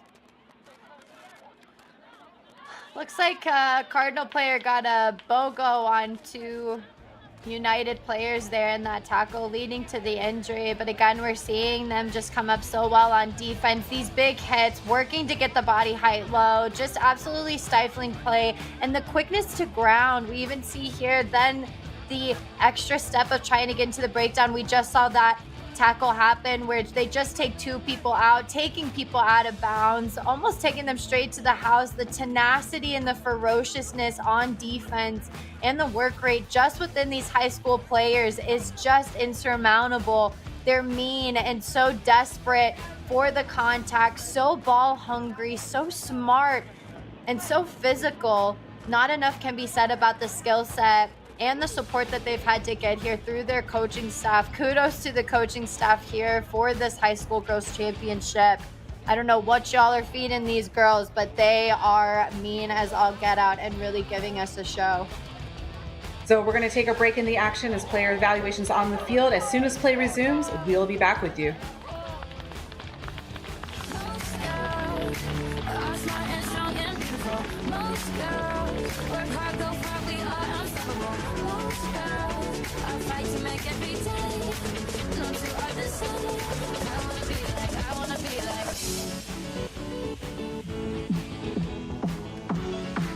So actually, before I started playing rugby, I was just a cheerleader for my high school, and I was very shy, nervous, and being around teammates. Rugby is a very accepting sport. I wasn't embarrassed about my body or anything. People really welcome you and actually like take your strengths and weaknesses and work with you to like make you a better person and player. You hit each other and then you're friends. Yeah. I really like the camaraderie of it, and like the game is just so physical and it's fun. Definitely try it. Like you maybe don't think you're the strongest, but once you go out and like you hit someone, that adrenaline is so amazing.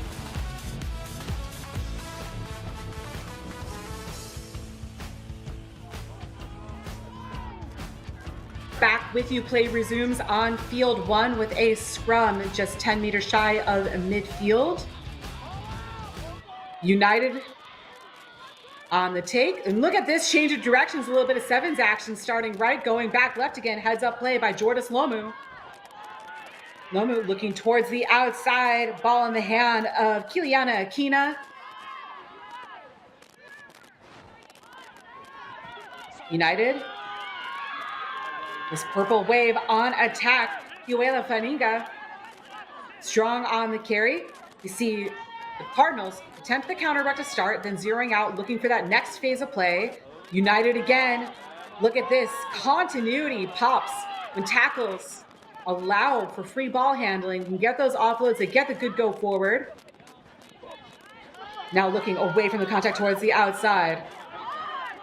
Marlene Uedi, and outside to Lavinia Lomu. Lomu cuts back towards the inside. There are 8 Cardinals jersey around this breakdown. Where is the space on the field? The Kennedy Feluai step into the ruck half position. Ty Statham. United meters away from the in goal. 13 minutes left to play here in the second half of action.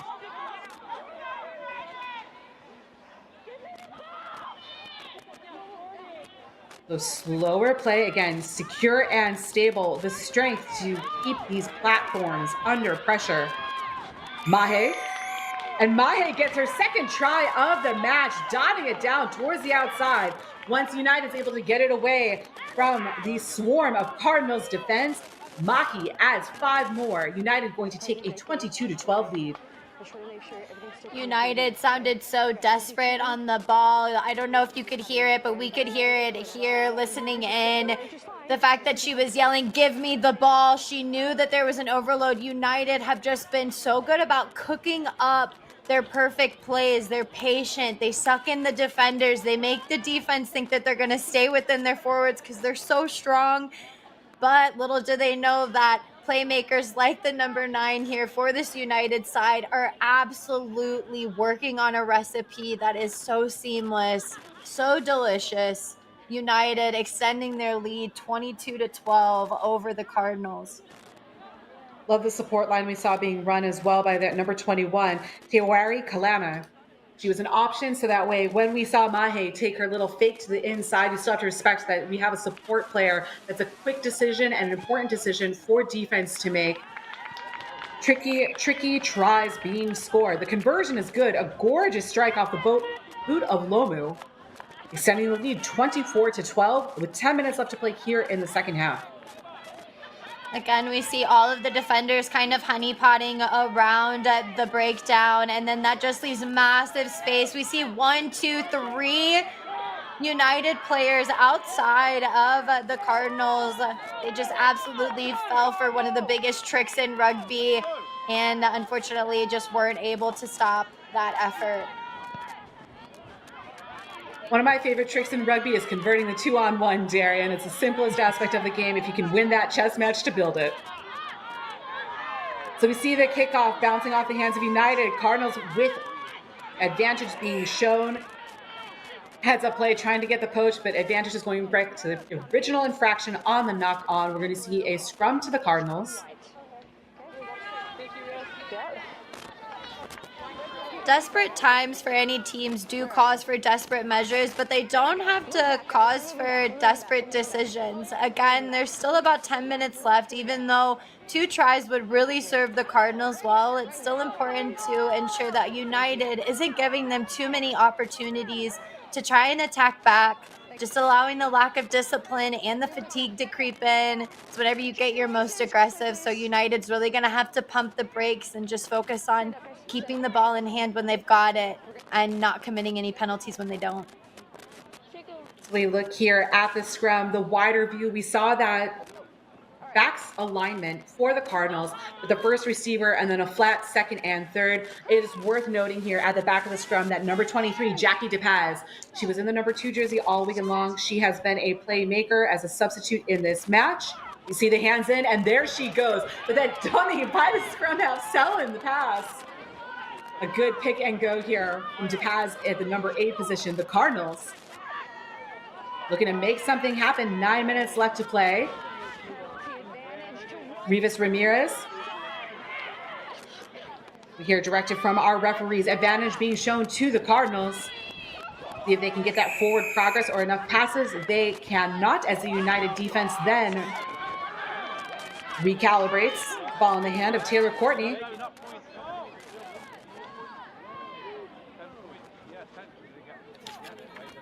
So the Cardinals opting to kick for post. Decision making here in the final 8.5 minutes into the match. Be about 25 meters in distance.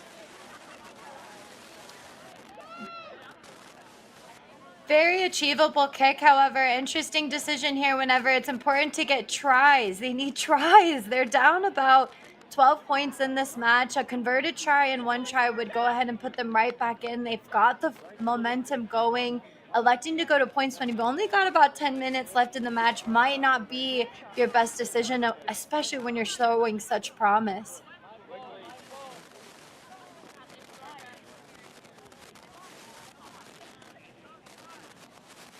So we see McNulty so strong with the strike. It makes its mark. One thing that will happen here is that with a 9-point difference, 2 unconverted tries could win the game and take the pressure off the need for the conversion or the timing. We'll go back to the replay and look at this stone cold confidence from McNulty. She put the sticks up before the ball even made it through the sticks. So with the kicker that confident, can see why that would be one of the options they have in their tool belt, getting points on the board, hoping for a little shift in momentum, hoping to take a little out of the wind out of the sails from this United attack. But United is going to keep coming. We see the kick downfield, and that has some speed on it. Quickly rolls its way into touch. But not something that you want to do. Allowing the ball to go out of bounds now pins you all the way down in your own end. The Cardinals have about 80 meters that they're going to have to attack out now. We've only got about 7 minutes left. And like you said, Liz, the Cardinals are desperate for 2 unconverted tries. They need them to beat the United side.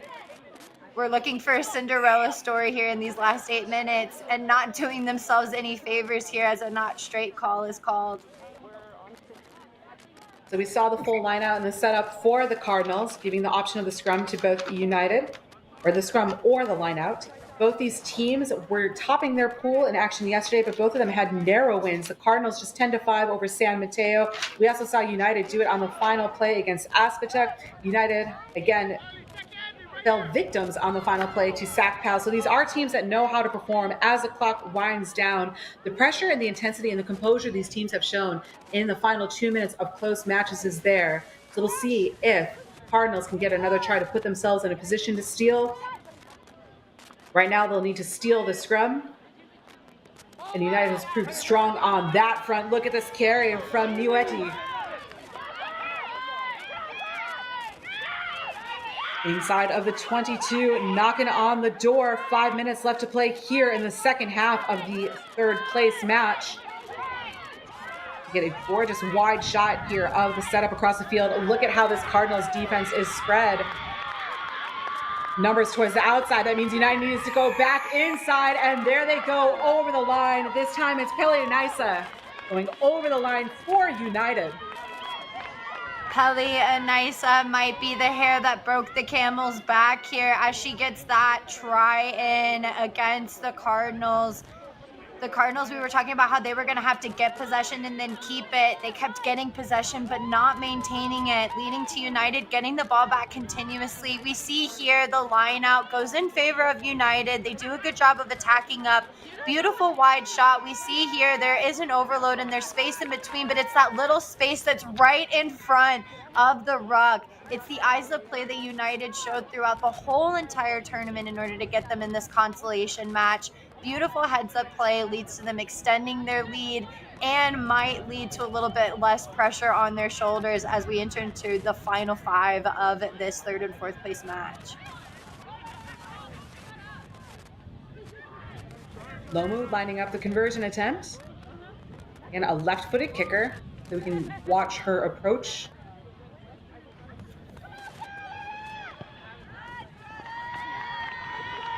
The conversion is good, 26-15 the lead.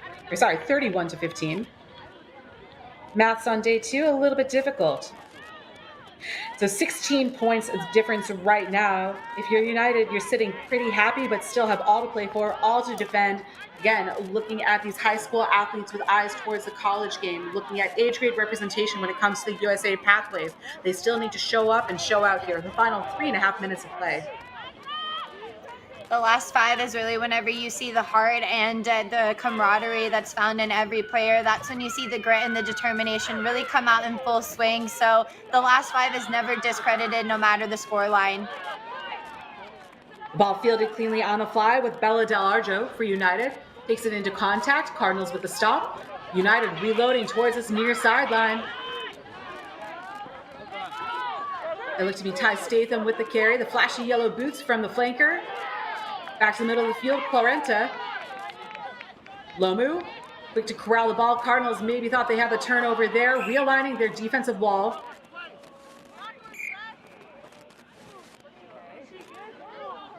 We'll have a minute on the field, and when play resumes, a scrum to the Cardinals with the knock-on. Yeah, we saw here just a really big collision coming in, loses sight of the ball, and then the body's coming across here. Referee, we see her automatically grab the side of her face. A cheek-to-cheek tackle sometimes turns into a cheek-to-knee tackle, leading to a little bit of a bump and a bruise. We see here the shoulder pats, though, part of the game. The number 8, a little bit slow walking around. We've all gotten clocked in the jaw a time or two, and it's no fun. She'll go ahead and take her time getting off of the field. Good, though, to see her walking off.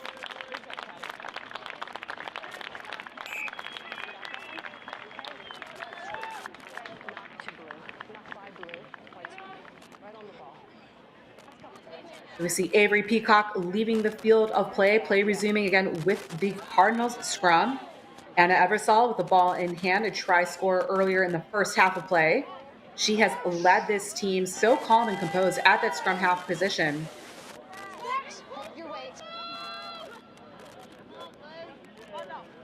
In and quickly out. Eversole having to dig it out, able to avoid the pressure from United's defensive scrum half. A nice little line break there by Caroline Cook, just barely taken down by United. United driving over the ruck. Quarenta, ball in hand, a key turnover, and look at that behind the back, flick pass. Skills on display as United crosses midfield. United making their way down the sideline. Nadia Thomas. United. So we see the timing there, not quite to the referee's liking. Penalty to United. A little extra aggression on that Cardinals launch. United keeping the ball alive, going back inside. Continuity play in the works. Coming your way, Lou. Redistributing, we see a strong forward pod, a strong forward run. United is there quickly again. The ball bouncing on the ground, able to recover. Elioi.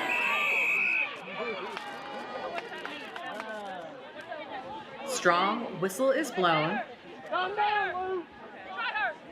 Some frustrations on the field. DePaz is there, teammates reassuring each other. The problem is going in high on a player like that, the expectation is you'll probably end up on the ground. So the way that we kind of combat that is by dropping our body height and really sinking low. We see here, try and go high on a player like that. Absolutely not. Dishing the fen, putting it straight to ground. The level of frustration though, but it seems like that might have been our final play of the match. Still to come, we heard the sound of the whistle. Liz, I think our third place champion is going United to be Rugby out of United. Utah. So 31-15, the victory, back and forth action, a tight game at the half, 7-5. The Cardinals were leading. Then we saw 12-5 taking the lead, a penalty try for the tie. And from then it was almost all United all day. We did see the gorgeous penalty strike off the boot of Georgia McNulty.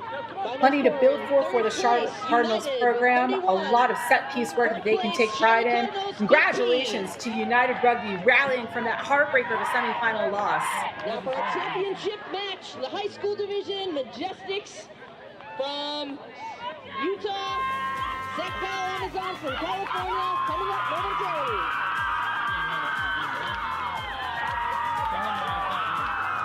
Look at this, the celebrations on the field, the love between the teams, frustrations, tempers flared, and now they're settled again, all joined in the love of this game that we call rugby.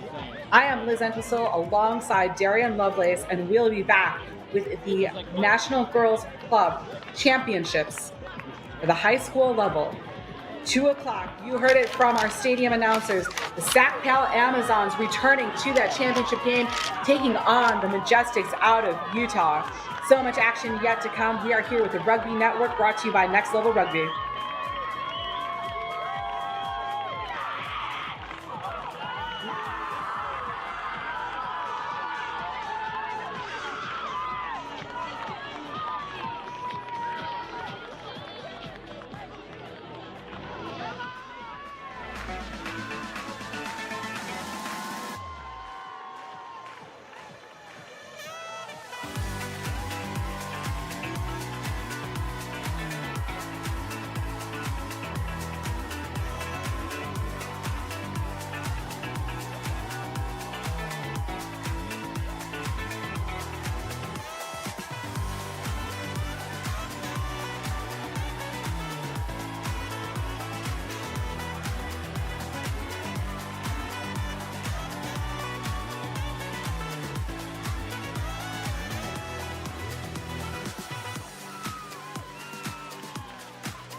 Play with our hearts. We don't play with sticks, bats, or gloves. We don't wear shoulder pads or helmets. We keep playing when it hurts.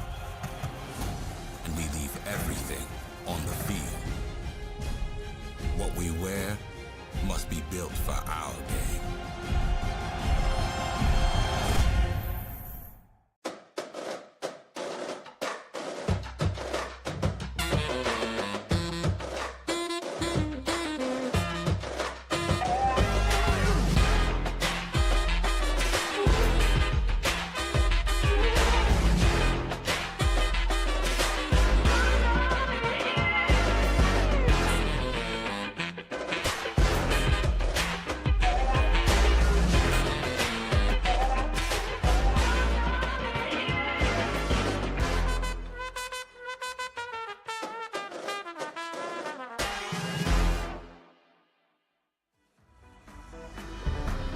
goal.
We are here at Warren Wilson College in North Carolina for the National Girls Club Rugby National Championship match. I am Liz Entwistle alongside Tim Wilkes.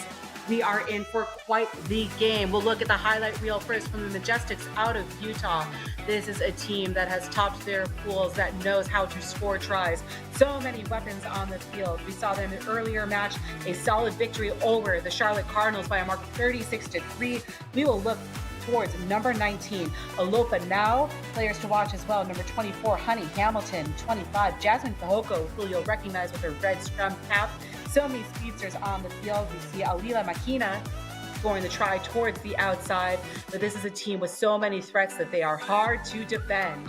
They are going to be taking on the SACPAL Amazons, multiple-time national champions. They won a thriller of a match against United, a team that won it at the death 13-12 offer a goal line dropout that was misplayed. They then got to have a 5-meter scrum. They're a hard-hitting outfit, SACPAL. We just saw their middle school team in action winning the title. We've seen their D2 women's club win the title. And the SACPAL Amazons, what an effort going over the line. This is that 5-meter scrum with no time on the clock. A beautiful running line here from number 8 from the Zons going over, just barely stopped. And then we see the distribution towards the outside. And when we look at the way that second game, that second semifinal unfolded, the power of the SACPAL team and the confidence of that number 16 truly led the team. Majestics in the white, going from right to left across your screen, kicking off to the SACPAL Amazons, wearing the gray and the purple. A driving kick downfield, ball bouncing on the ground. SACPAL able to recover. And here we go, SACPAL on the fly. Two teams very evenly matched with their strengths, evenly matched with their strike runners. It is worth noting that the Amazons are without their key player, their number 16. It doesn't seem to matter though. Look at the Amazons on the go, crossing midfield. Excellent placement on the ball, textbook form. Ball carrier, presenting the ball to her teammates. Contact made, shoulders into shoulders, whistle is blown. We're gonna go back, penalty advantage being shown to the Zons. Quick tap upfield, look at that speedy pass, a little too much pace on it. Advantage to Majestics. Majestics ball in hand, and here is Fajoko's red scrum cap, all green on the field. Look at this pace and look at this power, eventually brought down from behind from the Amazons number 22. And it's the Majestics still on the go, entering into Amazon's territory. A gorgeous offload out towards the outside. Realigning. Distribution towards the left side. We see the vertical form of the Majestics forwards. And the go forward. Majestics going through their backs. And this is Alopa Now towards the outside. Alopa Now, she's going to find her way towards the try line. weaves, ducks, dives, and dances going over the line. 90 seconds here into the first half of play in this high school national championship game, and it is now, scoring now, a beauty of a play from the quick winger on the near sideline. Absolutely ready to go ahead and punch in the first try of this match. It's this ball movement, though, committing the last defender here. We see the wrapper on the corner. She cuts back in for 1 split second, continues to come around. She's so present in the now, in the moment. This is her time. Score right between the six. We see the hype, everything here for this final championship, Liz. What a start. This is a team that has been so fluid. They topped the pools yesterday, coming into the semifinals as the #1 seed, outscoring their opponents by a mark of 87-0 in pool play.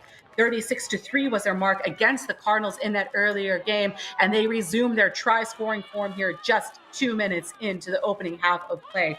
Cannot speak enough of how much it is a pure joy watching now on the field.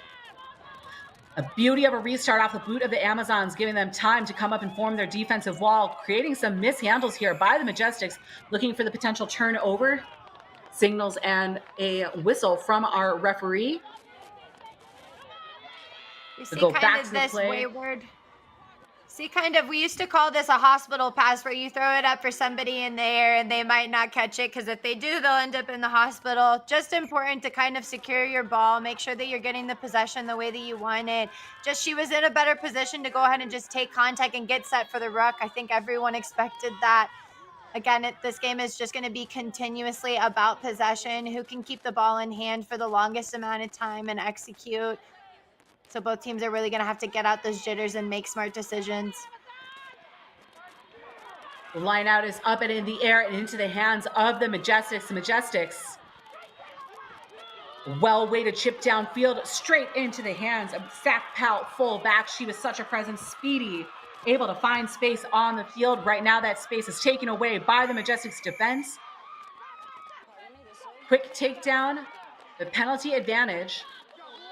SACPAL going to be able to tap and go and make their way upfield. Keep an eye on this 27, their number 28, and their number 22, all dynamic fields. 27, truly the captain on the field, directing her players where they want them to go. Right now, she wants them towards the outside. Stellar carry by captain Nia Karavaki. Behind the back, keeping the ball alive. Some Globetrotter skills on display. Another advantage being applied. Lots of referee whistles here in the first 4.5 minutes. Thoughts, Darian?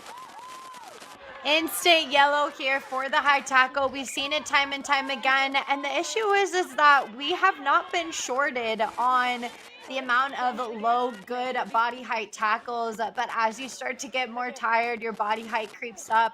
The effort has to be to try and work low, especially when you're that close to the try zone.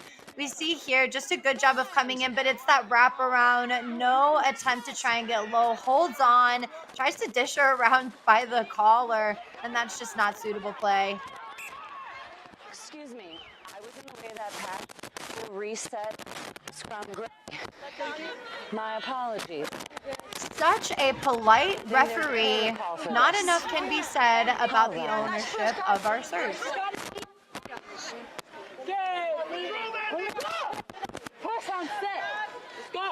And the respect, I think, too, that, and I think we can all attest to the game of rugby, is the respect that our match officials not only get from themselves, but also from the players. The communication has been absolutely stellar, and not enough can be said about the respect here in the sport.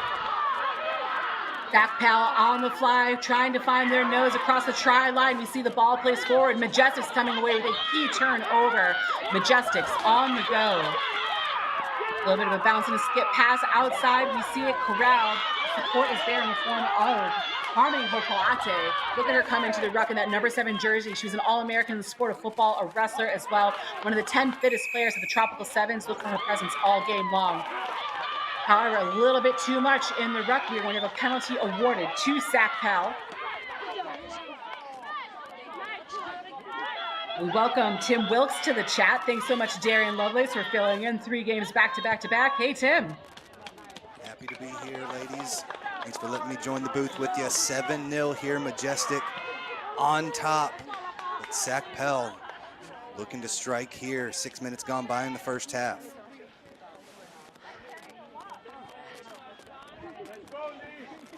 In this national championship match. Referee gives her final words here.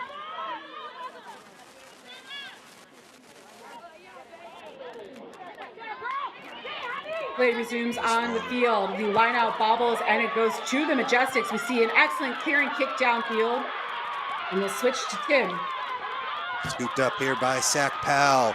Right on the front foot they go over the 22-meter line. Into contact. Final sweeper comes in and cleans things up. Big tackle out into touch. It will be a line out back to Majestic.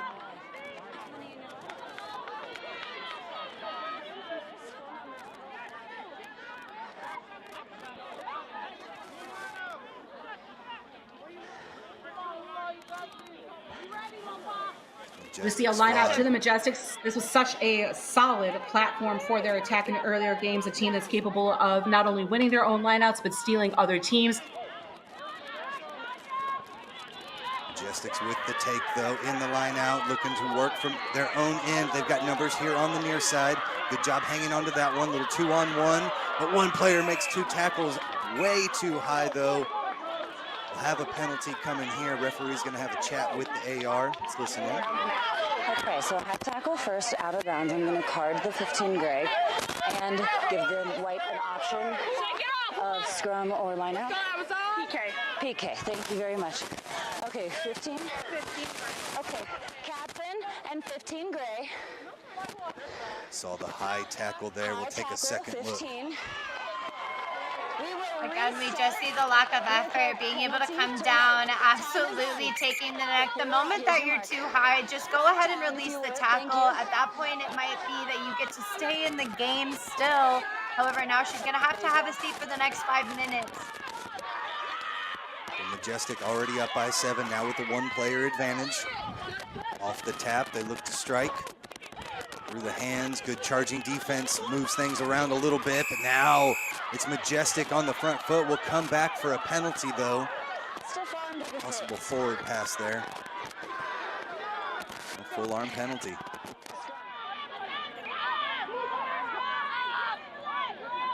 The scrum's going to be chosen here off of the penalty. Setting things up for SACPAL.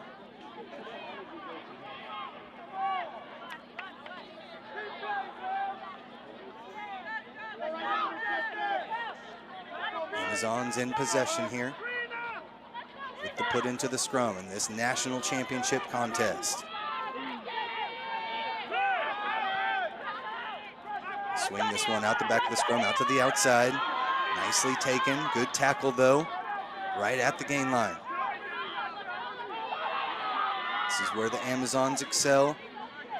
Straightforward through the defense, but Majestic has been outstanding. Look at them come up, meet behind the gain line. Another big tackle. They're working to perfection here. Here's a chip kick over the top. Couldn't go through the defense, decided to go over the top. With their speed here on the near side as they come around the corner. Got to tighten that up, go north and south with a little bit of room here for now on the near side. It's taken into contact again by now. Good job by the Majestics. They swing it out to the middle of the pitch. They've got plenty of numbers there on the far side. Nice little no pass to take it into contact there by Latu.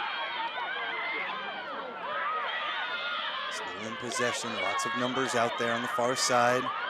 Through the defense they go over. Right there, looking to make something happen, but a penalty is going to be awarded. Turnover back to SACPAL, exactly what they needed. With the quick tap, they'll just strike right back against the defense. Big number 8 is a force, drives over the gain line time and time again, gets it done here, sets up a little bit more space. Now the chip kick again. Will be taken here, but off the mitts, goes backwards, recovered here. Upoate, she gets around the defense, has some support out to her left, decides to cut back into the center. Has a little bit there with her, and they're able to secure possession.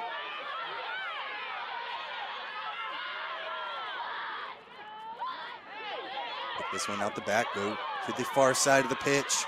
Through the hands there. Nicely done by Hamilton to get it out to the outside. Work in through contact. Fajoko takes it in just outside the 22-meter line. Majestics already with a 7-point lead, almost 12 minutes gone by in the first half. And we'll have a knock on, so it'll turn over back to SACPAL with a scrum down here just outside their 22-meter line.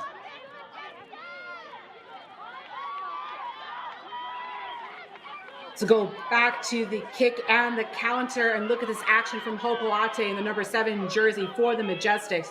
He answers her way, cuts back in, finds her support. And this is going to be Fajoko again on that red scrum cap. Noticeable on the field, getting himself inserting into the ruck. Hopoate, just her first year of playing rugby, but already you see wise beyond her years. She'll take this one again. Covers and looks to attack. Back for the Majestics. Nice footwork again, steps through the defense, over the midfield stripe. Reset, that charging defense from the Amazons causes a little bit of problems, but nothing they can't handle, and they're able to recycle it back through. They've got plenty of numbers here on the near side. Fajoko got a hand on it, but it is bobbled a little bit. They kind of lose some of that momentum. They've still got numbers out here. See if they decide to use it. Nice little cut back inside. Through the defense they go. Good run all the way up to the 22. Marley Larkin with the offload. Gets it into the hands of another charging runner. Now they're 5 meters out. Majestic already up by 7 in this national championship. Look to punch it in. Nice little run by Hamilton. Takes it just about 2 meters out. Still right at the defense, in, nice little gap, they found it, and Melanea now with the try. A fantastic effort here by the Majestics, going through so many hands, so many phases of play.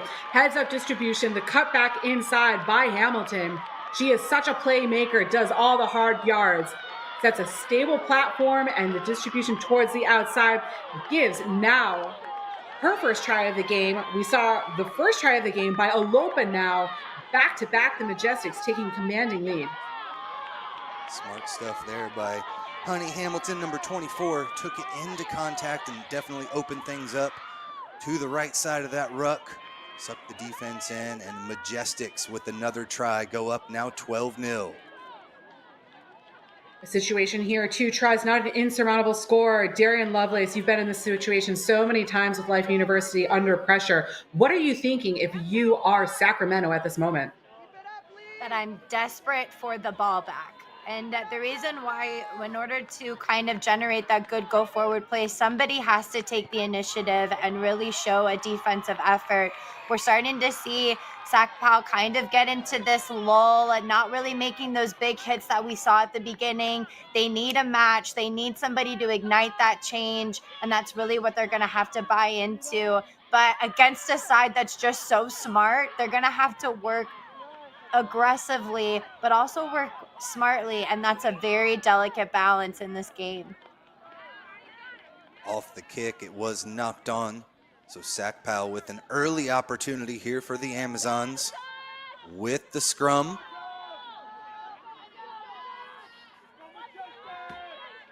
Again, thank you so much for joining us here on the Rugby Network. Big special thanks to the CRRA and 8x8 Sports, the official apparel sponsor, sponsoring us here for the 2023 High School Girls Club National Championships.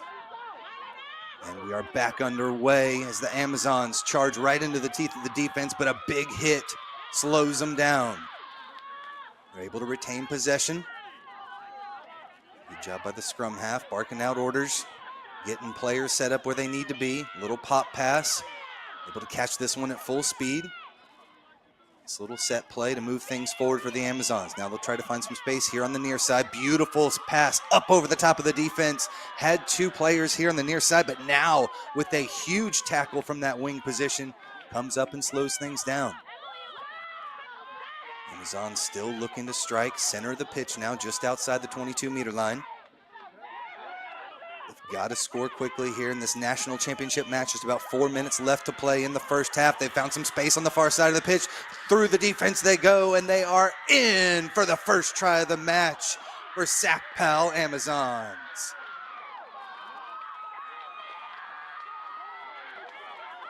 The Amazons countering when it matters most, taking advantage of their field position and so many strike runners, strength to strength to strength. One of their strongest players on the field being number 27, Loy Matatola. Such a great distribution towards the outside. She's calm, she's cool, she's collected at the base of the ruck. And look at this, it's easy going for SACPAL, and the number 28 jersey, Nia Koihea, dots it over the line. And Darian, there's your pressure situation, getting the ball back. That was the match. That was the person that's going to go ahead and ignite the change here in rugby. We see these danger players. It's the wraparound, it's the work rate, and then it's just the confidence and the backing of yourself. When you're that determined to play in a final, you're going to continue to push through, and that's exactly what SACPAL just did. Amazons continue to attack. Little kick after the restart. Shifted things, but Majestic, ball in hand right at midfield. So potent on the offensive end. We'll get dinged here and we'll slow things down after the knock-on. We'll have a scrum back to Majestic. No advantage gained there. We'll set up here at midfield. These final 2 minutes of this first half going to be all important. How are Majestics going to respond? This is the first try they've had scored against them in the tournament. SACPAL applying pressure that no other team has been able to do. How is SACPAL going to respond? They've got a little bit of momentum their way. An exciting 2 minutes ahead. All these teams with 3 matches under their belts, over 120 minutes played. We're down to the final 21 or 2 or so here. And right now it's Majestic with a little offload, but it's taken away by the Amazons. Now they look to strike. Work here all the way out to the number 15. Back on the pitch after receiving the yellow card. So again, both teams back to full strength. We'll have a penalty here.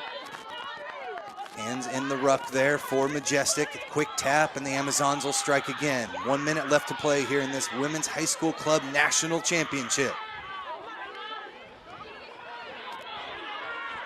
A little bit of close to an obstruction there, and close enough, says the referee, as Amazon player just ran into her teammate. Quick tap and look to pass here to the near side of the pitch to Fahoko. She can't hang on to it, knocked it forward. Advantage being played back to the Amazons. Nothing happening here on the near side, so they'll swing it around. Not a lot of advantage coming there. So we'll come back to the scrum. Still about 30 seconds or so left to play here in this national championship in the first half. Love seeing the defensive pressure out of both of these teams and watching how they respond offensively. We see a little bit of the push pass out towards number 8, Karavaki, but then unable to get the offload to Tola. So it goes back, no advantage gained. This is still going to be a scrum to the Zons. One final opportunity here in the first half. They had that big try a few minutes ago. Exactly what they needed. Down by 9 still here. This one, a lot of movement. Scrum halves. Faster place of the ball. Your hookers are ready. Final orders from our referee. Set up and have it again. That one definitely started some side-to-side movement there. We'll reset. Nice and easy. Clean stuff out the back. Nice little movement with the loop pass. Gets the return, now all the way to the far side. It's where they can be dangerous, but it goes off the hands. Another knock on. Last play and a half. Let's bring it in. Still time for one final play, though. Last play of the half. Here's our mark, hookers. We saw such excellent ball movement out of SACPAL, and what I really liked is after that final knock-on, the players still recovered the ball, and they let it just drop, could give Majestics opportunity. But look at this. Look at the different strike lines. Look at the shapes they're showing. Look at the different angles of attack, just barely missing on that final connection but still securing the ball and making it dead so that way you couldn't have Majestic with advantage. Majestic now looking to apply some more pressure right through the center of the pitch they go. One final player to beat. Beautiful tackle by number 15 for the Amazons. Again, this will be the final play of the half. Majestics are able to come up and secure possession. Then right through the middle they go again. Denied as they get close. Mahu couldn't make it there. Another charge. Leaves them a meter short. Swinging out to the far side. Looking for some space, but again, these Amazons play terrific defense. Coming up and crash on the ball carriers. Job coming around, they just try to get a little bit closer, 2 meters out now. And they got a little too aggressive there, Amazons with the offsides. 5-meter penalty for Majestic. Should be the last play. Next stoppage will end the half. Majestics up by 9, looking to extend the lead. There's the kick, gets it into the hands of Hamilton. Hamilton dives through, had a player on her back, and they score the try. Majestics increase their lead 19-5. Majestics able to finally find some space with the penalty. We see the quick tap here taken off the boot of the scrum half. Hamilton, she's been an assist leader all weekend long, dives over the line. She knew exactly where she was going, saw that running line, saw the goal line, and made sure that that ball was grounded. Darian, did you have flashbacks at all to that last game when we were looking at that penalty decision?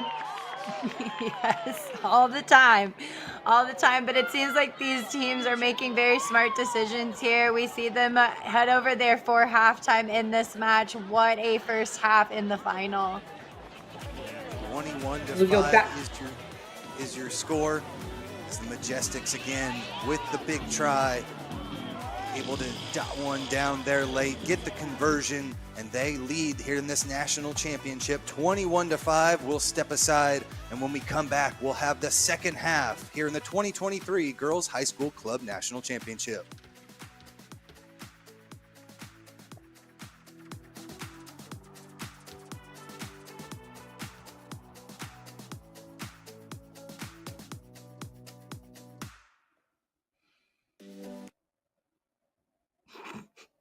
Most girls are smart and strong and beautiful. Most girls work hard, go far, we are unstoppable. Most girls are fight to make every day.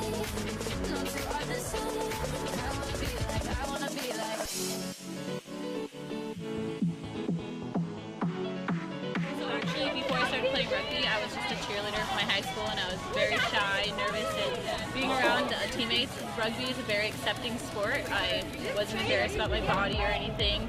People really welcome you and actually like take your strengths and weaknesses and work with you to like make you a better person and player. You hit each other and then you're friends. Yeah. I really like the camaraderie of it, and like the game is just so physical and it's fun. Definitely try it. Like you maybe don't think you're the strongest, but once you go out and like you hit someone, that adrenaline is so amazing.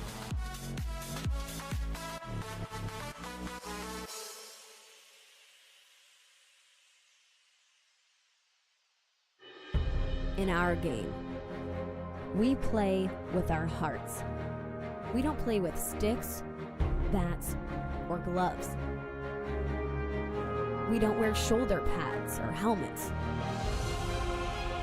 We keep playing when it hurts, and we leave everything on the field. What we wear must be built for our game.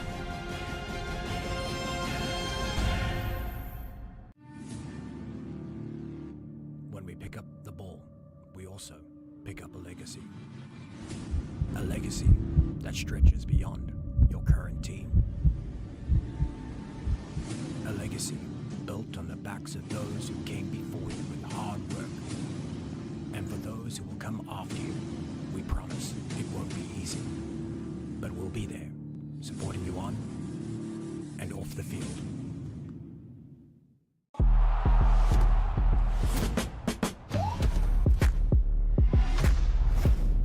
Oh God, that looks way too good. Oh!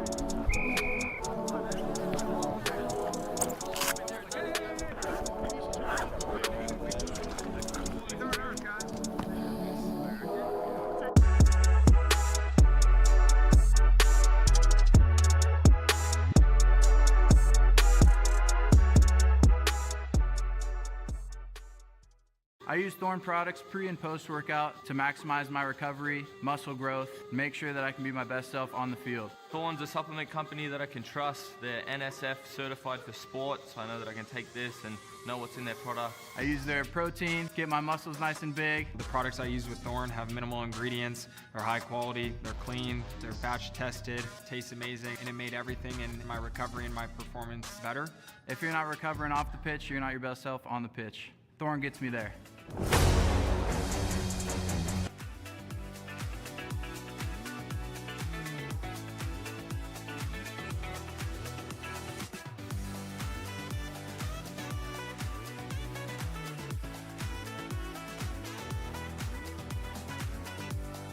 Welcome back to the Warren Wilson College Sportsplex here in Swannanoa, North Carolina, home of the 2023 National Girls Club Rugby Championships. We've had a fantastic first half on our hands. I'm Tim Wilkes, joined by Liz Entwistle and Darian Lovelace. And ladies, we had a fantastic first half on our hands.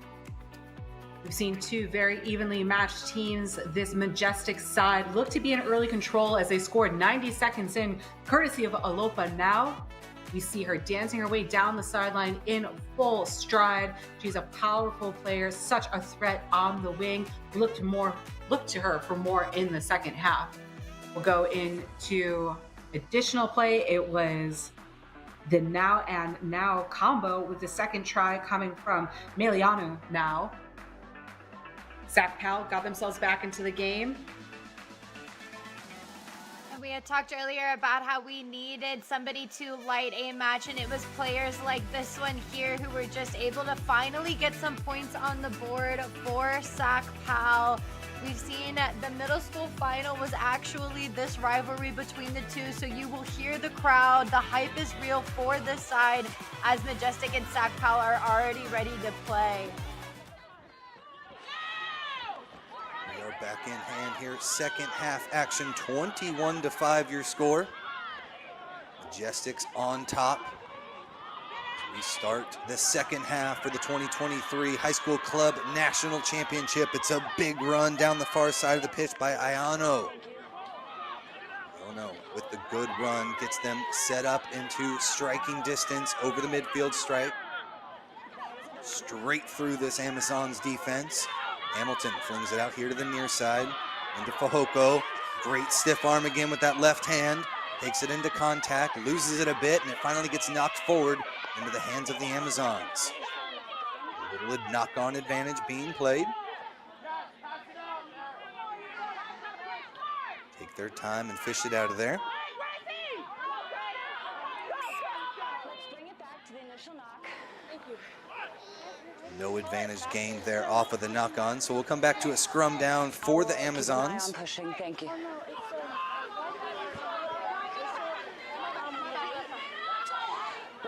I'm working on advantage. Giving it an opportunity to correct. Quite all right.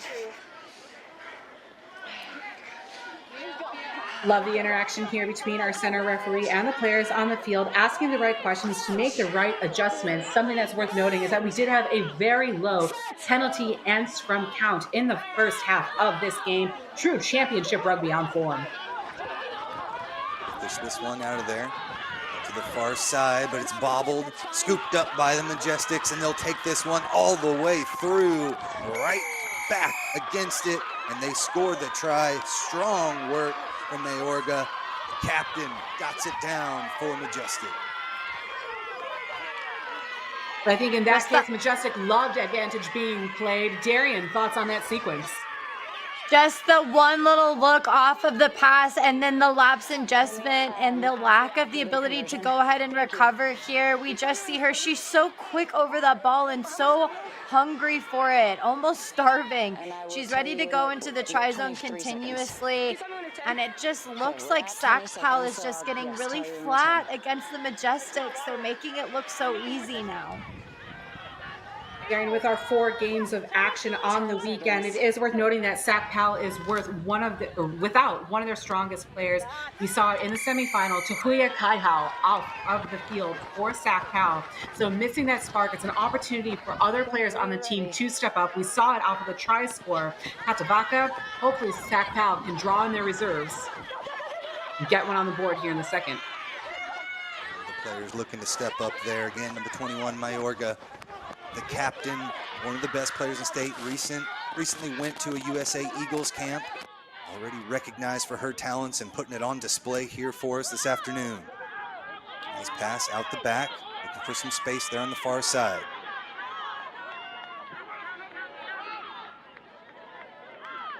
Able to control things. Good little offload to the number 8. She's been a force throughout this tournament. Anna Karavaki back in the contact. Again, vantage being played here. They've got numbers here on the near side. Nice little pass to find a streaking player here. Still numbers. They'll come all the way out to the number 15. Dances around, ends up losing it forward. Great take there by the Majestics. Now has been outstanding, scoring tries and ripping it away on the defensive end as well. Back to Hamilton. Hamilton right through the defense, and the speed to pull away, the power to run through, and the ability to offload all in one there. Another offload over the 22-meter line. Great work by the Majestics as they continue to push forward. Fantastic stuff from Hamilton. Able to go through again, all the way here to the near side. Great use of hands, taking it straight up, creating space for others. Day into contact, about 8 meters out. It looks like they're going to be able to secure possession. Hands in the ruck, a little bit too aggressive. And so we'll set up for a penalty. Striking distance again here for Majestic. With the quick tap, Fahoko through the defense, swims across one. Cannot touch it down though. It does go back. They're able to recycle it. It looks like the Amazons have been able to recover from their own end. They'll go with the chip kick over the top that hits the post. Fahoko receives it and scores the try. What a crazy turn of events, and Fahoko was right there for it all. What a wild sequence of play. The Majestics able to turn over the ball deep into their own territory. They get the try in transition. We go back, this gorgeous line break from Hamilton, the palm off teammates, able to corral the ball. Right now, they have benefited from both being skilled and from being lucky. Non-conventional here. We see this clearing box kick, finding it's bouncing off the post into the hands of Fahoko. Aerial skills, corrals the ball down and goes over the line. Similar to earlier in the day when we saw that blocked clearing kick for a try. It's fantastic rugby. Darian, would you rather be lucky or would you rather be good? I'd like to view it more of as a combo move. I've got to wonder though if Majestic has like molasses on their hands, because their hands have been absolutely stellar this whole entire match. Bit of a high tackle there off of the restart. Definitely went really quick off the restart, trying to keep things moving. They're down by 18. So they need every second on that clock they can. We've already 6 minutes gone by. The lead has already been stretched. 33-5 the score in favor of Majestic, and they continue to push forward. Secure possession. Go out to the far side. Still rumbling through. Boate has been excellent here in the second half. Just outside the 22. Hamilton has to get in there. Little pitch, option pass off to the side. They've got numbers here on the right-hand side. Beautiful take to the hands of Now, who has been blazing down this near side throughout the day and yesterday. Couldn't quite make it though. This Amazons defense still playing tough here in this national championship. That pass bounces right into the hands of the Amazons, and they secure possession inside their own 22.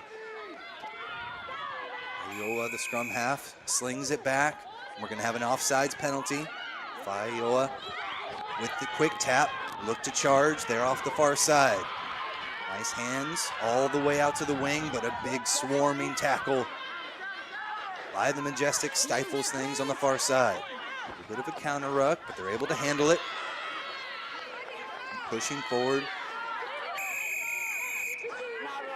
And SACPAL down by 28 points.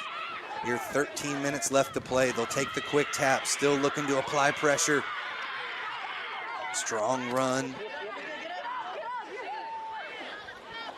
Ruba, now they're able to move it here to the near side. Amazon's team has had a fantastic tournament.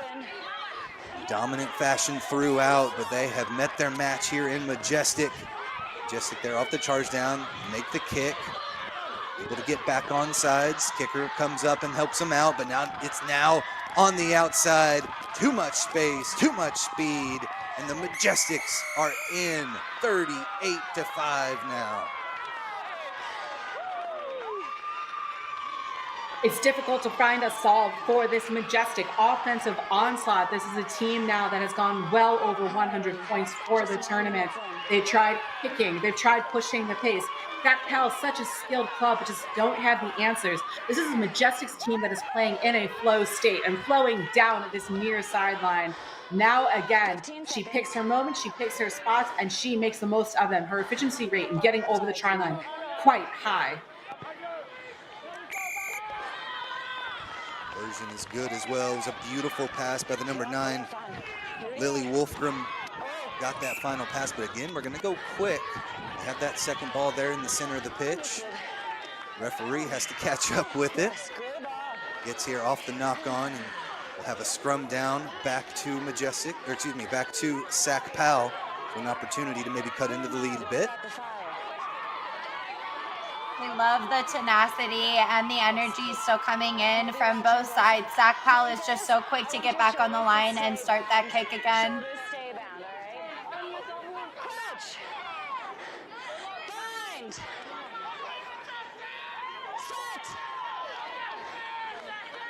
Wheel with the put into the scrum. A little shove, but they're able to take it out the back cleanly. In favor of white. Excuse me, time up. We have Conversation an with the AR and the ref. This way. Both are up. Whites, I saw more cover it. Whites, okay. So this both were up, so if you raising the scrum. Yeah, both hookers' feet were up. Delayed place. Before they put the ball in. So delayed place. Oh, early lift of the foot. Thank you. Okay. So let's bring it up. We're gonna reset the scrum. Part of why I'm asking for an earlier place. Where are my scrum halves? My time is still off, so we're all right. Scrum halves, part of why I'm asking for an earlier place is because your hookers' feet are off the ground. So that would be an early hook.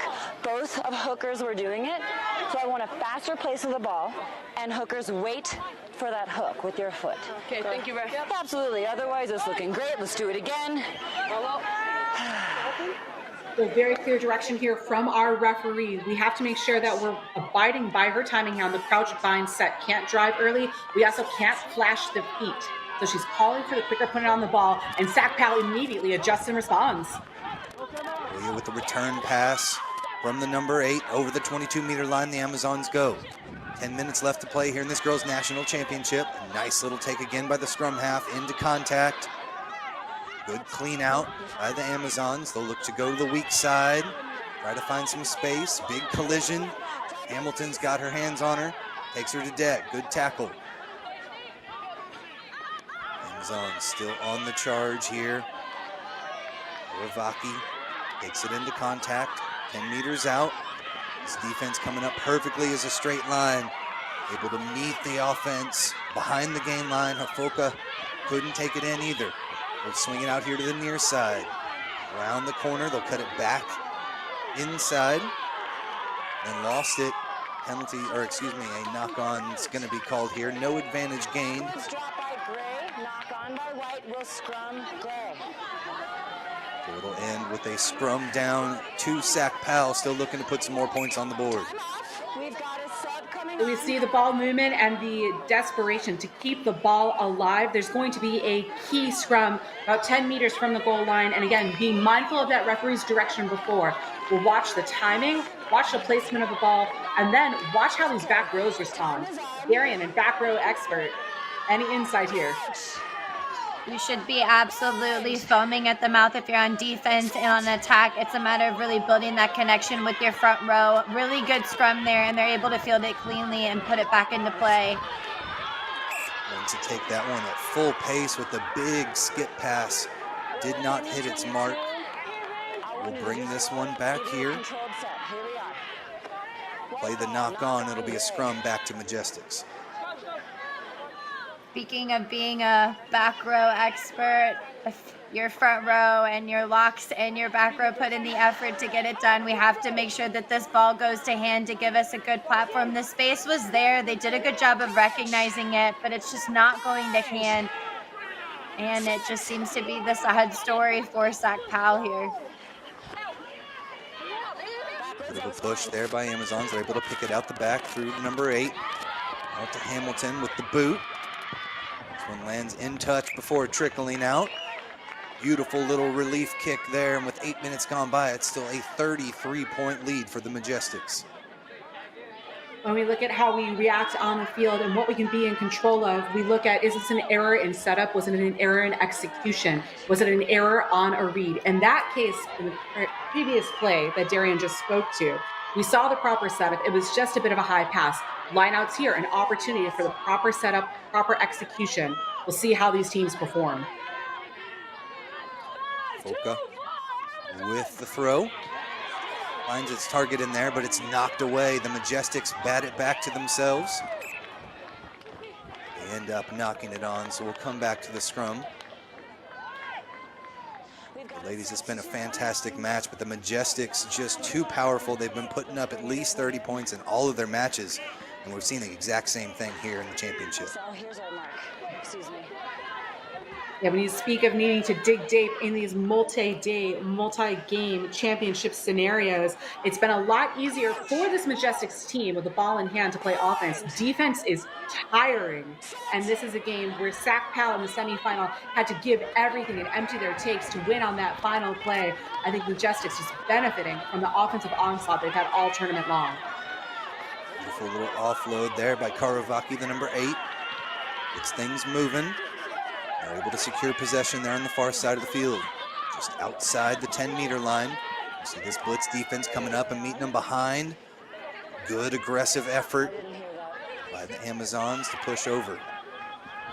Will fake to the forwards. They'll bring it here to the near side of the backs. Beautiful little movement. Through the defense they go, right at the 22-meter line. Final offload, tries to hit number 15 here on the near side. Goes forward, and I believe we'll come back to the scrum. The Amazons did so much right on that last sequence of play, and it's just that final piece, that putting away the finish. So the ball was lost forward in a tackle, and then we had a dump tackle by Gray. So we're gonna bring it to the penalty here, all right? Penalty here, back 10. Yeah, referee, you see a little bit of a dump there, just kind of caught, turned her body, definitely fell on her head, so good call. We'll have a penalty back for the Majestics. And it'll be our ball. Correct.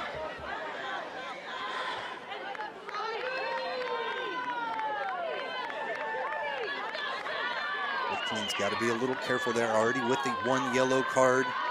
So we'll take a second look here, Liz. Interesting call there from the referee on tackle. It's just really hard to try and work to get that player to be safely put to ground. At that point, if you start to notice that that player is going, it's about time to release and just let the play develop. Don't continue the follow through on the tackle. You see here, just releasing right then and there in time, but it's the downward push that causes her to be on her head. That's an instant red flag for referee who stole job to protect us. So that had to be blown up, and it was in favor for Majestic. Ends up here in a line out. Hooker, are you nearby? Gray Hooker. Here. We need. Yes, we need somebody to match in here. Sorry, a hooker for white. I got people in my ear. Excuse me. I need your hooker right here in the channel. That's all right. Thank you very much. So direction here from our referee, the set for the line out. We see so many teams concerned about like preventing a quick throw. When we think about what constitutes a line out, it's not only 2 people from each team in the line out, it is also making sure that we have that placement of somebody in that 5-meter channel. So well directed by our referee on the field. Pass from Hafoka, not straight, so an option for Majestics. Scrum or line out. Here on the 15, not thrown in straight. Scrum is taken. For what it's worth, that clock is a little off. I have 5 minutes on my clock. We've got 4 on our clock, so about 1 more added to it. Here in this national championship contest. Crouch. Bind. Set. Early hook. Another early hook. We already heard the warning once from our referee, so the quick free kick is awarded. Off the tap, they look to strike over on the far side. Beautiful hands to get it all the way out there, and they are in for the try. Just like that, they get the quick penalty, and they turn it into points. We heard the referee issue the warning before. I had a couple of conferences with the hooker talking about the timing. This is the first free kick that we've had with the scrum set up, and we see SACPAL take advantage. The quick heads-up tap by Tola, moving the ball to the outside, and once they get going, SACPAL difficult to stop. Look at that timing on the strike line. Look at the timing of this run. Katavasa gets her second try of the game for the Zons. Nice work for number 20, man, with that final offload sucked in the defense. They were able to pop it out with the open try. Conversion coming 38-10 your score. Pick up and good. We give a special thanks. Today's championship matches are brought to you by 8x8 Sports, a presenting sponsor and official apparel partner of the CRAA Championship Weekend. Another quick kick off the restart, taken cleanly by the Amazons. Out. 4.5 minutes left to play. To contact they go. Over to the far side of the pitch. Looking for some space. This is where they've had the most success in the open field, but another big crunching tackle by the captain, Mayorga. Stifles that attack. They end up with a penalty here. That was a dumb tackle. And a card as well. So it was a solid tackle, but illegal, says our referee. See her catch her and then drive down. No longer horizontal. Drove her to death, and a penalty will be awarded, and a card as well. So the last few minutes will be a one-person advantage for SACPAL, and they look to strike right away off the tap, just like they did moments ago. On the front foot, switch the pitch over here to the near side now. The hands in front of Hafoka. She adjusted, it's fine. Good play on, says the referee. Hafoka sends this one. Back, says the referee, and we continue to move forward, and there's a line break that the Amazons were looking for. Over the 22-meter line they go. Big tackle by Fahoko. Try-saving tackle. Slows things down. Take their time. Find the right target. Nice charge there from Karavaki. And the penalty is going to be awarded there. Hands in the ruck. Once that ruck's formed and contact's made, you've got to release. They did not. And so a quick tap sends the Amazons going again. But they lose that fluidity, lose the ball as well. And on the far side, Majestics look to attack, but I think one of those passes. Excuse me. We had an offsides first. Here's our mark. Offsides. There's your call from our referee. Offsides and a penalty here for SACPAL. Here's our mark. Scrum. They want to opt for a scrum. We'll slow things down. Set up for the scrum here in the final couple minutes. Can't say enough about the effort from the Amazons. They've had a tremendous tournament, 3 wins under their belt, but have run into a tough competition here in the Majestics. Really interesting and good on them to go ahead and elect for the scrum. We've seen time and time again teams trying to get the penalties and trying to get lineouts, but not much success there, resulting in turnovers. Very smart decision for them to elect the scrum. Set this one up. At the back through Karavaki. Nice little dummy runner. Through the defense they go. 5 meters out though. Couldn't bring her down with the shoelaces. She's able to dive in. for the try. The SACPAL Amazons with 2 tries here in the dying moments of the match. A fantastic effort here by SACPAL in the closing minutes of the match. They finally got into a bit of a flow, pushing the pace going forward. We saw the setup from the back of that scrum where they had their first receiver with an immediate support strike line runner. Majestics spot on the dummy, frees up the space here. Powerful runs by Lena Coy. And then it is SACPAL. 3 tries here. Again, no other team has scored against Majestics when it comes to scoring tries in the entire tournament. We're getting 3 on the board is a credit to the tenacity of this team. With the big try, and that will do it. Your final score, Majestics 38, SACPAL 17, and the Majestics are your 2023 Women's High School Club National Champions.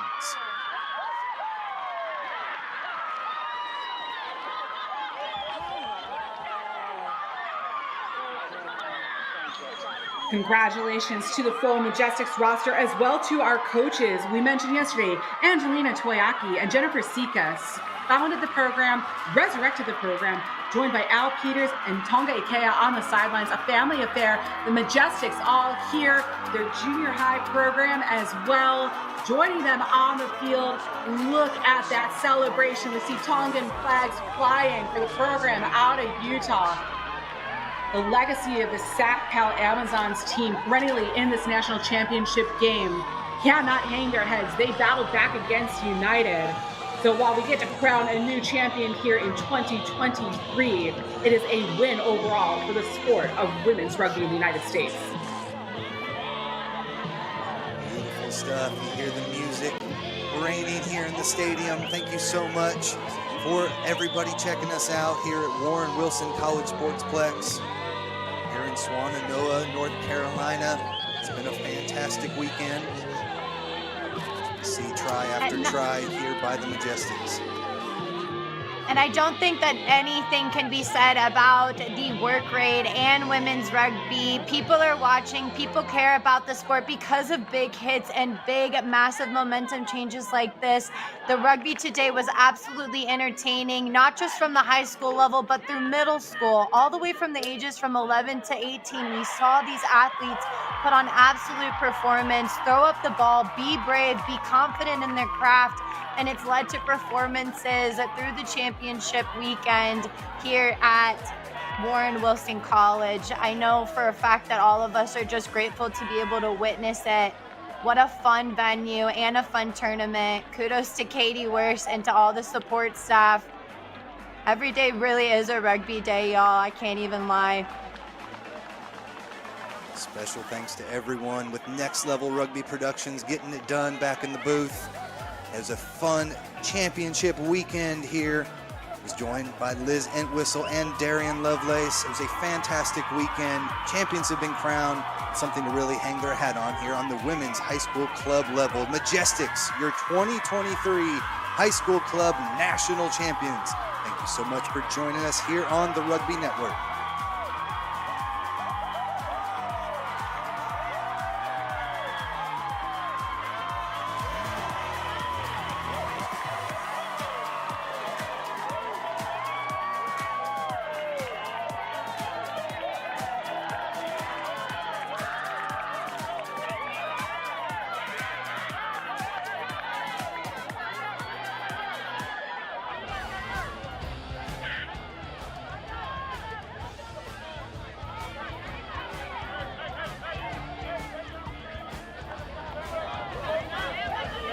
Conclusion of the National Girls Club Rugby Championship match.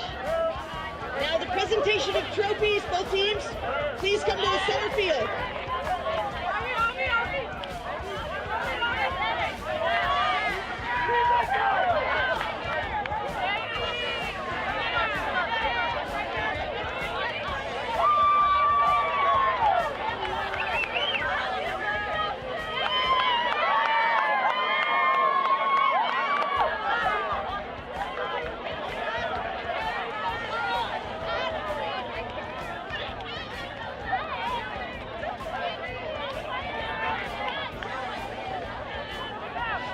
Congratulations to the runner-up in this exciting competition for the National Girls Club Rugby Championship, the SACPAL Amazons. Amazons from California.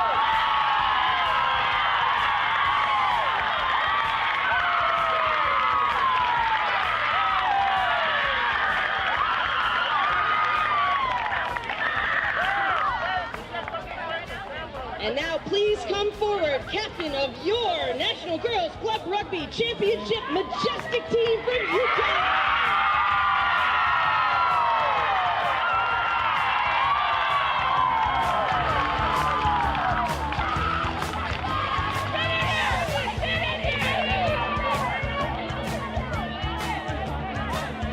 Final thank you to all fans, parents, athletes, coaches, trainers, everyone, including 8x8 Sports, College Rugby Association of America, Major League Rugby, Steamroller Rugby Supply.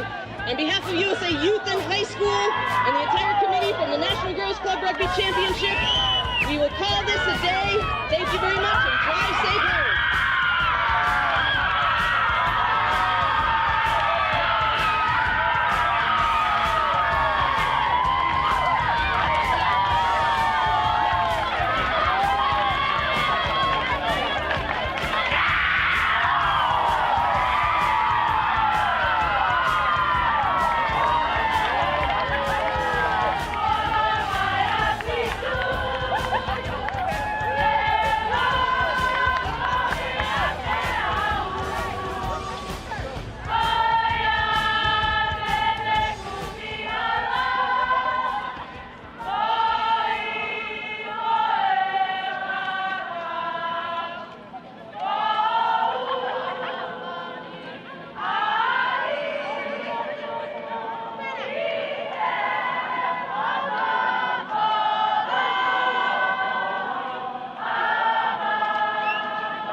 Most girls work hard, go far, we are unstoppable. Most girls are fight to make every day.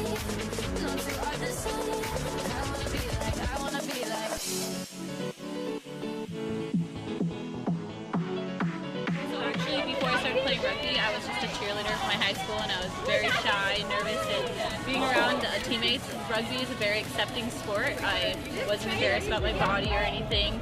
People really welcome you and actually like take your strengths and weaknesses and work with you to like make you a better person and player. You hit each other and then you're friends. Yeah. I really like the camaraderie of it, and like the game is just so physical and it's fun. Definitely try it. Like you maybe don't think you're the strongest, but once you go out and like you hit someone, that adrenaline is so amazing.